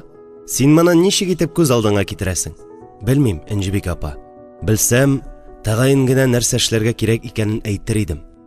Менә нәрсә энем. Үзең дә күтәрә алмаган йөкне бер гынахсыз кыз бала җилкәсенә генә аударып калдырма. Бу дөньяның күзгә күренгән хәтлесе генә хак. Калганы исә хакыйкый түгел димәгән. Күзгә күренмәгәне дә җитәрлек икән аның. Ышан минем сүзләремә. Ә хәзер бар. Нәфисәне башкача борчып йөрисе булма. Ул үзенә үзе хуҗа. Энҗебикә шулай дип ишекне бикләп кереп китәргә ниятләгән иде. Әхмәт ике арага аягын тыгып өлгерде. Энҗебикә апа, мин бит аңа начарлык теләмим. Киресенчә ярдәм итәсем килә. Аңа ярдәм итәргә теләүчеләр күп булды инде. Изге ниятләрнең барысы да изге гамәл белән тәмамланмый. Әнә, үзенең абыйлары да сеңелләрен тоткынлыктан коткарабыз дип, кайсы кая чыгып киттеләр дә, хәзер сак белән сак кебек көн күрә. Ә минем камилем, дөнья буйлап гыйлем истәп йөргән дәрвиш көненә калды. Ни уясы юк, ни кунар җире. Берәр кайчан кайтырмы ул безгә бөтенләйгә? Әхмәт бу сорауга җавап биреп тормады, тизрәк үзенекен әйтеп калырга ашыкты. Соң Нәфисә бит шушы авылга нигез салган нәсел баласы. Бу сүзләрне әйткәндә, Энҗебикә капылт кына ишекне ябып өлгерде. Шулай да егетнең сүзләрен ишетте ул. Нигез салган имеш. Дөньяда андый кан юк.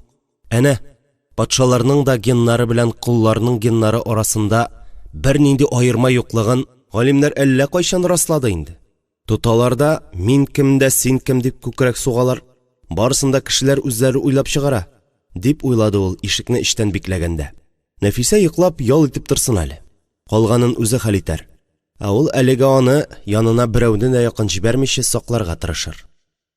Капканы теге яктан ябып чыкканда исә, Әхмәт ныклы бер карарга килде. Телсезлекнең шиге булырга тиеш, дип хәл итте ул. Дәшмичә яшәү түгел. Дәшәр вакыт җитте. Һәм чаң сукты. 3 көн, 3 төн уянмыйча йоклап, ниһаять иртә белән күзләрен ачканда, тәрәзәдән кергән кояш нурлары аны иркәләп калырга ашыккандай мулдан ташы иде.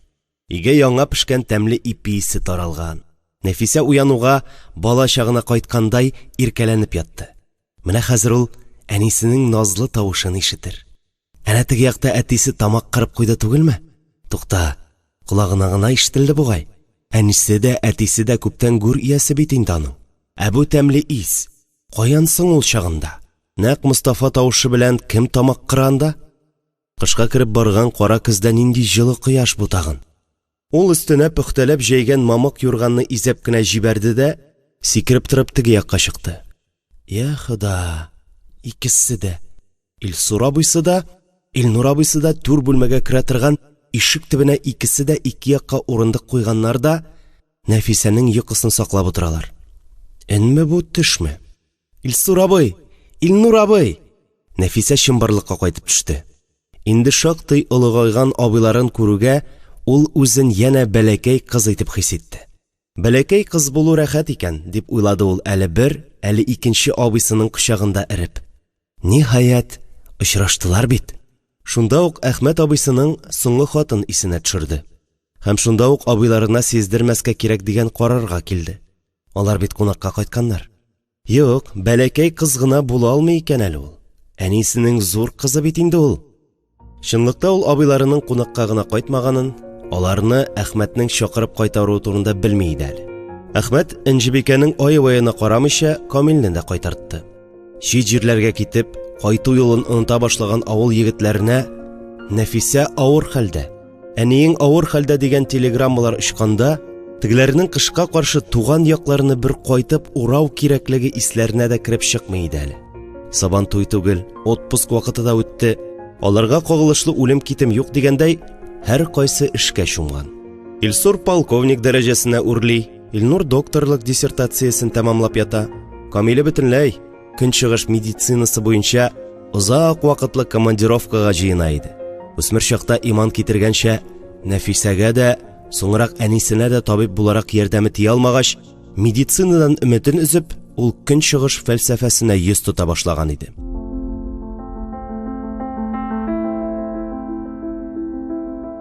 Озын юлны кыска итеп, Каракүлгә иң элек Камил кайтып төште. Бу хәбәрне ишетүгә Энҗебикә колакларына, әнисен үз аягында күрүгә Камил күзләренә ышанмый торды хәтта. Баштарак Әхмәтнең бу кыланмышын ахмаклык дип кабул иттеләр. Энҗебикә улын күрүенә эчтән генә шатланса да, авылдашын шелтәләгән булды.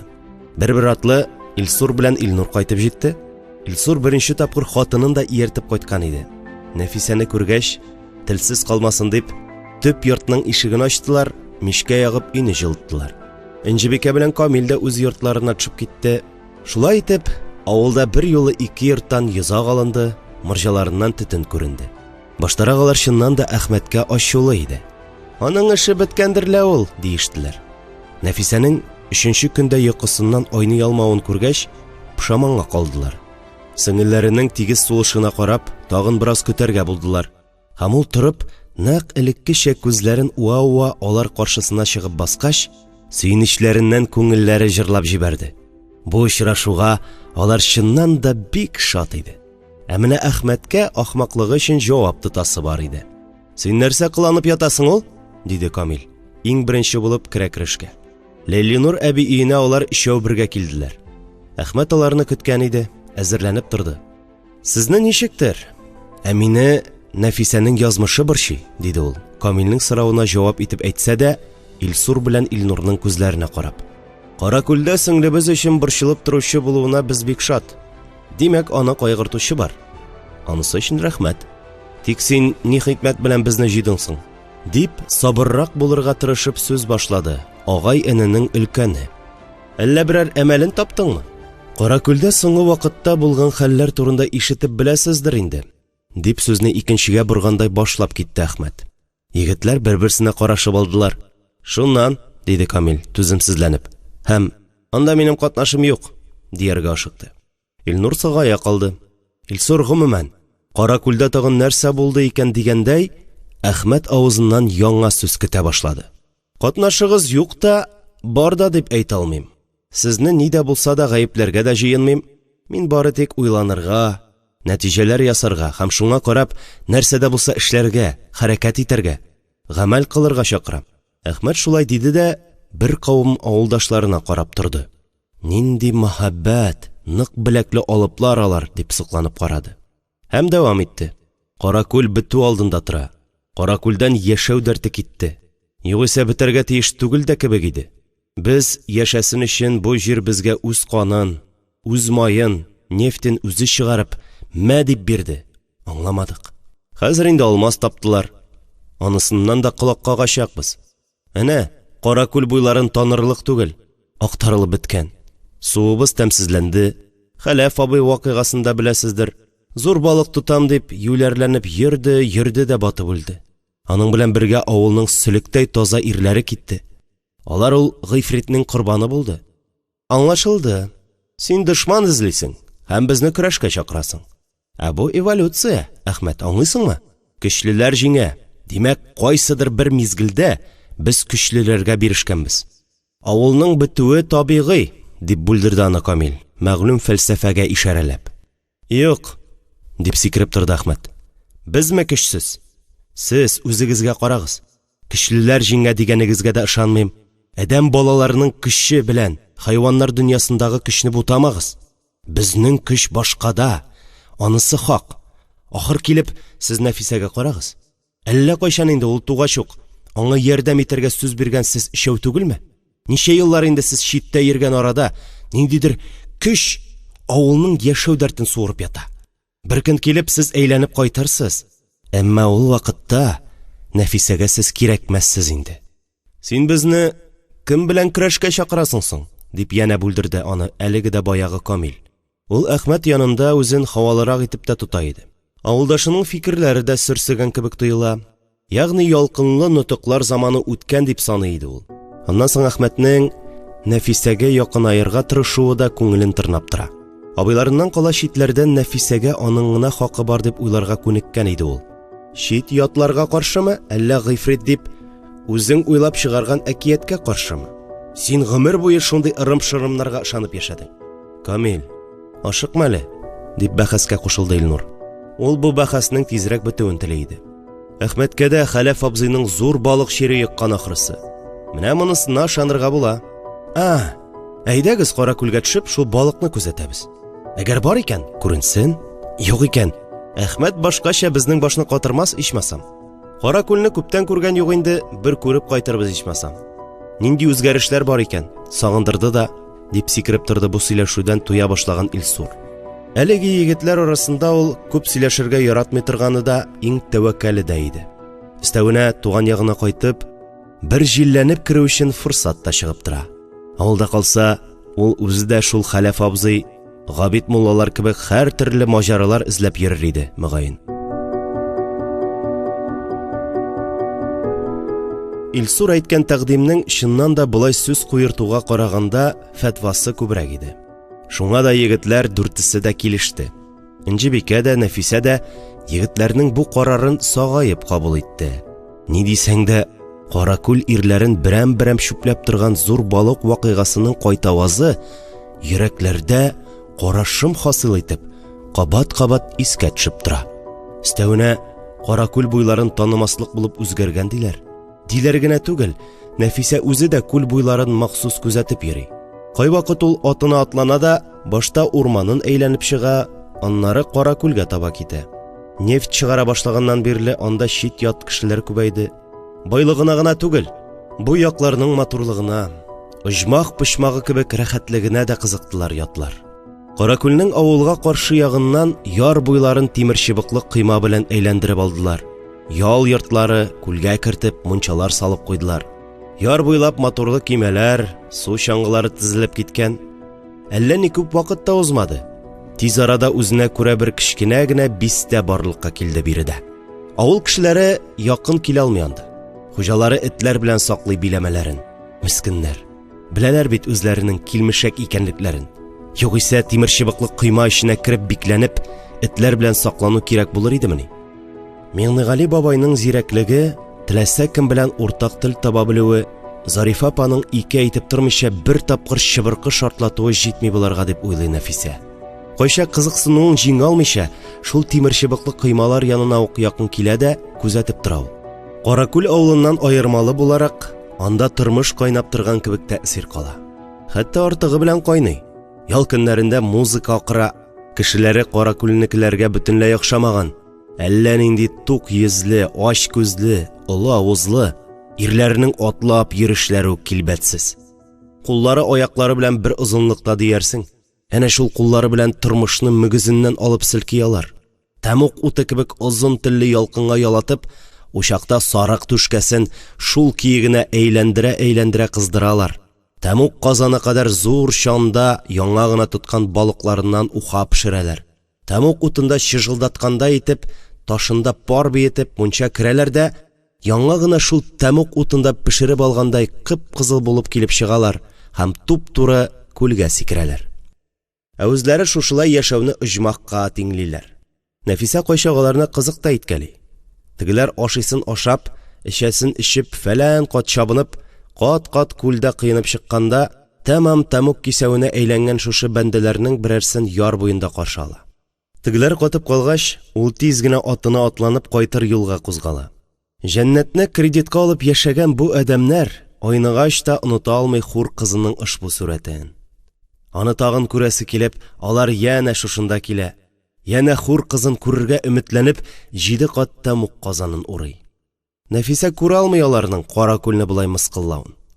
Аның өчен изге булган бу җирләрдә, бу күлдә моңа кадәр хәер-фатиха алмыйча аяк та басмаган гыйффәтле биләмәләрдә чит ятларның шакшы эзләр калдырып таптап йөрүен ул саф кыз баланың тәнен пычрак куллы исерекләр капшавына тиңли. Шулай итеп туя иде. Инде бер тапкыр килеп мыскыллап китүләре җитмәгән, хәзер инде гүя үзләре көчләгән кыз баладан тагын аларның күңелен күрүен таләп итәләр кебек иде. Никадәр генә көчле булмасын, Нәфисә Каракүлен яклар чара таба алмый тилмерә. Җитмәсә, Әхмәт абыйсы корбаннар турында искәртеп үзәген үзде. Нәрсәдер эшләргә кирәк, тик нишләп буласың? Нәфисәнең ай-ваена карамадылар. Ике абыйсы, Камил белән Әхмәт, таң белән торып Каракүлгә барырга җыена башладылар. Аларга Хәләфнең Хәсәне белән кызы Тәнзиләнең әле никах укытырга да өлгермәгән булачак кияүе иярде. Инҗибикә апаның туган көне бүген. Кичкә кайтып җитегез, бәлеш өлгертеп куярмын, дип калды сеңелләре, абыйларын узатканда. Алар китүгә табын хәстәрен күрә башлады. Үзен эш белән ничек кенә мавыктырырга тырышмасын, күңеле һаман абыйлары янында булды. Октябрьдә сирәк була торган кояшлы көн иде. Шундый көнне бергә үткәрәсе иде дә бит. Ә Каракүл егетләре Хәсәннең иске генә буханкасына төялешеп кузгалганда, алар арасында аерым бер күңел күтәренкелеге бар иде. Ниһаять яшьтиләр бергә җыелган. Кемнең кем булуы онытылган, монда балачак дуслар гына калган. Каракүлгә якынлашкан саен кәефләре төшә барды егетләрнең. Элекке ямь-яшел көтүлекләр, әрәмәлекләр, тугайлар урыны белән актарылган, тимер чыбыклы коймалар белән әйләндереп алынган. Бидрәләнеп утырган таллыкларның кап уртасыннан ярып, олы машина трактор эзләре үтә, кайберләре янып, җир өстендә күмерләнгән кәүсәләр генә тырпаеп тора. Ә Каракүлнең иң матур ярын бөтенләй чит ят кешеләр басып алганнар. Иң элек Камилнең ачуы кузгалды. Килеп туктауга иң беренче булып машинадан сикереп төште ул. Менә нәкъ шушы урында авыл көтүен тиякләтәләр иде бит алар. Аның хәтеренә әллә кайчан үсмер чагында күргән төше килде. Коткар мине дигән иде аңа Каракүлдә йөзеп йөрүче бер кыз. Кыз булдымы, еланмы, ул вакытта Камил аңламаган, юрамаган иде төшен. Менә хәзер туган җире аның күз алдында мәсхәрәләнгән кыз бала хәлендә ята. Менә кемне коткарырга кирәк икән? Ул булар да күрәм икән бу хәлне дип егетләргә карады. Тегеләр дә аптыраулы кыяфәттә сүзсез генә басып торалар иде. Менә күрдегезме? Диде Әхмәт телгә килеп. Ничек бу хәлгә килеп җиткәнсең безнең Каракүл? Дип аптыраштылар Илсур белән Илнур. Нәрсәсенә аптырадыгыз? Дөнья шушындый кешеләр кулында хәзер, дип ирен чите белән усал елмаеп җавап бирде аларга Хәсән. Әнә карагыз, безнең әти белән Әхсән энекәшне алган күл буларга ихта итми. Чөнки булар сорап тормыйлар, үзләре алалар. Камилнең бу әдәмнәргә биредә кем хуҗа икәнен аңлатасы килә иде. Булай гына бирешергә ярамый дип кытыртты ул. Әле кайчан гына көчлеләр җиңгә дип фәлсәфә куерткан егет йодрыгын төйнәп тегеләрнең капкасына китереп типте. Кемнең көчле икәнен күрсәтер вакыт җитте. Күрүгә үк оясыннан атылып чыккан алабай эт абалап өрә-өрә буларга ташланды. Камиланы бугазыннан эләктереп алды да гипнозлап җиргә яткарды. Бу таныш булмаган кабилә кешеләре кичкә ниндидер бәйрәмгә әзерләнә иде. Ахыры кыланмышлары ниндидер үтә дә мөһим йолага әзерлекне хәтерләтә. Арырак эш белән мәшгуль булып, әрле-бирле йөргән кешеләр туктап буларга карап тора башлады. Берәүләре, булары түбәнрәк статуслы кешеләр булса кирәк, алъяпкычлы эшче киеменнән ит чаба, балык чистарта, мунча яга. Берәүләре терраса өстәле артында калын юрганга төренеп, бутын-бутка куеп ашап-эчеп утыра. Хатын-кызларын санамаганда 15-20 кеше булса кирәк үзләре. Капкадан шулай әрсезләнеп килеп кергән 6 егетне күрүгә, тегеләрнең түгәрәк кояшларына күләгә төшкәндәй туктап калдылар. "Сез кем?" диде берсе сикереп торып һәм буларга таба атлады. "Ә сез кем?" дип сорауга сорау белән җавап бирде аларга Камил һәм Илнурга ымлады. "Янәсе әзер тор. Сез шәхси биләмәгә барып кирдегез. Шуңа күрә дә беренче сез җавап бирергә тиеш", дип итәгатьле итеп сөйләшергә тырышты теге адам. Камил аңа шулай ук итәгатьле итеп салкын гына елмайган булды. Кем икәнлекләрен булай әйтергә теләмәсәләр әйттеребез дип уйлады. Һәм кулы белән тегенең битен сыпырып төшкәндә итте. Тегенең күзләре томаланды, ул Камилгә таба ава башлады. Гипнозчы егет аны тотып калды. "Ашыктың", диде Илнур шул вакыт. Аларга таба бер көтү алъяпкычлы кешеләр йөгерә иде. Кайсы пычак, кайсы балта тоткан. "Сез килмешәкләр, монда без хуҗа. Бу безнең туган җир", дип тамагын ярып кычкырды аларга Камил. Алып кебек 6 егет аларны башта берәм-берәм кул очында бөтереп, очырып кына торды. Әмма тегеләргә ярдәм килә торгач күп тә үтмәде, егетләрне 6-сын бер рәткә тезеп, бәйләп, бу биләмәдә үзен хуҗа дип санаган адәм алдына китереп салдылар. "Хуҗа була белмәгән хуҗага мал әрәм", дип тончыга-тончыга канәгатьлек белән ыржайды кабилә башлыгына охшаган түрә. Калын юрганыннан бер кулыңна чыгарып, сыра йота-йота. "Минем туган көнгә мондый ук гладиаторлар сугышы көтмәгән идем. Рәхмәт импровизация өчен", дип як-ягына караңгылап кыланып баш иде. "Хәзер буларны нишләтәбез инде? Бәйрәм табынына чакырырга кирәк", дип хихылдады берсе. "Араларында клоуннары да бар түгелме соң?" Шулай хәл ителде. Теш авышканчы аларны бәйләгән көйгә әрдәнеләп өеп, караңгы бер бүлмәдә тоттылар да, мәҗлес башланыр алдыннан чыгарып, иң зур йортка озын итеп көйләгән өстәл янына утырттылар. Кулларын чишмәделәр. Камилнең күзен дә бәйләделәр, гипнозламасын янәсе. Һәм бер туктаусыз көлә-көлә аларның авызларына аракы койдылар. Тегеләр исереп беткәч, машиналарына утыртып чыгарып җибәрделәр. Иртәнге кояш төш җитәрәк тоныклана башлады. Кичкә таба күл ягыннан болытлар бер-берсен кыйнаша-кыйнаша авыл өстенә агылды. Кинәт суытып җибәрде, сибермә җил чыкты. Бераздан яңгыр яварга тотынды. Аннары ул кытыршы кар булып сиберергә тотынды. Нәфисә көннең бу үзгәрешләрен шаккатып борчылып күзәтте. Никләр генә кайтмыйлар соң инде? Шушындый һава торышында нишләп кенә йөрмәк кирәк? Ул шулай абыйларын ачулана-ачулана янә күкләрдән рәхим шәфкать сорады. Кичкә таба атына атланып Кара күлгә юыртты. Ул бер тапкыр шулай күкләргә ышанып әтисен югалтты инде. Күкләр үзләре аннан нәрсәдер таләп итә ахрысы. Карлыгач кушаматлы биясе Нәфисәне җилдертеп кенә Кара күлгә алып килде. Теге ятлар кабиләсе дөньяларын онытып бәйрәм итә. Аларга буран да, давыл да киртә түгел, диңгез тубыктан. Алар утарыннан ары таба күл тирәли көзге тайгак юлда әвеш-тәвеш килеп бер машина бара. «Аха», дип җиңел сулап куйды Нәфисә. «Әнә алар». Шулай дип сөенергә өлгермәде, машина нык кына бер салулады да таеп китеп күлгә чумды. Һәм бер мизгелгә күл өстендә утлары яктырып торганнан соң су астына төшеп юк булды. Нәфисәнең җаны шәлпәрәмә килде. Ул тиз арада үзен кулга алды һәм карлыгачның кабыргаларына аягы белән тибә-тибә әле генә машина баткан якка томырылды. Бу вакытта ул бәреп-бәреп искән салкын җилне дә, җил белән битенә сылаган карны да, хәтта күзгә төртсән күренмәслек караңгыны да сизми иде. Ул атны куалыймы, ат аны алып барамы? Алар икесе дә бик ашыга иде бу мизгелдә. Ләкин анда барып җитеп, Нәфисә нишләсен үзе дә белми әле. Кая ул? Машина баткан урынны да хәзер төгәл генә әйтә алырлык хәлдә түгел.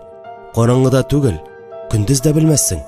Кара күл зур һәм бормалы бит ул. На, дип кычкыра чаптырды ул атын. Табам. Кара күлне аркылыга буйга йөзеп чыксам чыгам, батып үлсәм үләм, әмма барыбер табам мин сезне.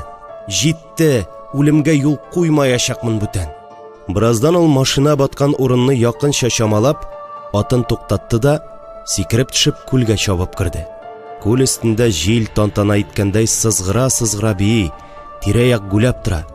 Әмма абыйларының изенә төшәрдәй бер генә ымда юк. Нәфисә бот төбеннән суга кергән килеш туктап калды. «Юк!»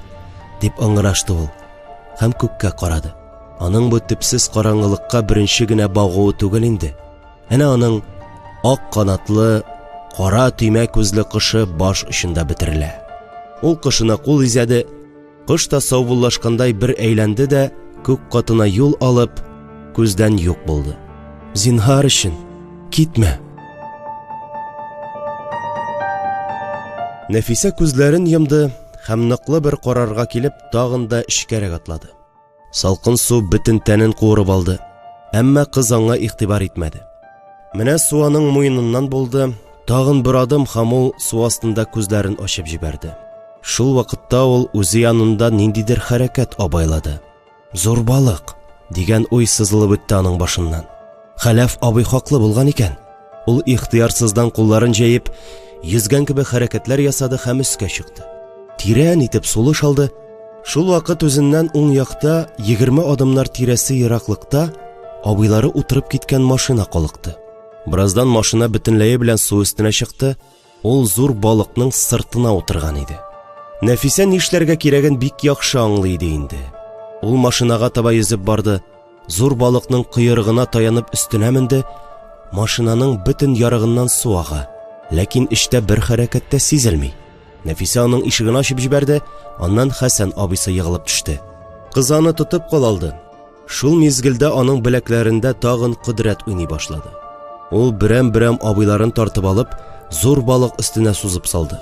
Зур балык ярга якын ук килде. Нәфисә егетләрне ярга чыгарып тезеп яткырды. Һәм коткаручы зур балык судан башын чыгарып, Нәфисәнең күзләренә карады да, яна күлгә кирип юк булды. Кызыл карашта теләктәшлек һәм көч күреп калды. Ул яшен тизлегендә егетләрне берәм-берәм аңа китерә башлады. Иң беренче Хәсән сулап җибәрде. Ул тончыга авызыннан суын чыгарып бетергәч, ни булганын тиз арада аңлап, кызга ярдәмгә ашыкты. Аннан соң Илнур белән Илсур, Әхмәт һәм кияү балакай күзләрен ачтылар. Ә менә Камилне ничек кенә тырышмасыннар, аңа китерә алмадылар. «Үлмисең!» дип улый-улый уданың күкрәген Нәфисә. Бираздан абыйлары аны Камилдән мәҗбүри диярлек аерып читкә әйдәделәр. Кыз инде өметсезлеккә бирелеп, карлыгачы янына килде. «Алып кайтырга кирәк», диеште егетләр. Шул мизгелдә Нәфисә тагын Камилгә атылды. Аны күтәреп алып, карлыгачына аркылы салды да өйгә чаптырды. Камил өйдә дә аңына килмәде. Нәфисә төн буена аны саклады. Камилнең йөз чалымнарын, йөзендәге һәр күзәнәген өйрәнеп чыгарга өлгерде. Аш инде күзләреңне дип такмаклый, кайнар тынын өрә-өрә кулларын уды. Әмма иртәнгә таба да ул бу сизмәгәч, көчсезлеген танырга мәҗбүр булды. Энҗебикә апага нәрсә дип җавап бирермен дип борчылды. Булган хәлләрне абыйларыннан кат-кат сөйләтте.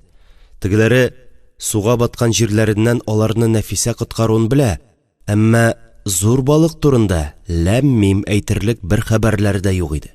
Уйлары кызны кабат-кабат зур балыкка алып кайтты. Каракүл балыгы гыйфрит түгел, киресенчә, аларны коткаручы икән бит. Ул аларның исән калуын теләгән зат булып чыга түгелме соң? Ә ул үзе кем? Тукта. Ул Әхмәт абыйсын, Хәсәнне аңына китергәч, тегеләре Нәфисәне күреп телсез калмады бугай бит. Нәфисә таң атканны чак көтеп алгач, Камилне абыйларына калдырып Әхмәтләргә йөгерде. Әхмәт йокламаган иде әле. Тәрәзә чиртүгә бусагада күренде. Мин килдем, Әхмәт абый, дияргә ашыкты Нәфисә. Аны күрүгә Әхмәт телсез калмады. Узган төндә генә мөгъҗиза белән исән калган егет өчен бусы икенче бер мөгъҗиза иде. Ул өчеп барып кызны кочаклап алды. Нинди гүзәл син, Нәфисә, диде ул соклануын яшермичә. Алар ишегалды буйлап шатлана-шатлана әйләнергә керештеләр. Таң атканда нинди тавыш бу дип, капкасына килгән Зәки дә иң элек Нәфисәне күреп алды. Ул да тораташ булып катмады. Дөрес күрәмме соң дигәндәй, күзләрен уа-уа сөенде. Алар бергәләшеп Хәсәннәргә таба төшеп киттеләр. Хәсән дә йоклый алмый яткан күрәсең, тавышка тиз чыкты. Ул да Нәфисәне күреп, күзләренә ышанмый торды. Аларга Тәнзилә белән кияү балакай кушылды. Бу бәйрәм шаукымы Энҗебикә өенә килеп җиткәндә генә тынарга мәҗбүр булды. Камил турында ничек әйтергә белми торганда, капкадан Энҗебикә килеп чыкты. Нәфисә кызым, синең тавышыңны ишетәм. Бер хәл бармы әллә? Диде ул карлыккан тавыш белән. Ул да йокысыз төн үткәргән иде. Нәфисә аны җитәкләп үзләренә алып китте, үзе турында сөйләде. Камил абый бездә әле йоклый дип ялганлады. Алар кайтып кергәндә, өйдә кабер тынлыгы иде. Энҗебикә Камил янына ашыкты. Кая ул? Нигә берегез дә йокламый? Нигә Камил генә йоклый? Әллә дип илереп елап та җибәрде.